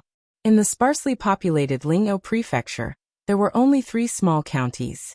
At that time, almost every household was dressed in white frost. In this regard, the children of the Lu family probably had not even heard of it. They were just wondering how the young king, who was used to the most luxurious and leisurely days in the world, could eat this. Of course, most of the young people, as long as they could drink this cup of tea, even if it was disgusting, they would still be happy. Only Lu Qingqing, who was standing in the corner, felt bitter. Even on the short journey into the city, he had been listening to Lu Qinghe and the others talk about the antiques and treasures that had flowed into the people from Beiliang Palace. Each of them had picked up a few pieces by luck, and each of them had regretfully missed a few. Lu Qingqing didn't have any spare money. Even if he did, he wouldn't buy it. At this moment, Lu Qingqing looked at the young king, who always smiled warmly, and felt that the aftertaste of the cup of tea was even more bitter. Lu Dongjiang should also know that the war outside the pass was in full swing, and the young king needed to personally deal with the heavy work, so he did not stay for long and quickly got up to leave. After the young king got up, he picked up a long brocade box placed in the corner of the table, walked around the table, and handed it to the deputy administrator. He smiled apologetically. "There is nothing good here. This box of bamboo pipe purple all was specially sent from Wutongan by me. It's not worth much, but it's rare." Lu Dongjiang's eyes lit up. He took the box and laughed. "Your Highness is very considerate. From the Great Feng Dynasty to the Spring and Autumn Southern Tang Dynasty, the purple and green awls in Julin County of Feng Province were tributes. The law clearly states that the annual tribute is 5 taels of green awls and 4 taels of purple awls. The purple awls are the most precious. Unfortunately, after the fall of the old Southern Tang Dynasty, the war affected Julin County, and almost no grass grew. This kind of small purple awl really became extinct. It is said that even the imperial study in Tai and city only has 2 or 3 small purple awls, and they are reluctant to use them. Your Highness, to tell you the truth, I have been searching in Qingzhou for more than 10 years in my early years, but I still couldn't find it. Fortunately. The young king smiled and said, "This can be considered a lucky hit." Lu Dongjiang came in high spirits and returned in high spirits. The children of the Lu family must also be honored. Just when the young king got up to send them out of the study, Lu Qinghe suddenly stopped and turned around and asked, "I heard that when your Highness was still His Royal Highness, you once wrote the poem, 8,000 sounds of rain hitting the banana leaves, 10,000 koi fish." Su Fingnian nodded and smiled. "It's true." Lu Dongjiang knew something was wrong, but before the deputy provincial governor could say anything to stop him, Lu Qinghe, who was like an all out of a bag, said bluntly, "Wang Ye's original intention is to use this to belittle the fake wealth of the famous Jiangnan scholar Han Jiajing, right?" Su Fingnian's smile did not diminish as he nodded lightly. Lu Dongjiang, who was holding the brocade box, had already resigned himself to fate. In fact, deep in his heart he was also looking forward to a lucky hit. Lu Qinghe said bluntly, "But your Highness's words are tantamount to the pot calling the kettle black. The wealth poem made of golden words is naturally not real wealth. But your Highness's koi fish in Tide Listening Lake, Wutongan's 1,000 banana leaves, and my poem, a light breeze flipping through a book in a small room, the hanging lantern in a tall building melts the moon. How about it?" Su Fingnian smiled even more. "It's easy to judge who's better. In fact, my second sister also scolded me fiercely like you, saying that I'm not as good as the old man surnamed Han. Suddenly, I'm rich, and I don't even have Han Jiajing's subtle skill of putting up a facade. This time, Lu Qinghe was speechless. He really didn't expect that the young king would expose his own shortcomings like this, and the beautiful draft in his stomach suddenly became useless. Su Fingyan asked with a smile. You are Lu Gaobiao, Lu Qinghe, who said I'd rather be a ghost of Qingzhou than a dog of Bailiang, right? Your sister once mentioned you to me in Wutong'an, saying that you're too talented. Lu Dongjiang tried to smooth things over. Your Highness, this kid has some talent, but he doesn't deserve the word talented. Su Fingyan smiled but didn't say anything. In addition to the satisfied Lu Dongjiang, the group of young people once again respectfully bowed and said goodbye. Lu Qingqing was still walking at the end of the group. For some reason, this nobody from the fourth branch suddenly turned his head and saw the young lord looking at him with a smile. At the same time, the young lord gently threw a small object to him. Lu Qingqing subconsciously reached out and caught the cold object that looked like a seal. After holding it in the palm of his hand, his face was blank. The young king smiled and winked at him, then turned and walked into the study. Lu Qingqing, who was sweating profusely, tried to keep calm and continued to walk slowly. He slightly loosened his hand and looked down.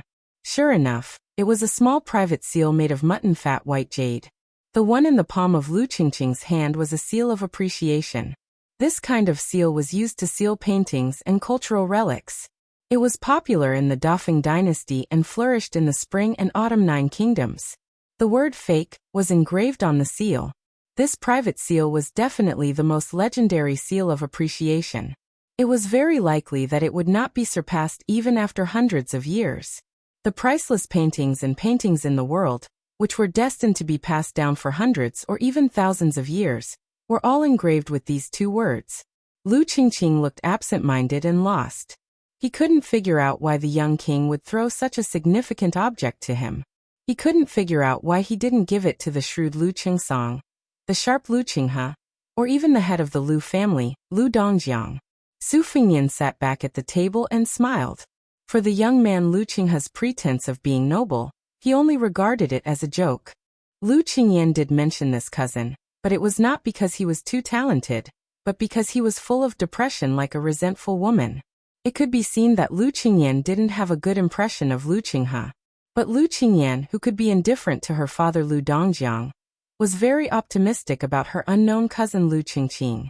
At that time, she seriously told Su Fingyan that although her grandfather had never shown any sign of appreciation for Lu Qingqing, he had personally commented on her twice. The first was that a family of elms is useless, but a sandalwood knows nothing. The elms meant that everyone in the Lu family was mediocre, and the sandalwood meant that the fourth house's younger brother Lu Qingqing. The second was that he has the talent and insight of a provincial governor in troubled times, and the character of a minister of peace. As the leader of the Green Party, Lu Feiqi was obviously full of expectations for the future of the collateral descendant Lu Qingqing. The box of 6 small purple awls was actually sent by Lu Qingyan from Wutong'an to the manor in North Jiebei City. Of course, her original intention was not for Su Fingyan to give to Lu Dongjiang. She purely wanted to leave something for her man, so she secretly hid it and didn't let Su Beiji take it away. As for the world-famous seal of appreciation, Su Fingyan was indeed reluctant to let it go from Mount Qingliang to the Central Plains. But if it was given to Lu Qingqing, there was nothing to be reluctant about. Su Fingyan was willing to give it to a scholar instead of an endorser, just like when he bought poems from Bailiang in the past. Su Fingyan also didn't have any utilitarian thoughts. After all, Lu Qingqing was still a piece of unpolished jade that had not been carved yet. Even if Bailiang wanted to use him, they had to win the second battle of Liangmang first. Su Fingyan sat alone in the study and closed his eyes to rest. For some reason, he remembered the game with Chancellor Wang and muttered to himself, slay the dragon, slay the dragon, slay the dragon, carrying 2 capitals, not sending the emperor, but sending the Central Plains. Chapter 1951. As Morong Baoding's main force split into 2, they headed south to Liuya and Fuling. At the same time, Dongzhuo's hundreds of thousands of private soldiers were also approaching Huaiyang Pass.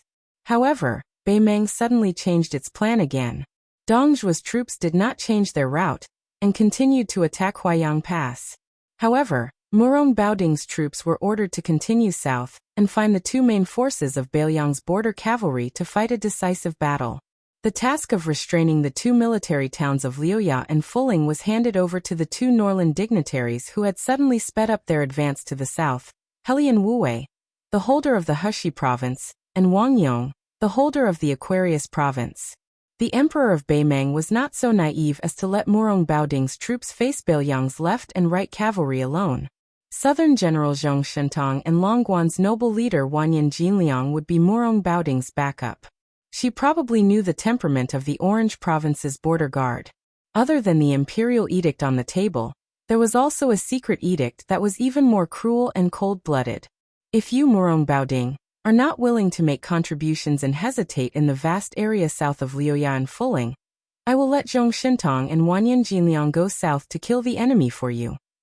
Therefore Murong Baoding, who was previously glad that he did not have to go to Huaiyang Pass to fight Chu Lushan's border guard, could only lead his troops south with a heavy heart. He could ignore the imperial edict and the emperor's verbal threats, but Murong Baoding definitely did not think that the crown prince's Chieshui army would show mercy to his uncle after meeting his own troops. Moreover, he had heard that the emperor had even given the two iron cavalry units named after Murong and Yelu to his nephew. Extending one's head and withdrawing one's head was the same as withdrawing one's head. The old and crafty Murong Baoding could only choose the lesser of two evils. After all, fighting against the left and right cavalry outside Liangzhou Pass was something many northern Meng generals yearned for even in their dreams. The so-called Northern Liang cavalry's main force had always been these two northwestern border cavalry. There were two reasons why Murong Baoding was slightly relieved. One was that after the first battle, the Longxiang army in Liuzhou took away a considerable number of border army elites from the left and right cavalry units. Chao Wei and Ko Jianghuai also took some away. The second reason was that the old Marshal He Zhong suddenly withdrew from the left cavalry. At the same time, Li Yanchao led a large group of young and strong lieutenants to the right cavalry. The left cavalry was temporarily leaderless, so the morale of the troops was definitely shaken. Huaiyang Pass had been heavily besieged by Dongzhua, cutting off their escape route and completely cutting off their connection with the three military towns of Liuya, Fuling and Chongzhong. Chongzhong only had infantrymen guarding it, so it was a dead city. Naturally, they had nothing to worry about. The two towns of Liuya and Fuling were each garrisoned with elite cavalry, who were good at long-distance raids. However, they had to face the fierce attacks of Wang Yong and Helian Wuwei, two famous generals who did not care about casualties. They were like clay bodhisattvas crossing the river. Therefore, it could be said that the defense line outside Liangzhou Pass to the north of the left and right cavalry units had been cut into pieces. After cutting off the connection between the main forces of Beiliang, which was already at a disadvantage in terms of military strength, they naturally nibbled away and ate to their heart's content. They used the heads of Beiliang generals in exchange for the military merit of being conferred the title of Marquis and General. There were very few battles inside and outside the gourd mouth of Yuzhou. Occasionally, there would be skirmishes between several hundred cavalry. Compared to the two battlefields in Liangzhou and Liuzhou, where tens of thousands of cavalry would fight at every turn, it was really not a big deal. To the north of Qingsong City in Liuzhou, after receiving reinforcements from Deputy General Xie Shibian's monk soldiers, Ko Jianghuai launched the third interception of Huang Songpu's Western Army. For some reason, Ko Jianghuai, who had made the Beimeng border army dizzy in two large-scale cavalry battles, after receiving reinforcements from Mount Lantua's monk soldiers, perhaps after combining the cavalry and infantry, Ko Jianghuai's army had already exceeded the limit of its ability, or perhaps he was wary of Xie Shibian, one of the twin jade annulus of Dechu. In the end, this battle was fought in an extremely orthodox manner, and also extremely tragic.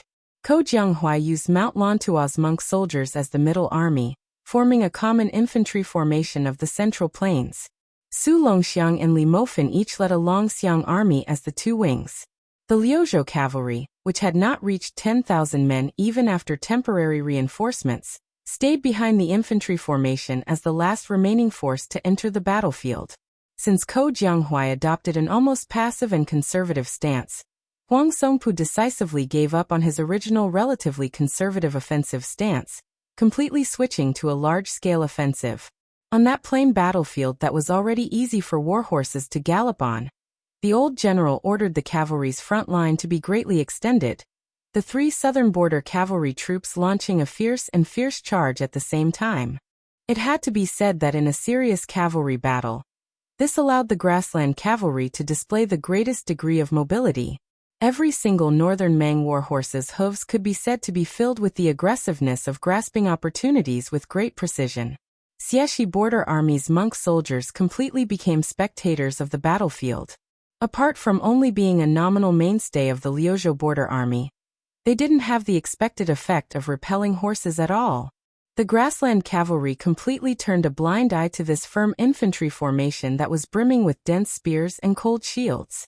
If not for Ko Jianghuai's Liuzhou border army's decisive attack at the crucial moment, stabilizing the dangerous situation that was already leaning towards northern Mang, Liuzhou border army might have already become a thing of the past after this battle.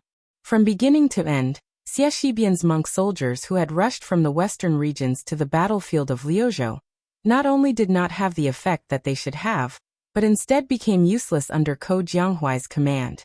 In a sense, they could even be called a burden.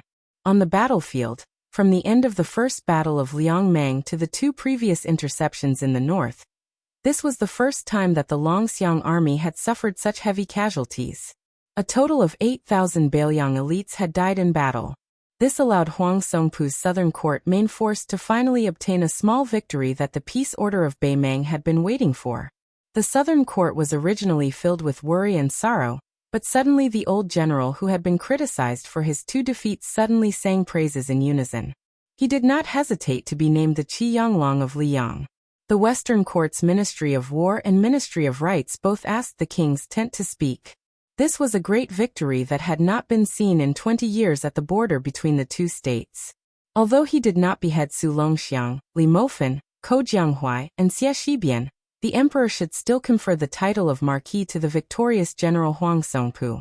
In the study of the second hall of the Northern Mansion, Deputy Jidushi Yang Xinxing and the Liang'o provincial governor visited the young king one after another. The old general's face was heavy, his hands gripping the edge of the chair tightly. He gritted his teeth and said, although there was a statement from Liuzhou beforehand, the death of nearly 10,000 dragon elephant cavalry, and the death of 3,000 Liuzhou cavalry is really. The old man seemed to have no idea how to comment on the Battle of Liuzhou, so he stopped talking and shut his mouth. The Battle of Miyun Pass in the western regions, the 2 beautiful interceptions to the north of Qingcang City, and the attack and defense of Linyao and Fengxiang combined to create a great situation for Liuzhou. It was as if Ko Jianghuai had destroyed it overnight. Could it be that the rumors in the mansion were becoming more and more intense? Liuzhou's success was due to Ko Jianghuai, and its failure was due to Ko Jianghuai. Baiyu came to the study a little later than Yang Xinxing. At that time, he brought out a small and exquisite copper incense burner from somewhere. After greeting the young lord, he was not in a hurry to talk. Instead, he stood beside the desk and put down the ancient copper incense burner. However, he was not in a hurry to burn the incense. Instead, he strangely ran to the bookshelf and rummaged through it. Finally, he pulled out a secret file that recorded the resume of the Northern Mang Southern Dynasty's main general that was collected by the Fushui Chamber's spies in the early years. Then he lifted up the sutra burner in the copper incense burner and placed it heavily on the book. Only then did he look up at the confused young lord and said with a smile, "Help your highness suppress the fate of old Huang in northern Mang." Yang Xinxing's face was full of suspicion. Was this the mysterious secret of the Taoist mansion of Longhu Mountain? Was it really useful? Su Fengnian, who understood the root of Taoism, did not know whether to laugh or cry. Why is Mr. White Lotus so naive? Yang Xinxing, who was originally in a better mood, almost vomited blood when he heard the young king expose Baiyu's background. Chapter 1952. Baiyu didn't forget to turn the copper cauldron slightly, straightening it out. He smiled and said, "Your Highness, it's better to believe it than not to believe it. Sincerity can move metal and stone. Sincerity will work." Su Fengnian could only agree helplessly, Yes, Mr. White Lotus is right." Yang Xinqing looked at this pair of strange, monarch and minister, who were neither superior nor inferior. The old man could not help but smile. Su Fingyan suddenly asked, "How is Zhao Ningxin's cultivation after living in seclusion in the Earth-Lung Mountain? Is it smooth?" Bai Yu smiled and said, "Thanks to your highness, Zhao Guo of Liyang did not have any qi refinement warriors prying into the secrets of heaven. He focused on cultivating at the Earth-Lung Mountain and did not get discovered. Everything went smoothly, and he even sent a letter to me, advising me to go there to cultivate my heart and mind, lest I have to live under someone else's roof in northern Liang." Su Fingyan was so angry that he laughed and said, "Zhao Ningxin's ability to burn the bridge after crossing the river is not worse than his Dao cultivation. In the future, all the letters sent to you from outside Bailiang will be rejected in Bailiang." Bai Yu quickly waved his hand and said, "You can't do that. Occasionally, I still receive a few letters from female pilgrims, and I have to reply to them one by one. It's just that I find it strange. Why are all the letters asking about my relationship with His Highness? Can I ask His Highness for a few pieces of calligraphy on their behalf?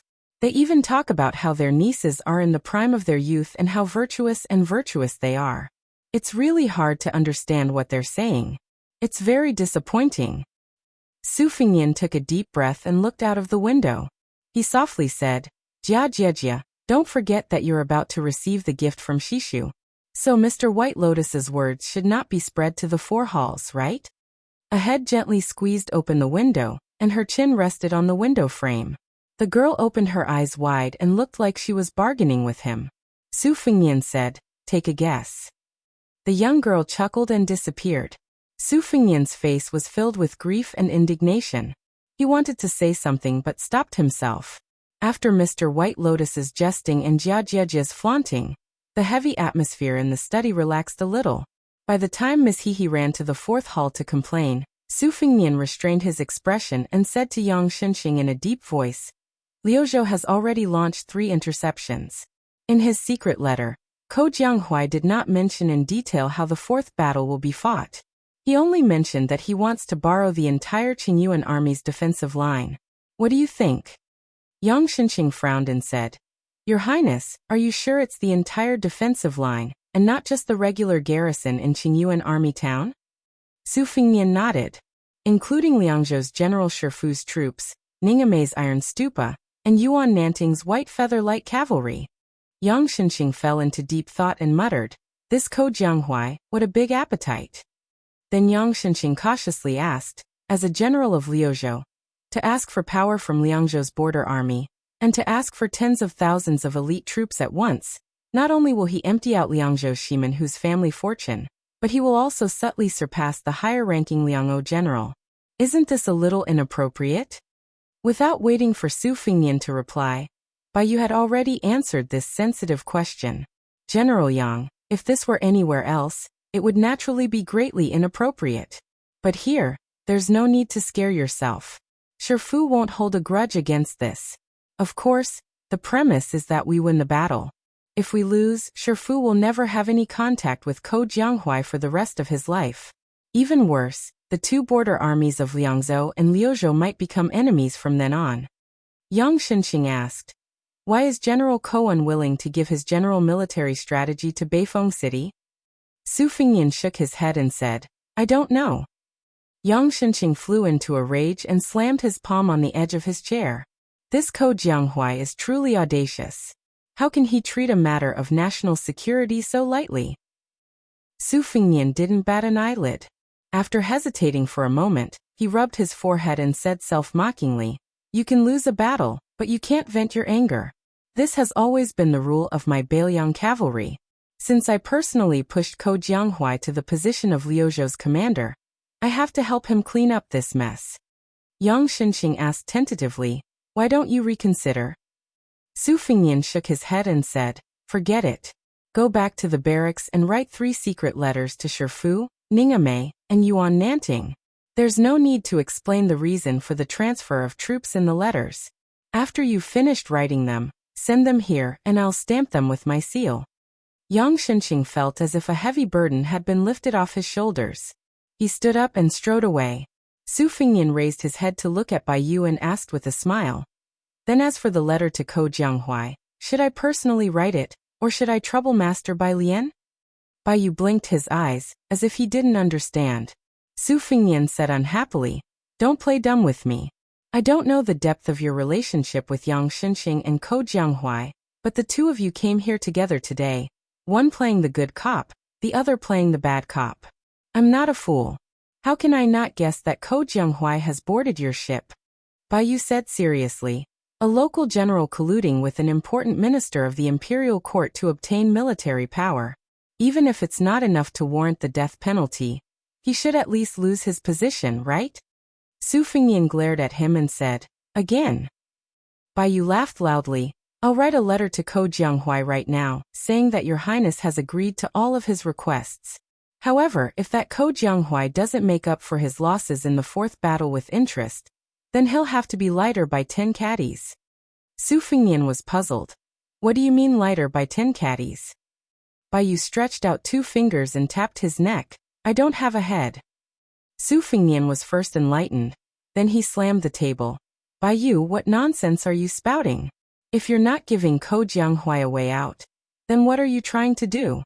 When that Ko Jianghuai loses, he can just take off his helmet and armor, and he'll still be lighter by 10 caddies. How am I supposed to reason with him?" Bai Yu said with an aggrieved expression, "Your Highness, you're gauging the heart of a gentleman with the yardstick of a villain." Su Fingnian waved his hand with a straight face. "Get out of here, I'll write this letter myself." Bai Yu swaggered out of the study room and said, "I can save a few hundred words of writing a letter, now I can read a few more pages of miscellaneous books. That's great, that's great." The young vassal, Jia Jia Jia, chuckled. "I originally kept 2 small purple awls and wanted to give it to someone. Now that I think about it, I'll give it up. That's great." Mr. White Lotus, who was once praised by the late Emperor of Liang as, "I thought he was an immortal when I first saw him," quickly turned around and ran to the desk with a bright smile on his face. He squinted his eyes and looked around. "Where is it? Take it out. I've said it before. The purple awls that are most suitable for small characters were given to Lu Kuobo, who is good at writing big characters. It's really a waste of God's gift, a waste of God's gift, a waste of God's gift." Then the young vassal said with a smirk, "You really believe it? That box of small purple awls, I'll give them all to my father-in-law." Bai Yu stiffly turned around as if he was struck by lightning. When he stepped over the threshold, he raised his arm high and pointed his middle finger. Just when Mr. White Lotus was about to step over the threshold, he heard a wicked laugh behind him. "Here, 2 small purple awls, take them." Bai Yu stopped but did not immediately turn around. He was in a dilemma. In the end, Mr. White Lotus gritted his teeth and continued to move forward. He felt that the young vassal was most likely bluffing. He must not continue to be deceived. Sure enough, when Bai Yu left the corridor and walked down the stairs, Su Fingnian did not ask him to stay. Bai Yu walked all the way to the door of the yamen, but he vaguely saw the girl who came and went the most freely in the yamen. She walked towards him and gave him 2 slender long brocade boxes. She said indifferently, "He gave them to you." At that moment, Bai Yu said that he was not touched. Mr. White Lotus sighed and went back to his seat in the study room. He had mixed feelings. After he came back to his senses, he gently opened the small brocade box, carefully picked up the brush and stared at it. He was instantly stunned. "Damn it, what kind of small purple awls are they?"